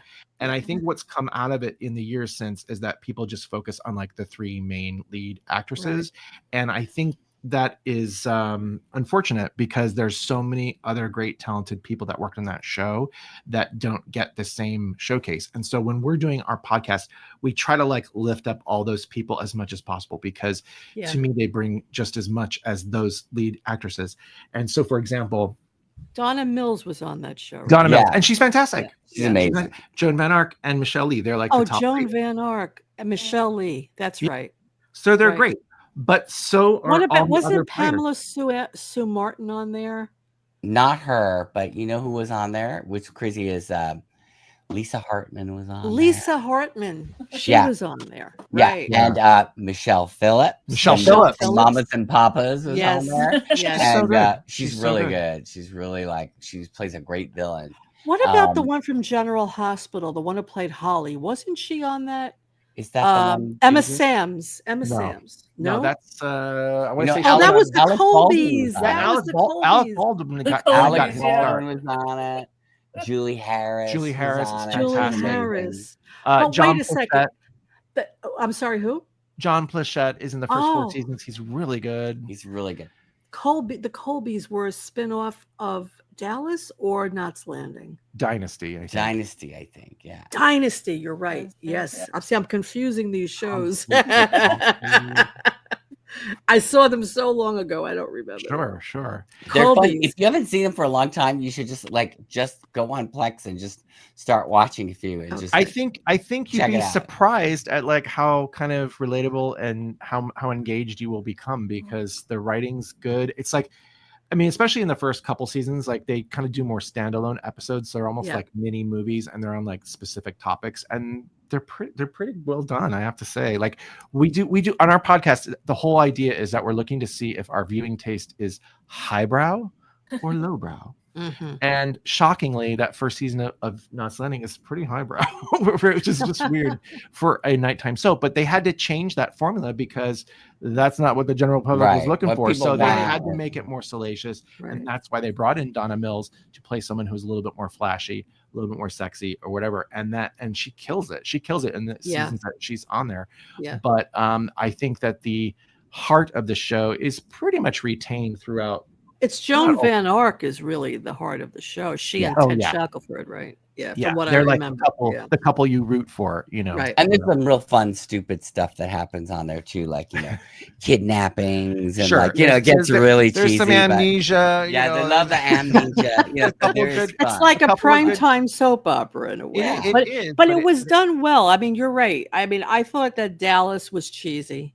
Yeah. Dynasty was cheesy. Completely Dynasty. But you know what? Let me tell you something. I didn't watch them back in the day, but I have watched back some of these, like the Dynasty and the Dallas. And yeah, I really enjoyed that stuff. But I mean, it's like high camp, You know what I mean? It's like Yes. so over the top. I Whereas mean, this those isn't scenes with really Joan like that. Collins fighting with what's her name again? Derek. Oh, she's the married to Linda John Derek. Evans. Linda Evans. Oh, Linda Crystal? Evans, right? Yeah. Oh, I And those love were that. so they were like, cat fights. I mean, they were pulling each And other's they're hair. always fall in the pool.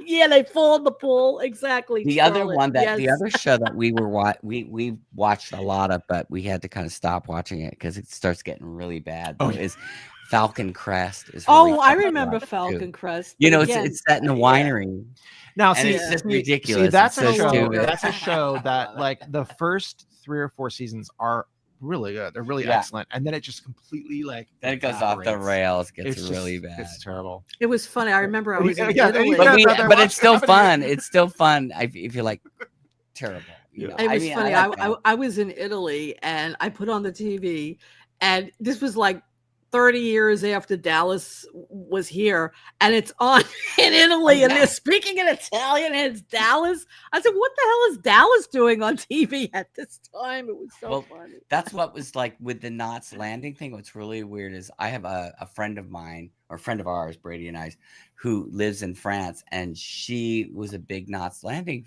fan, but it's called Côte Ouest. Yes, And Côte she Ouest. watched it all in French. Yeah, it's a huge. It was a huge success in France, but it was shown like 7 years later. You know what I mean? Like it was, the syndication They came were way showing later. all the shows that had been in the US like 10, 20 years later. Yeah.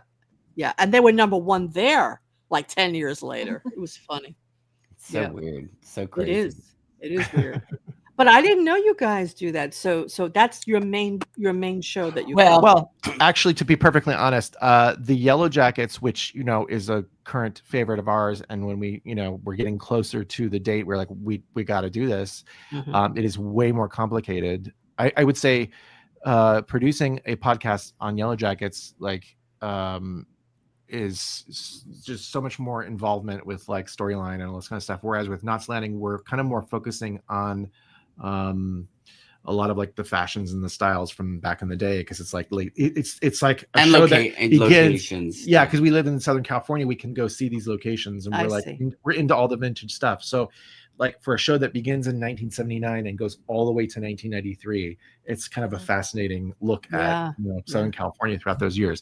So that's quite like more the focus of that. But I would say that we've had more success with the Yellowjackets for sure, because the demographics of obviously the demographics of any show are going to be totally different. So the demographics for Yellowjackets tend to be people that are more tech savvy and are interested in podcasts and are on TikTok and whatever. Whereas the people who are watching or watched Knots Landing, like just getting them to the streaming is maybe a challenge. You know what I mean? So like what do you have a lot of seniors? Your audience is made up of seniors?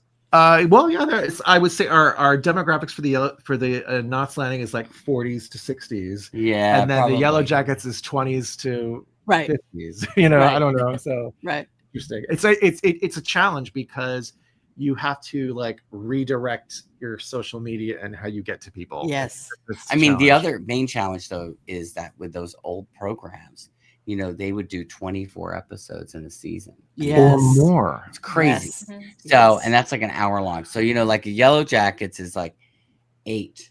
Right. Not 10. 10. Sorry, 10. But I'm just saying or any of the new ones are, most modern shows will be 8 to 10 or 12 episodes. That's more manageable. For sure. But, like 24 episodes and 14 seasons. So what we're going to do for season 2, because it's 18 episodes. The show kept going on, it got more and more popular, and so at the apex of its popularity there were 30 episodes in a season. Oh my god. Wow. So there's no way we can do that. We can't devote that much time to this, no matter who wants to hear it. So what we're going to do is we're going to just do it like character by character, or maybe like couple by couple, and so we'll follow their kind of character arc or their story arc for the season. I see. And us already having watched the season, we kind of know where it's going. So we feel that that's a way we can kind of get through it a little quicker. So it'll be more like 6 or 7 episodes instead of 18. Yeah. Right. That's the only way we're gonna be able to do it, because it's otherwise we'd be here forever sitting in this room. Yeah, you can't do it. Crazy. No. We'll I think just wrapping up the characters is really the best way to do it, like you just said. Yeah. And that's the thing. It's just there's just too much ground to cover. I mean, I think otherwise. in season 1, where everything is like they weren't really serialized that show yet, so Yeah, they were it was really easy to focus on each episode. Each episode. But now that is we're going one. to be in a more serialized world where we're having story arcs and stuff, we can do it character by Right. character. Works Right. a little different. So Right. All right. Well, I think we're gonna check out here because this room again has no windows. And So, here's the other thing. it's hot here. We didn't turn the air conditioning on. Uh-oh. Oh no, we did it before, but then we didn't want the noise to Right. intrude, so we turned off. So it's getting a little warm in here. So, yeah. Well, I look forward. Where are you all at this evening? Or what time of night? Middle of the night? I don't. Oh It's yeah, I'm on the 3 East a.m. Coast. Yeah. Yeah, I think all of us are on the East Coast, right? Okay. Yes. Oh my God, to you guys, we are the wimps. We're the Well, I'm wimps. in We're the Michigan. wimps. I'm not really in the East Coast. I'm in Michigan. So Oh, that's right, Michigan. Michigan. That's right. Yeah. Yeah. That's right. Well, you know how it I think is we here in gotta talk about California. that. We have to get up at, we have to wake up for our yoga class at 5:30 or 6 o'clock, and that's why we go to bed at 10. Is it funnier if it is true or funnier if it isn't true? There's not a yoga class tomorrow. Saturday though, there is. There is one. Yeah, but that's not till 10 o'clock. 10 o'clock on Saturday. I could do that. It's not bad. Not terrible. Where on the East Coast are you? I'm in New York. Oh, fantastic. What part? Pennsylvania. Brooklyn. Brooklyn. Okay. Yay, we Brooklyn. met in New York and we lived there for. Well, you lived there a lot longer than I did. I don't know. I lived there for 4.5 Can't do the math years. right now. at this- You lived there for 9.5 Yeah, years. yeah. Wow. That- What then we what, moved what back. parts did you live in? I lived in the Seaport for like 2.5 years, and then we moved in together, and Brady was living on the Upper East Side. So Oh, nice. Yeah. And previously, I lived in the West Village for Right. 6 months, and then I moved to like Kips Bay area. And Mhm. I was there for 2 or 3 years before. Yeah. And I'm born in New Jersey, but I moved to LA when I was 10. So But you've I been got- back to New York since then, right? Oh yeah. He is from a town that is not too far from the fictional Whiskey. Oh. Well, Not that's too where I far, was born. not too and, far. like, it's. I mean, I moved when I was 10, though, so you know how it's like. That was like those formative years, but I was the baby, and so I don't have a lot of connections. With He's New West Jersey. Coast. I'm He's very West Coast. like I love California. I love California. What part of California do you live in? We live near USC in Los Angeles, so we're Oh, like kind of nice. we're kind of mid city-ish, close to downtown. Okay. We are very close to the filming location of the Fisher Mortuary from. Oh 6 yeah, we Feet live Under. right near the 6 Feet Under house. That's Pretty right. cool. It's pretty cool. It's right in our He neighborhood. always says, "Oh, I'm going jogging," but like Nate. I'm like, "Don't have a heart I'm doing attack." Nate no heart Fisher attack. jogging now. Bye. That was That- another great show, 6 Feet yeah. Under. That was a I fantastic. know, Jamie, you said you never saw it, right? It's great. Oh, it's Oh, so great. Scarlet, did you see it, 6 Feet Under? I saw like the first season, but I could honestly watch the rest of it. I kind of just didn't have time. Okay, it was great. Yeah, I think like we watched great. it twice. Yeah. I think Yes, I've watched it twice. Yes, Yeah. we have definitely. It's watched on it. is it on Netflix now? I think it's on HBO. Netflix. No, I think it's on Netflix. Oh, it is too. now. Yeah. Okay, that's Mhm. good. Yeah, it's on HBO too, but I think it's on Netflix. Yeah. Yeah, so we live in like the older like one of the older neighborhoods in Los Angeles, like one of the nice. oldest neighborhoods in Los Angeles. The weather is great. Yeah.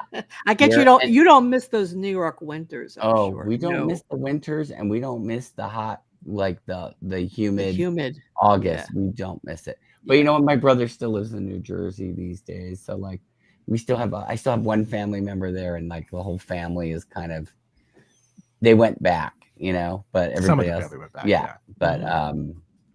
But yeah, for the most intensive purposes, we are here. So That's great. we'll hang on as long as we can hang on. You know? It ain't cheap. It's not easy. But Yeah. it's okay. Yeah. It's- I don't think it's cheap anywhere. no, Yeah. that's the problem. Is nothing is cheap anywhere now because No. Mhm. it's just the world we live in. So I'm going to check out your channel, Seaview. Yeah. TV Circle. Yes. And we'll check yours out as well. Yeah. Yes, let's check- thank you. Real cinema therapy. Is this like? Is this on YouTube? Yes. Okay. Yes. We'll connect on. Let's connect on there. Okay, great. And And it was so great being on here. And again, I can't Thanks thank for coming you again. girls for having us. enough. Yes, it was fun. great meeting you. It was fun. Yeah. This was a fun time. Oh, Yeah. I love Scarlet. I love the game you put together, you and Jamie. That was That great. was really good. And you did a great job. I It mean, was all like, Scarlett explaining it to me, though. So. I did it, but she explained it. So. no, but I mean, listen, think about this. You do it again the next time, then it's going to be like Yeah. total. Next time, Yeah. fix an overlay so we don't have all the ads showing. I just hope they don't block part of it because that's going to suck. If they do, I'll cut out that part and then re-upload it. With Those it. are advertising window world. Yeah. And Adobe. And Adobe. Oh yeah. Oh, God. It'll probably be Adobe then.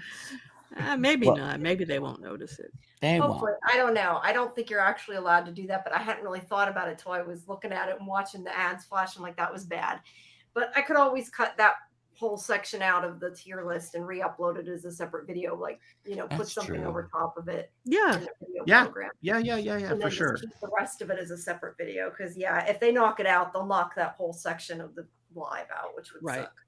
Yeah. It wasn't like it because I know before I got part cut out, but it was like 2 minutes, so I didn't care, and I just let it cut 2 minutes out. But that's a Yeah, lot. this time, fingers crossed. it's Yeah, gonna be when we fun. had our watch along, the one we were referring to it was a Knots Landing episode actually, and we kept trying to cut out the offensive part from the copyright, and then as soon as we would do it, they would say, and now this one is taking off the copyright. So eventually I'm like, okay, what do I have left of this episode? Yeah. Wow. It's ridiculous. You can't show anything. Yeah. Even So, yeah, for a episode show that's 7 so old. like Episode that? 7 of Knots Landing season 1 cannot be found on YouTube, but you can listen to it on our Spotify. Okay. I I'm don't know, just I'm surprised afraid for an to older use video show that they clips. would care so much. Well, you I know? think it's because it just was released as for streaming, maybe. Oh. So that's like Mm. maybe heightened. Yeah. too, though. They must be on the radar for now. Yeah. So. It's Warner Brothers, It's like, It's Warner Brothers. There you go. Gonna make the money. Make the money, honey. right. HBO is rough. They cut if they see anything, they just will flag you all the time. HBO. That's why I just don't use video clips. I the other day used it for the first time. I put a clip in my Alexander Skarsgård interview because it was the one they sent. I'm like, surely if I cut it short, they're not going to block it. Because I've had things networks send me get blocked. They don't seem to realize you can't put them in. So I put I think 10 seconds or something. Really, really short. And it was okay. It worked. So It's like maybe you have to slow him down. Like go oh yeah, people do all sorts of things to like Yeah. this weird Brady well, I Bunch. figured thing if they that we watched. provided it, hopefully it was a clip that wouldn't get But is it blocked. YouTube that's flagging it, or is it Yeah, it's YouTube that does it. HBO Yeah. that flags Because it? I finally That- quit because I would get sent trailers for certain shows. Like I put the ones from up, and they went through for a while, and I even got paid on them for a while, and then they blocked them. Oh, So yeah, certain networks they'll send them expecting you to post Yeah. them, and it's like, well, if you Yeah, can't there's actually a- post there's a them, why are you person sending named- them? Yeah, there's a person named Fayfire does Yellowjackets videos, and Showtime sent her a bunch of stuff and then flagged her when she showed Yeah, it. and it's Oh, like, wow. well, And she's like, yeah, I was it's given not this by the worth it. company. They should know better, but yeah, and I it's don't think they it's free understand it. publicity for them. You It would is, think they it would is. want it. But Yeah, it's me just- and it's Julie fine, I was automatic. stopped doing that. We just show stills now because we're doing Severance, and even showing a couple seconds we get flagged. But you can show you could show clips as long as there's no audio and it's out of sequence. I've seen a lot of channels do that. right. If you show like an edit of say Right. you're just talking over it, Right. yeah, that seems Yeah, to be but they can't be full scenes. You have to cut all the clips up. Yeah. Yeah. And then you can Yeah. get away with it. I'd rather just use stills. It's too much work. to Yeah. cut Yeah, all it's a that lot out. of work. Yeah. Jeez. It This is. poor one here. I know. Yeah, I don't Brady does all that. So I don't know. What are you gonna do? All right. All right, All right, we're gonna head guys. out. But great to see all y'all on. It was a really fun conversation. Yeah, we'll and have to do it again. Do it again. Yes. Before. Thank All right. you. It was great. We'll have to talk about Knots Landing with you guys. Oh, That's totally. right. Yes. And have Yes. a happy And Doug Memorial wants to Day. talk with Scarlett about music sometime, so that'll Oh, happen. Yeah, sure. we'll have to talk I some. love to. We'll have to do a little. Oh, great. We can Yeah. Get on I don't know, a Zoom or something. We can do And you that. have to watch From because Yeah, we're we going will. to totally. we're going to be doing a From lot of is From separate. stuff That's when That's it the comes back. assignment. Yeah. Okay, Okay. we're gonna check Fair out enough, your channel. fair It's all enough. fun. Okay. Fair enough. Yeah, let's Big watch the party pilot. on Watch YouTube. the From pilot and tell us what you think about it. Okay. Okay. Even the first 7 minutes, because that's a test, right? The first 7 minutes. Okay. The pilot will just grab you right in. Yeah, I've heard so many good things from so many people. My sister was telling us all. Have you watched The Walking Dead? No. Walking Dead is a phenomenal show. Yeah, phenomenal. It's on Netflix. We have the pilot, the pilot of The Walking Dead. The first it's too busy if we're watching 14 seasons of Knots Landing. It's a lot. But we'll get there. The first pilot, the pilot of The Walking Dead, is one of the best shows ever made on TV. Okay, that pilot episode is phenomenal. Gotta do it. It's considered to be the best episode of the whole series, actually. Okay. Yep. So yeah, that's fair. Yep. I went down from there. Scarlet, have you watched The Walking Dead? Oh hell no! You haven't watched it? No. Oh, I watched Daryl Dixon because Cyber Queen Media made me. Okay. And I know about French Jesus. I know about French Jesus and all that. And I'm going to make you watch the pilot of The Walking Dead with me. I'm going to make you watch the pilot. I will admit the pilot's good. After the first season, I think we disagree on our opinion. No, Scarlet, phenomenal. It's not. It's not too much. You'll love it. Believe me. You'll love it. Do it this weekend. It's Memorial Day. I'm doing a steampunk convention, so I can't. Oh, wow. Okay. Well, we'll do it another time. But seriously, Scarlet, you would love it. I'm telling you, you would love it. Have a great Memorial Day. Yes, you guys too. It was wonderful. Everybody wonderful enjoy, relax, with you. and recharge. All right, we're gonna head out. Okay. Have a good night. Good night, guys. Good night. Bye. Good night. Bye. Bye. All right, guys. Well, I know my back and neck are killing me, and I got to get up for an interview tomorrow. So I know I've been sitting here turning my camera off every once in a while. And you told me we couldn't have 45 pictures. Well, I did not think that you? it would take that long. I'm sorry. It went a lot quicker than I thought it was. But to be fair, if we had done more of them, it would be past 3 o'clock now. And I think 3 is about my limit right now. So. Well, we have an idea how it works. So that's cool. Yeah, and I can make now that I know how to lay it out, like if I have time, I can make a thing to cover it. It won't be a huge deal, but thank you everybody for joining us. Please make We hardly did anything with the chat. Yeah, well, the chat hasn't been as super busy. I appreciate that. I know Bill's been Kelly and Doug, all his opinions on the LP Punk on the tier thing. But thank you, everybody who did come. Please make sure you like and subscribe to Sci-Fi-Vision and take time to check out Real Cinema Therapy. I was going to say Real Cinema Therapy and TV Circle, and they both came out Are mixed. you posting the tier thing somewhere? I posted the link to the tier in the chat, and it is pinned. It should still be pinned, yeah. So guys, make sure if you haven't that you check out that live tier thing. It'll be there for about a week. Let us know, vote, and we'll see how your what you have, matches with what we had, and check that out. And like I said, make sure you check out Seaview Circle and Real Cinema Therapy. There we go. We'll get it out there eventually. And make sure Sunday you come back to our Discord because we'll of course be having our Last of Us watch party, as you can get all our schedule and everything there as well. And then on Monday, I can't type and talk at the same time. That's the problem. Midnight Murderbot. Yeah, on Monday at 8 p.m. we have our Dead City watch party. 9 p.m. That's right. Is Lori and I's live stream for Dead City, and then at 11 o'clock we'll have the watch party for Murderbot, and at midnight Scarlet and I have our Murderbot show live stream, and of course our roundup shows Tuesdays, and our Last of Us show, and the show is on Thursdays. But next week on Thursday at 11 we're going to be starting the Librarians. So lots of good stuff there. So please make sure you join us. And yeah, I think that's about it for me. I need sleep. Yeah. But I'm going to be at Steampunk Con, so I'm not going to promote any Julie stuff unless I'm on it. Well, I got a Librarians interview in the morning, so I gotta get up. Yes, Kelly, we already did our first Midnight Murderbot's already up on the live stream. Oh, we have had a few people that we may watch all the episodes because they're short. Like if you guys want to rewatch Murderbot, if you missed some of the episodes are like 24 minutes long. That's we could probably do all of them on Monday. Just let us know. But yeah, that show is on Mondays. But the first thing, of course, is Last of Us watch party. But I got a Librarians interview tomorrow, so I got to get up. Yeah. Okay, Jamie. Okay, Scarlet. All We'll right. say good night and we'll night, talk everybody. soon. Have a good night, everybody. Okay, have a good night. Bye-bye. Bye.